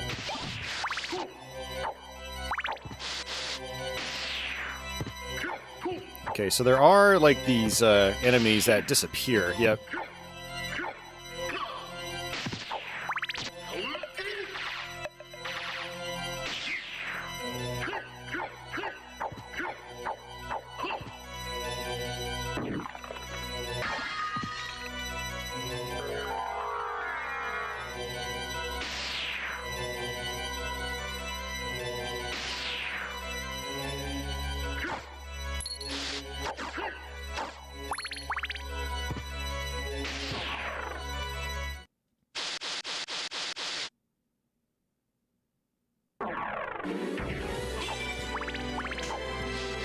Alright, back to the bat.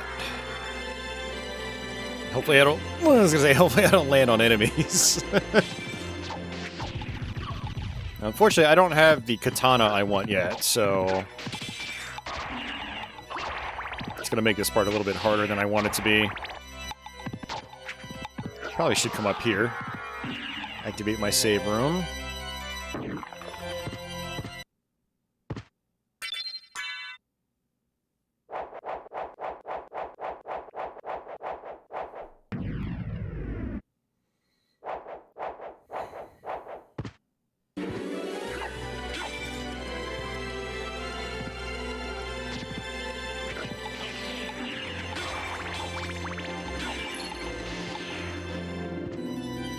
Alright, these guys give really good experience.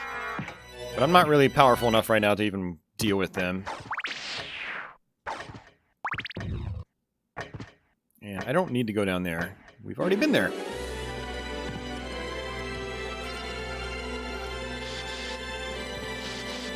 Oh, Leo, I got it like 3 days after I ordered it. They shipped it immediately, and I got it really fast.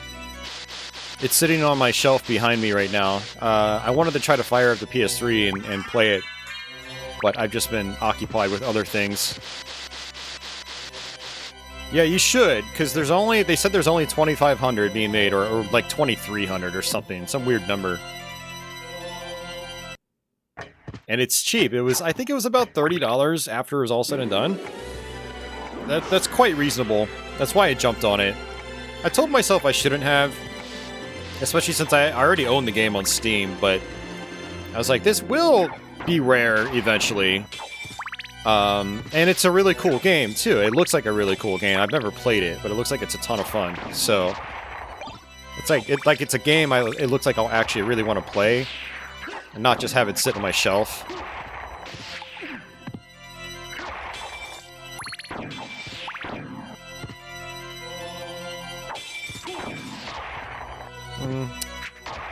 I'm not gonna grab the stopwatch. You can get the actual Alucard set now if you didn't use the Death exploit earlier, the Grim Reaper exploit. Yeah, those chomper things is what makes this whole area super dangerous. They do. I don't even want to know what the damage output is right now.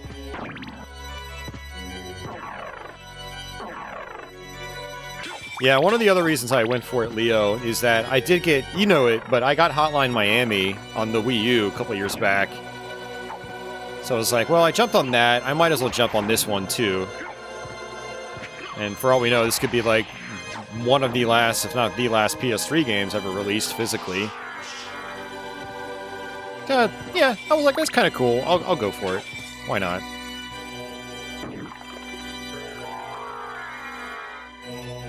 I kind of wonder where my money's at right now. I haven't checked in a while. Only 16,000. Yeah, the duplicator is like... Man, I don't remember how much it is. I don't remember if it's like 100 grand or if it's something else. So this will take me back to the outer wall. I do want to go back to the library though, so I guess we'll go this way.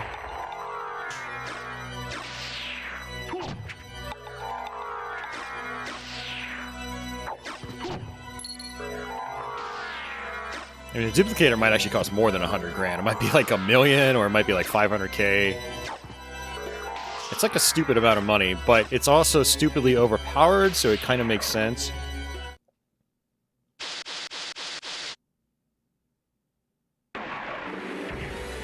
Oh yeah, not Hotline Miami. Shakedown Hawaii. Sorry, Leo, that's what I bought. I don't know this series well enough. I still get a lot of the names wrong.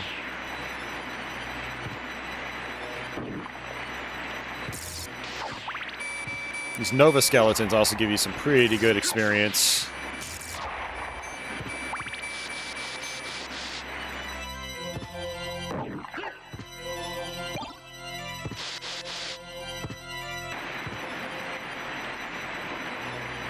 Shakedown Hawaii is very similar, it just goes for the 16-bit aesthetic. Okay.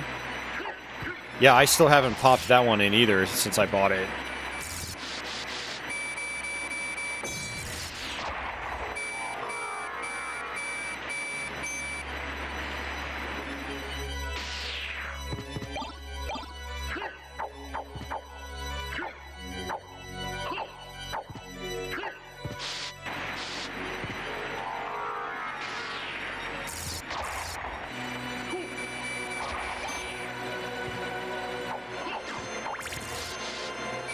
Alright, there's also a boss down here that we have to kill.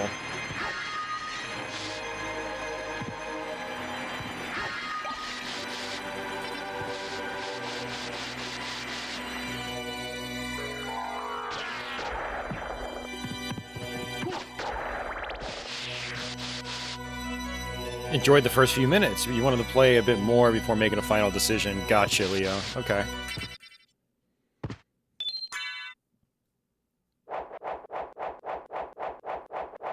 Yeah, you don't want to drag your feet too long. I told one of my buddies about it the other day, and I was like, dude, you should look into this, because they're only going to make so many. And it's actually seems like a pretty cool game, so it's probably worth investing in.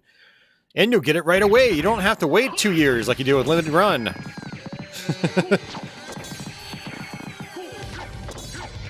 Like, support people actually making their damn games and making them available, like, right away.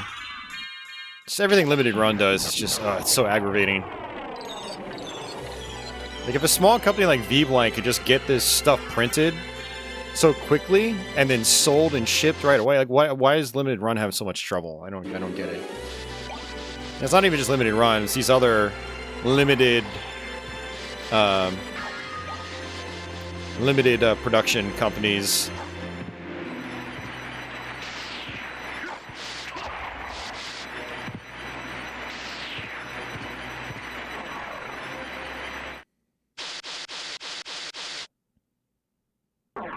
Yeah, I did see that, Leo. They said that they'd be open to a reprint, but I don't know how likely it would actually be. That's the whole thing, right? Just like you said, it's all but a certainty right now. Okay, this is a really dangerous area.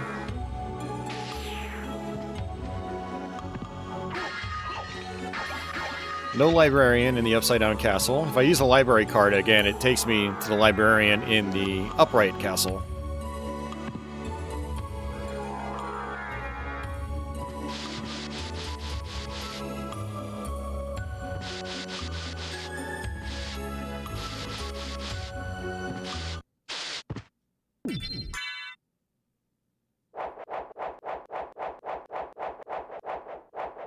It's great that Sony's still allowing people to print games on those old platforms.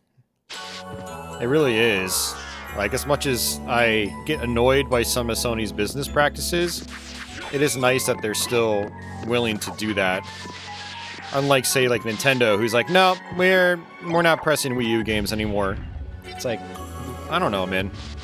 What's keeping you from pressing Wii U games? What's so special about your Blu-ray disc?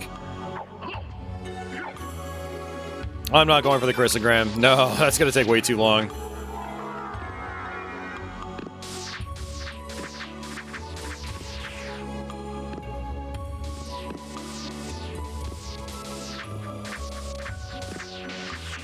Twilight Time. Interesting. A company doing limited releases for Blu-rays. Interesting, Leo. I had no idea. I don't follow film at all. Everyone complains about the slowdown in the Saturn version. I gotta say, there's a lot more here in the PlayStation version that I forgot about. A lot more than I remembered.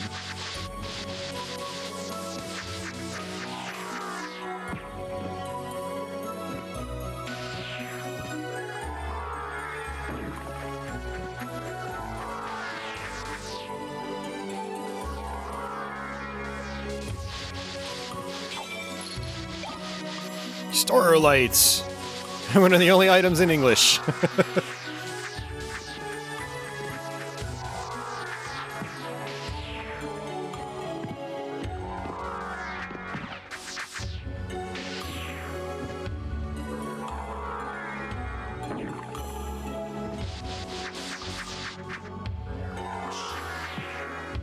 Whee!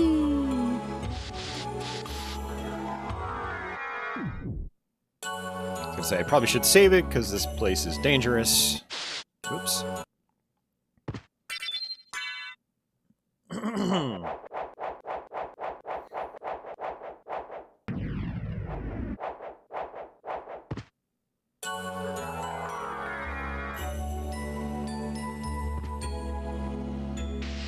shmoos are funny. Those are the heads that fly around. And just their name is hilarious too. Shmoo! Like, who comes up with these names? Shmoo sounds like one of the least threatening things you could have in a place like this.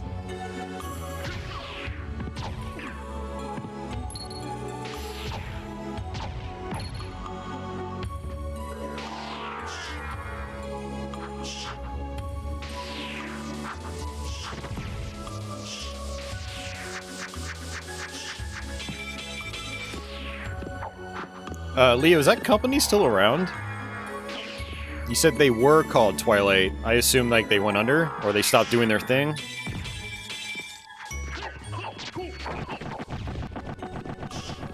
See, that could be an interesting history lesson for these video game companies doing the same thing.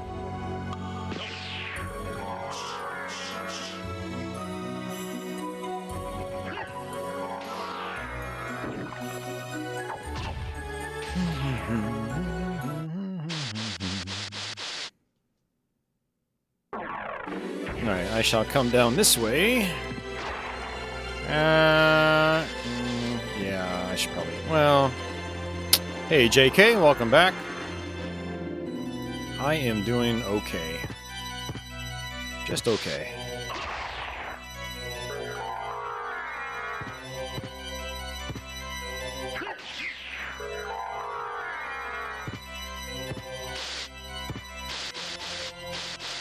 I am not getting a chrysogram. That's the second time someone's asked already. I'm not wasting all your time trying to get the chrysogram. I think we did that on that.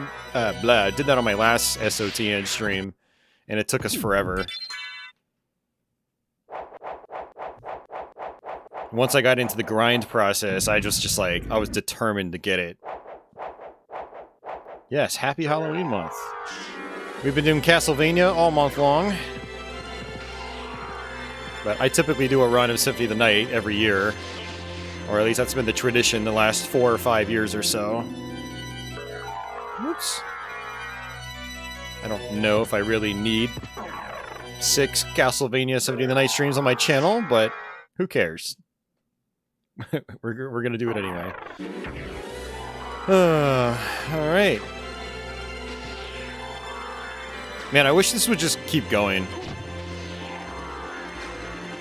What's the second best weapon combo? I don't know.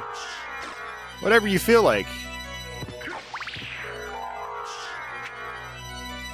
I mean, honestly, it would be Shield Rod with the Duplicator and the Power of Sire. Something like that. Uh-oh. That's not good. At least I can still use this. There we go. Got all that health back.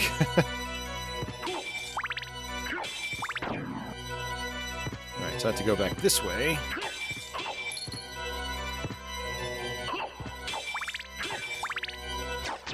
Ow. Yeah, they're doing 55 damage.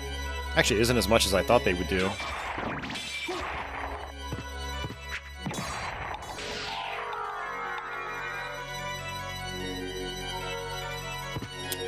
So the main guy passed away, and they eventually liquidated their inventory, closed up, sold off the name, and remaining stock to a third-party online store that sold their releases. Okay, see, that makes sense.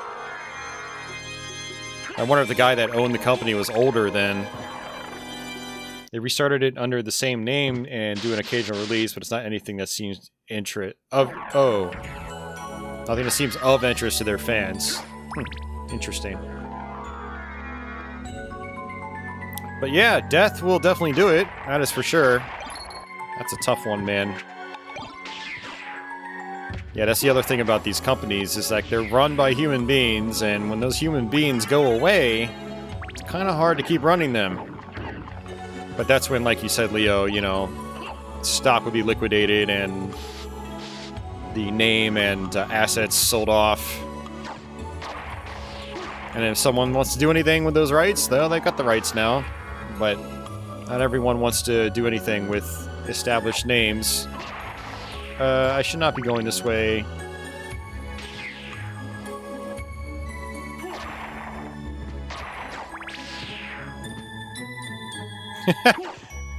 You guys woke Office right up.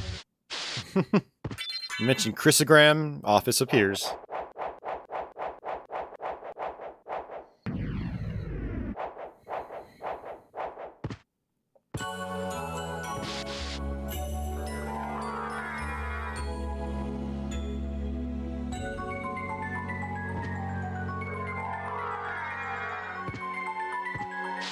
I don't think I need anything in here, but I'm going to come here anyway.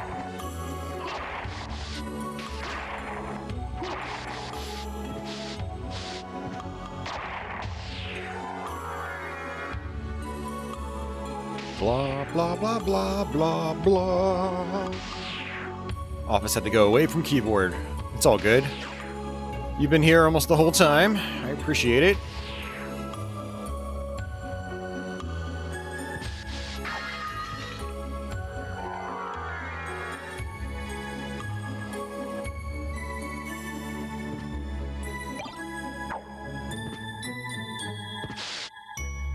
Don't remember what that item is because it's in Japanese. It's like a scratch-off lotto ticket. You make a couple of kills and see if you won the big money. And I'm definitely not going to win the big money with those couple of scratch-offs. I'm going to have to spend my entire life savings on it just to get that chrysogram. Hey, Mike, what's going on? It is a game. I don't even know if it's a very good one. I'm still divided on it.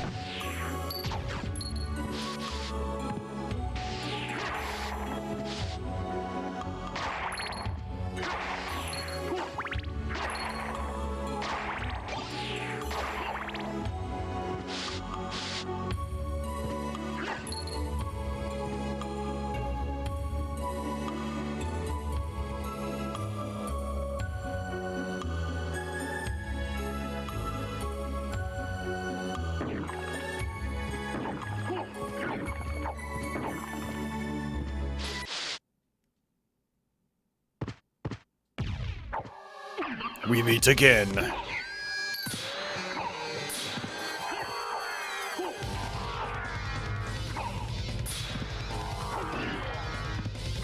Wow, he hits like a tank. Holy crap.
Alright, let's do this. This area is great for experience, but don't really care. Whee!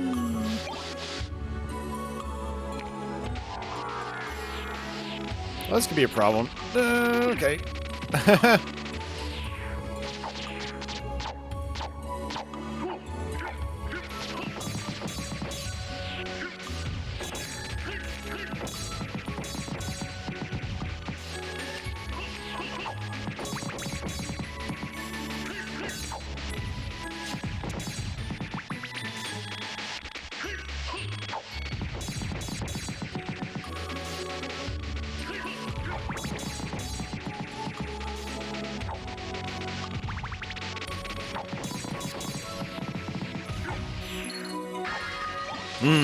Meats. Hey, Kurt, welcome back.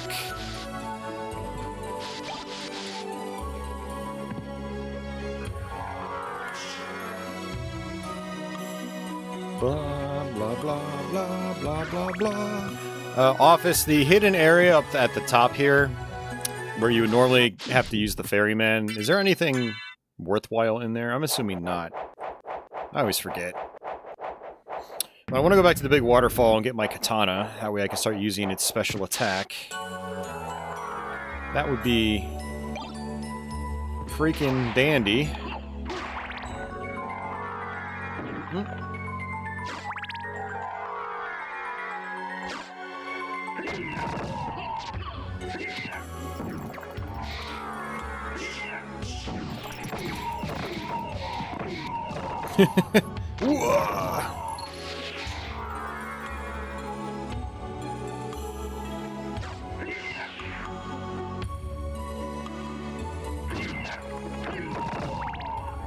Can't recall. Probably not. Yeah, if you don't recall, it's probably not important. It's good sound logic, I think. Oh, this is bad. Whoa! All skill. Not really.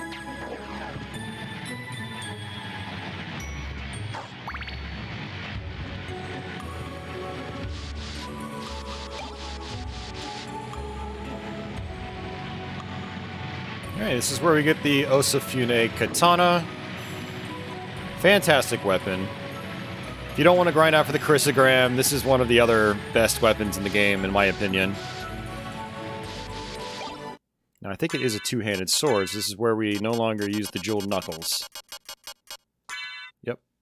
Let's actually see what else we have here. I don't think I really need the spike breaker anymore. I definitely don't need these.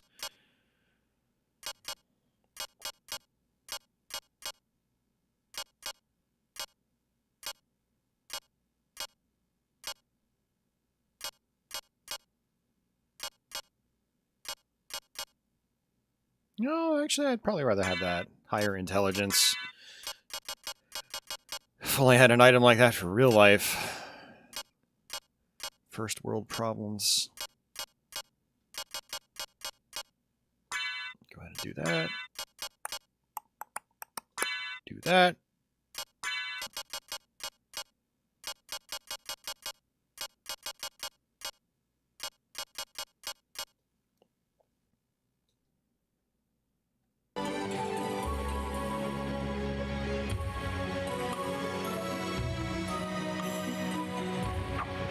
Yeah, no problem, Kurt. Like I said, if I see Castlevania, I like. Whee!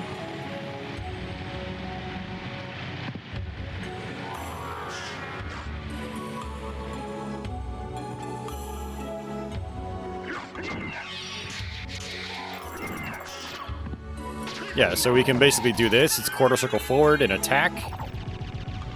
And you can basically remain invincible as long as you get your timing right. You just constantly do it over and over again. See? Just like that. It is so good.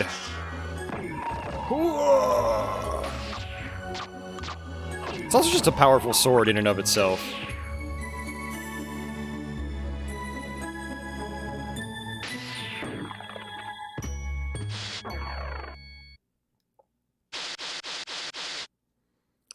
Trying to remember if there are any other boss fights I've missed. I think we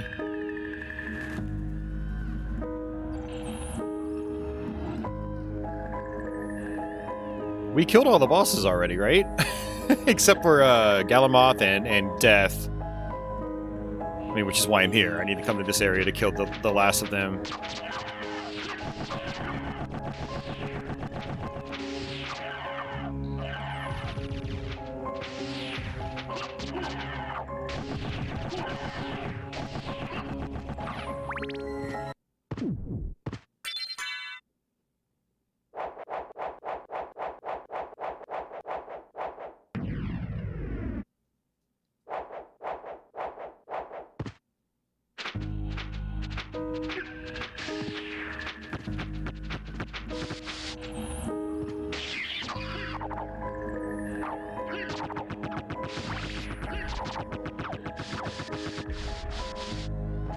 Alright, I need to switch over to one of my other familiars.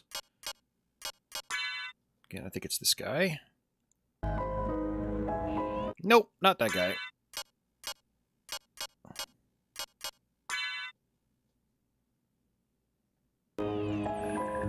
Okay, there he is. Any luck locating my Japanese copy of Doom? No. Yeah, no, Leo. I have no idea where it went. I feel really bad, actually. Because I know I streamed it like a month ago on Twitch. I'm pretty sure Savvy was there and I decided to fire it up.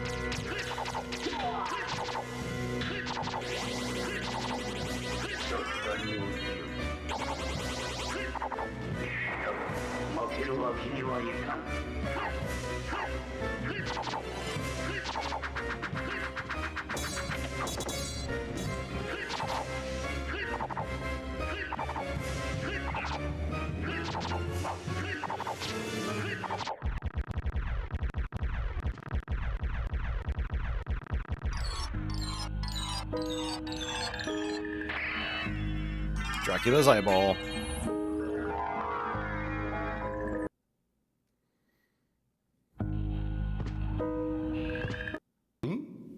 このスイッチはまだ押してないな。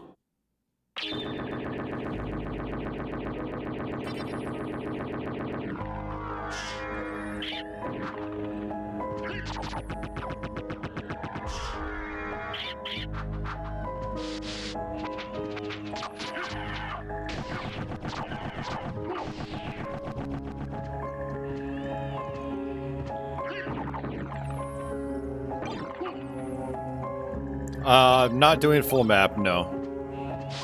There's no point. Like I said, I've done this game half a dozen times on my channel already, so... And I also kind of want to get out of here. I'm honestly kind of bored by this point. The problem with doing a game like this is it's kind of long if I want to do it in one sitting, and we're almost at the 5-hour mark already. I'm just kind of tired and I'm done. I just want to get this over with, and if it's early enough, I might go out for an hour or two.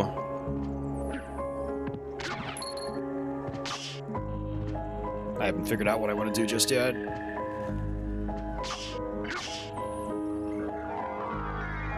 Yep. I kept promising people this stream, so I went ahead and decided to go through with it.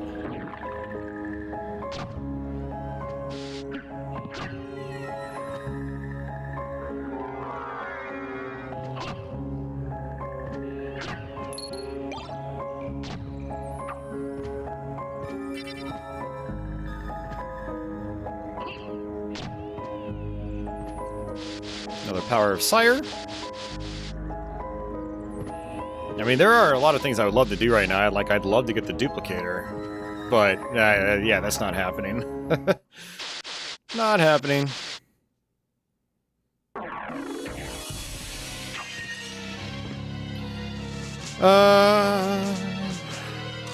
Yeah, the axe doesn't really matter at this point either.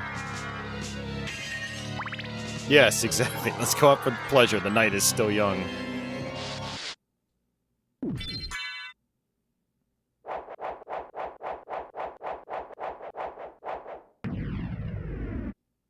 Someday we need a Richter run. You know, I actually want to do that office. The only problem with the Richter run is, well, I don't know what the problem is. I just know that,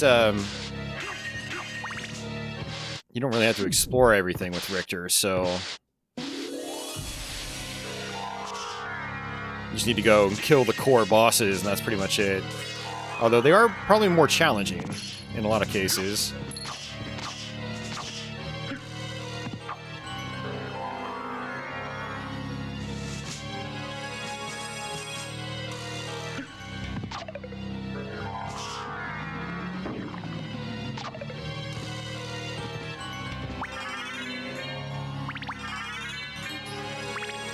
$500,000 for the duplicator? Okay, I had actually asked about what the cost was earlier, but I figured everyone that knew the answer was away from their keyboard.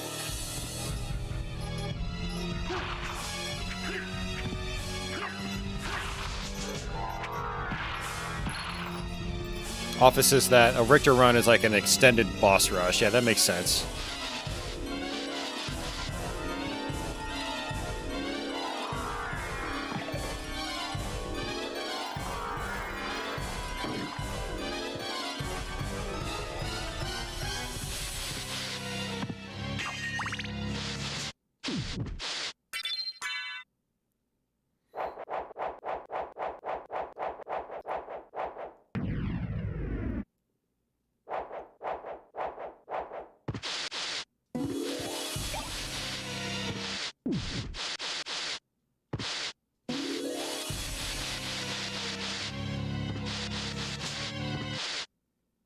Alright, here's Galamoth.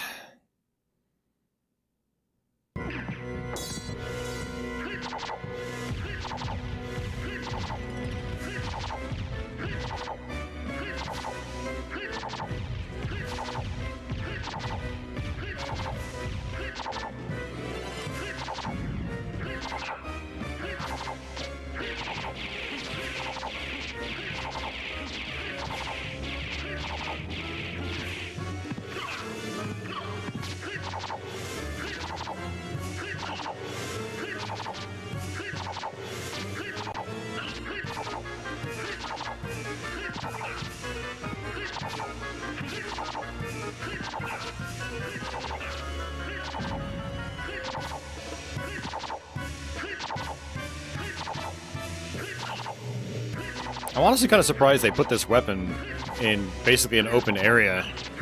This is so good.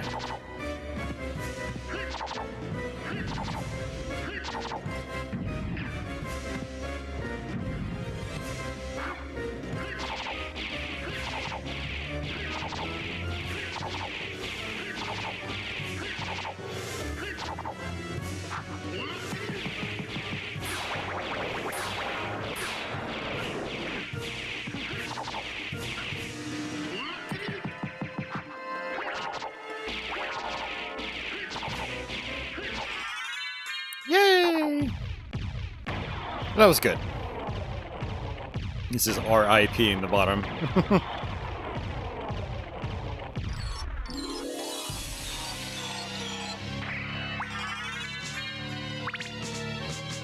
Yeah, Scalamoth is not a mandatory fight either. It's just fun. So I don't think it's mandatory. Let's see. Am I gonna get an item here that makes him mandatory? Oh, he is. Well, no, this is just a special ability. I think that's my mist ability. Yeah, now I can hurt stuff with mist. Yeah, so I guess ideally you want to come here first. You can use the mist on the doppelganger. Not doppelganger. The Beelzebub. Lord of the Flies.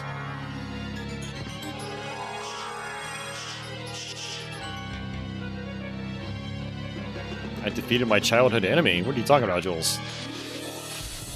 This guy wasn't my childhood enemy.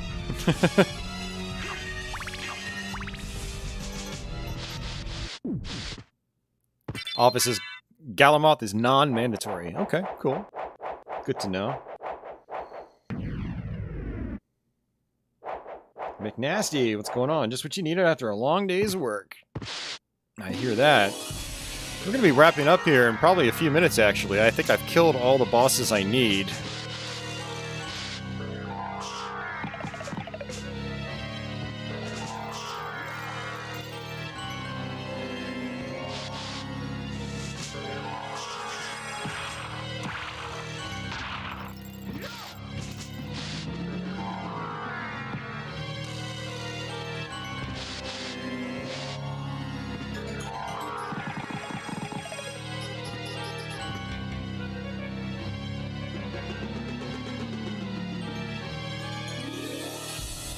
Oh, Galamoth is in Kid Dracula? Okay.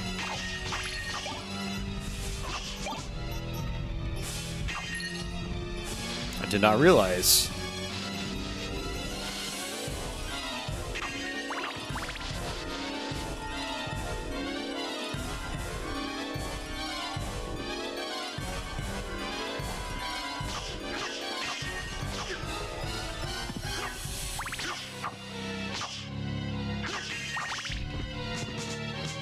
Office, since you know all this stuff, there aren't any other mandatory items down here, right?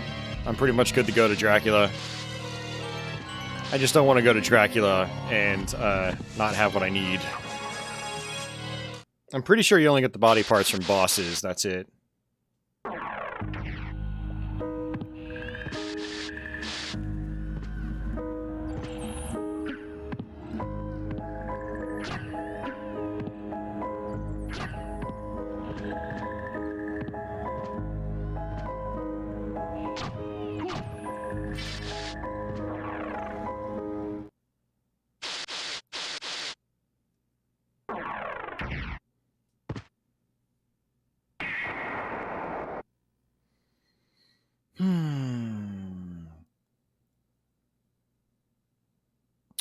Alright, so we want to do this other one. I'm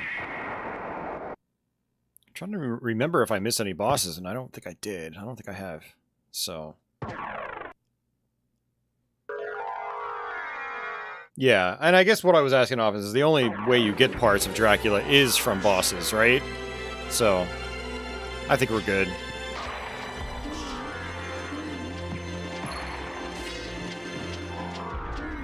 Oops, that's not good.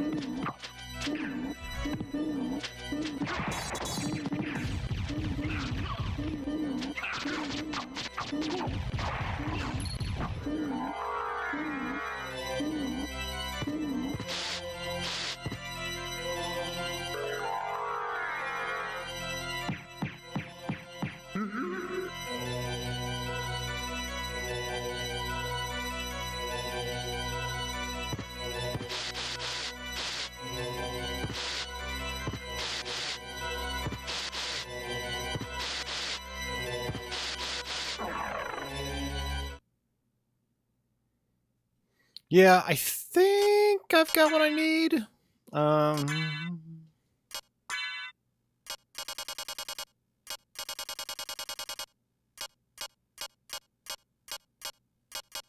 Yeah, that's it. They fill up the last 5 slots, right? So, okay. I think we're good.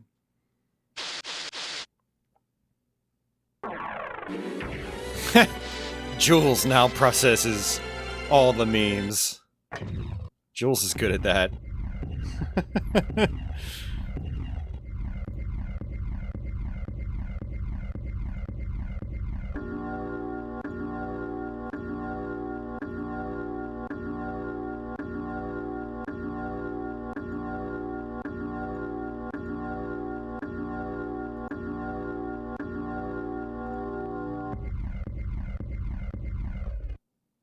All right.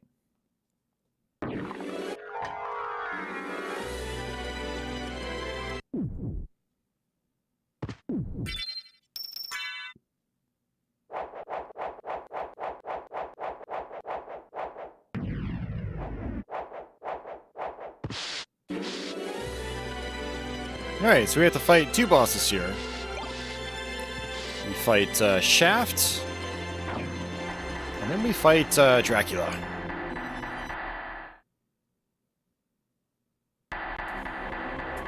Now, normally what I would do is I would spend time leveling up.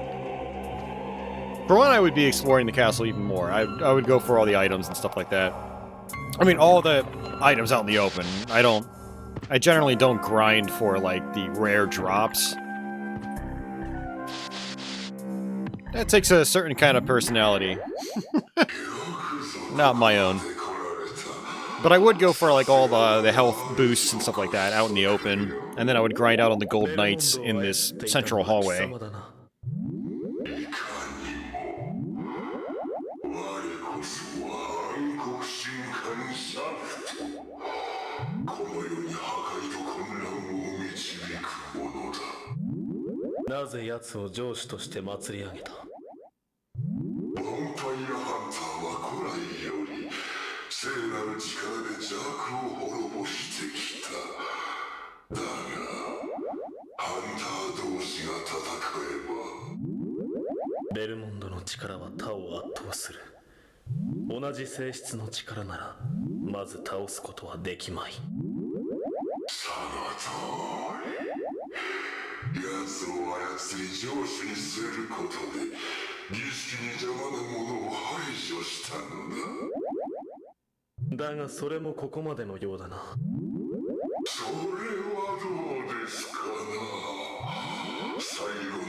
Hey, Dustin, welcome back.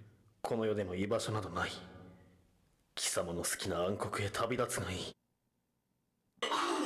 to wrap up here.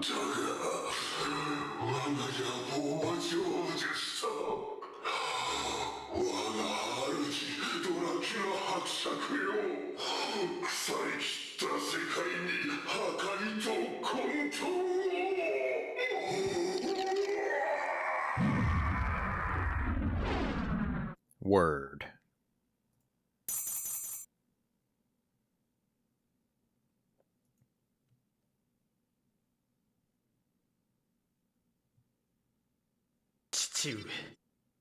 Oh, 誰かと思えば久しいな我が息子よ。できるなら会いたくはなかった。こうなった以上ここから先に行かせるわけにはいかない。相も変わらず人間どもの味方をしておるのか。よもや奴らがお前の母親にしたことを忘れたわけではあるまいな。忘れられるものか。だが母は人間への復讐を望んではいなかった。まだそんな世まいごとを言うか。まあよい。今度こそ下賤な血を消し去り、我が眷属に加えてやろうぞ。母の名にかけて、ドラキュラ、再びあなたを倒す。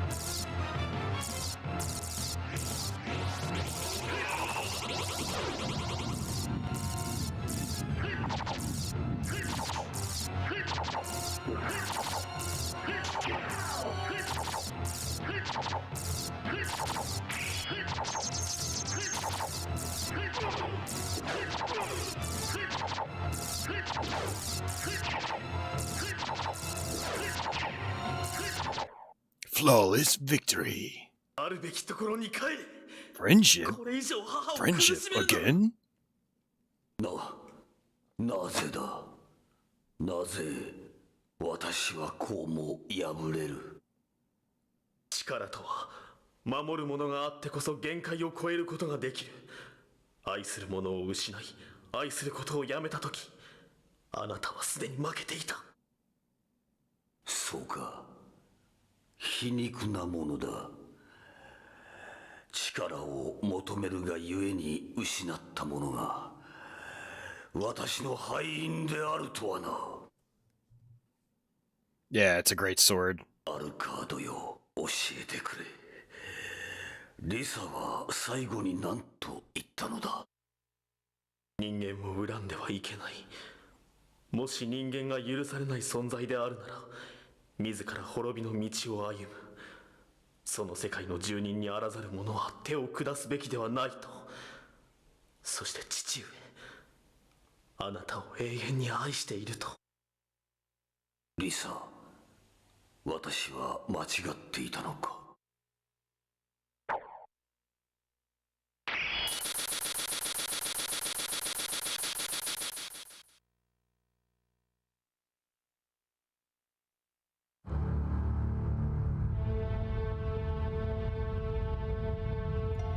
Yeah, the annual Halloween tradition is done for 2022. Yep. Man, we'll see how I feel next Halloween. I'm not even sure if I want to keep playing this every year. No, we'll see how I feel next year. It was still a fun stream overall, though. I still had a good time. Definitely lost my energy around like the 3.5 hour mark.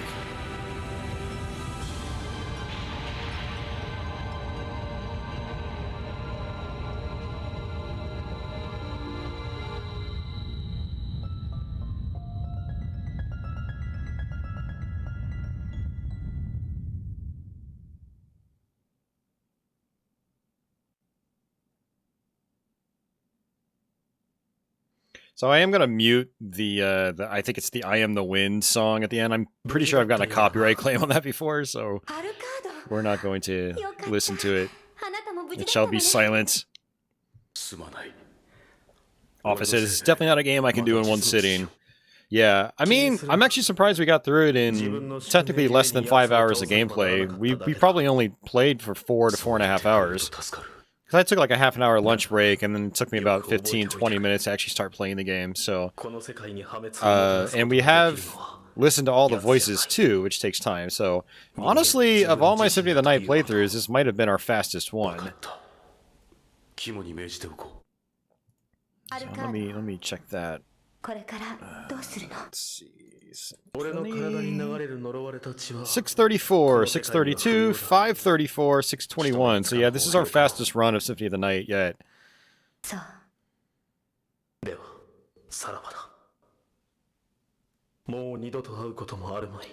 Dustin, it's not really a Symphony of the Night port. It's more like a fan game using the assets. I think they've already said the level design is going to be linear. It's not going to be Symphony of the Night. I don't recommend people get their hopes up for it. It looks great. Don't get me wrong, and I think what they're doing is really cool, but it's not a port of Symphony of the Night. It's something else, using the assets from the game. Now, if he managed like the whole RPG system and actually the non-linear level design, then that would be really cool. Oh no, copyright claims for you. All right, there we go. I have to mute it, guys. Sorry. Woo. I'm gonna start speedrunning the game now. No, definitely not. Dustin says, yeah, it's gonna be more like a classic game. Yeah, and that's cool, but I don't know. We'll see how it turns out. We'll see how good it is. I mean, there have been some amazing Castlevania style homebrew projects, like especially in like the PC scene. So, you know, if he ends up making a good game, then that's really all that matters. But a lot of people are spitting it as like a Castlevania Symphony of the Night port, and it is definitely not that. So far, from what we know so far, it is not that. So, hey, Agostino, what's going on? Carl says, any Halloween day plans? Potentially, Carl. I'm not sure yet. If I'm not going out that night, like to like a bar or a brewery or something, I might go to my parents' home, because we traditionally do Halloween over there, and you know, give candy out and stuff like that. I'm not sure if I'm gonna do a YouTube stream that night. We'll have to just kind of wing it. I've been winging most of my streams this month.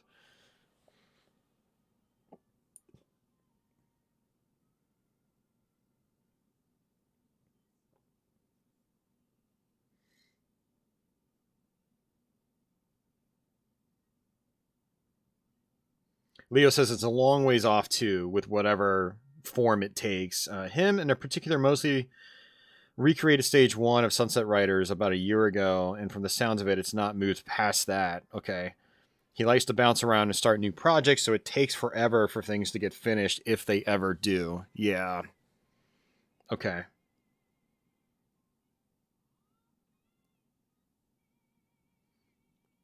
Offices, would that be anything like the Duke Nukem 3D Genesis port? No. That was Tectoy back in the day, and it was that game is don't even get me started on that. I really want to like Duke 3D on Genesis, but man, it just has some horrible level design. It just does not play great. Zero Tolerance is a much more, no pun intended, tolerable game.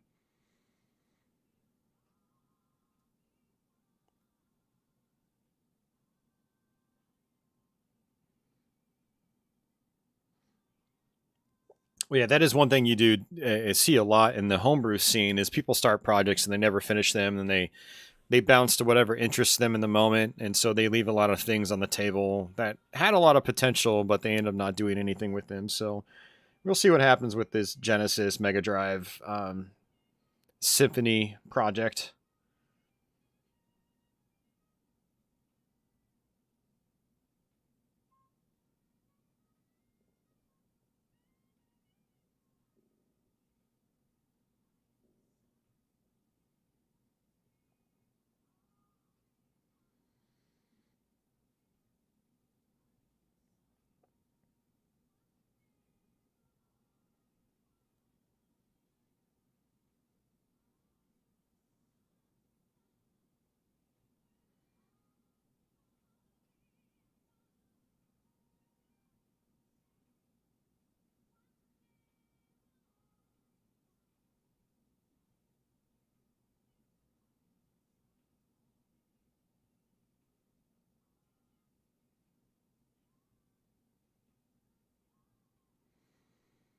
So many credits. So slow.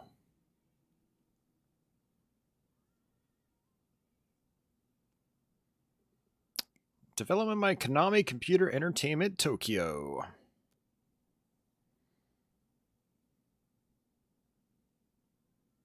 Yeah, I need to put more time into Xenocrisis. I was kind of turned off a little bit by some of its, you know, its level design and boss design, but I went back to it on Xbox One, and it actually seemed kind of fun. But then again, I do think it works better as a twin-stick shooter. Like, you actually have dual sticks. So I need to go back and put more time into that game. One thing that did bother me about Xenocrisis, though, was that it... the scoring was basically randomized. Like, the levels themselves were random, and so... that completely kills, like, the scoring aspect of the game. Which is a real bummer, unfortunately. So...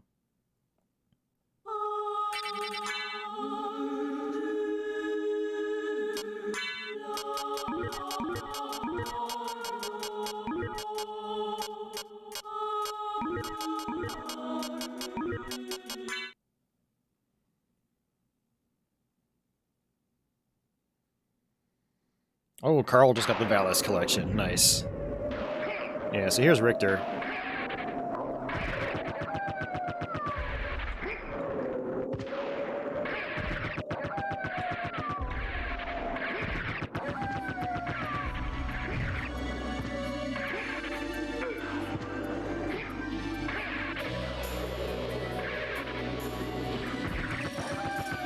Yeah, pretty cool.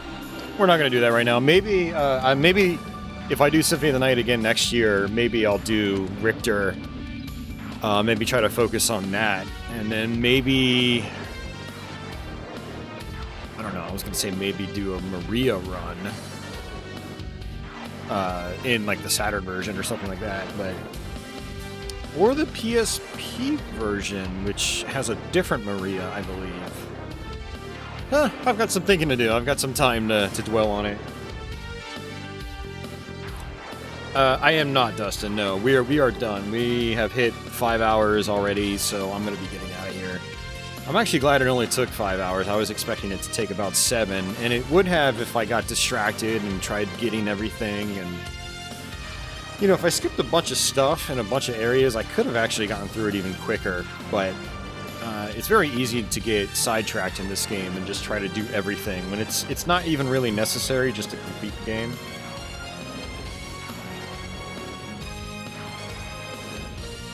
But yeah, so thanks for hanging out, guys. I do appreciate it. Hopefully you guys had fun on this stream.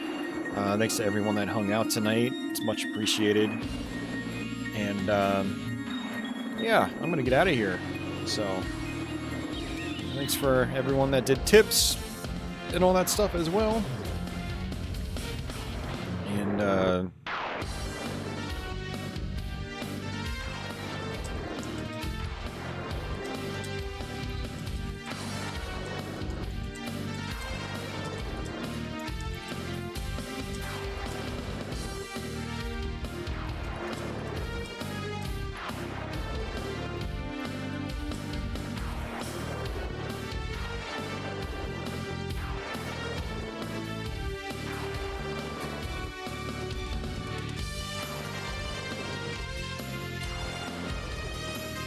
alright, I just had to submit a send feedback request to YouTube because something in my studio dashboard isn't working right now, so. But alright, you guys, yeah, I'm gonna get out of here. Sorry to cut it a little short, but thank you guys so much for hanging out. I'll try to have these slides updated for my next stream. They're about a week and a half out of date now. But yeah, much appreciated, guys. Yeah, I don't really have much else to say. I'll try to have the archive posted tomorrow. I will probably be posting another quick play on either Wednesday or Thursday. So tomorrow's Wednesday, either tomorrow or Thursday. Maybe I'll do it Thursday. And then I'll probably post another one, which should be my last quick play for October, on Saturday or Sunday. Yeah, so it's 2 more Castlevania quick plays for those of you guys that aren't channel backers. Yeah, so stay tuned for those. I'll try to do premieres on them, so just like the one from yesterday, Castlevania Adventure Rebirth, I'll try to hang out with you guys and chat with you while we watch it for the first time. So yeah, so stay tuned for those. We'll basically have 2 more videos, and then I'll see about potentially having a final live stream on Monday. We'll just kind of see how I feel. I mean, it is Halloween. It's also the middle of my weekend, so... But, yeah, we'll see. So stay tuned. Yeah, thanks once again, guys. Have yourselves a fantastic day or night, wherever you are in the world. And until the next one, take it easy.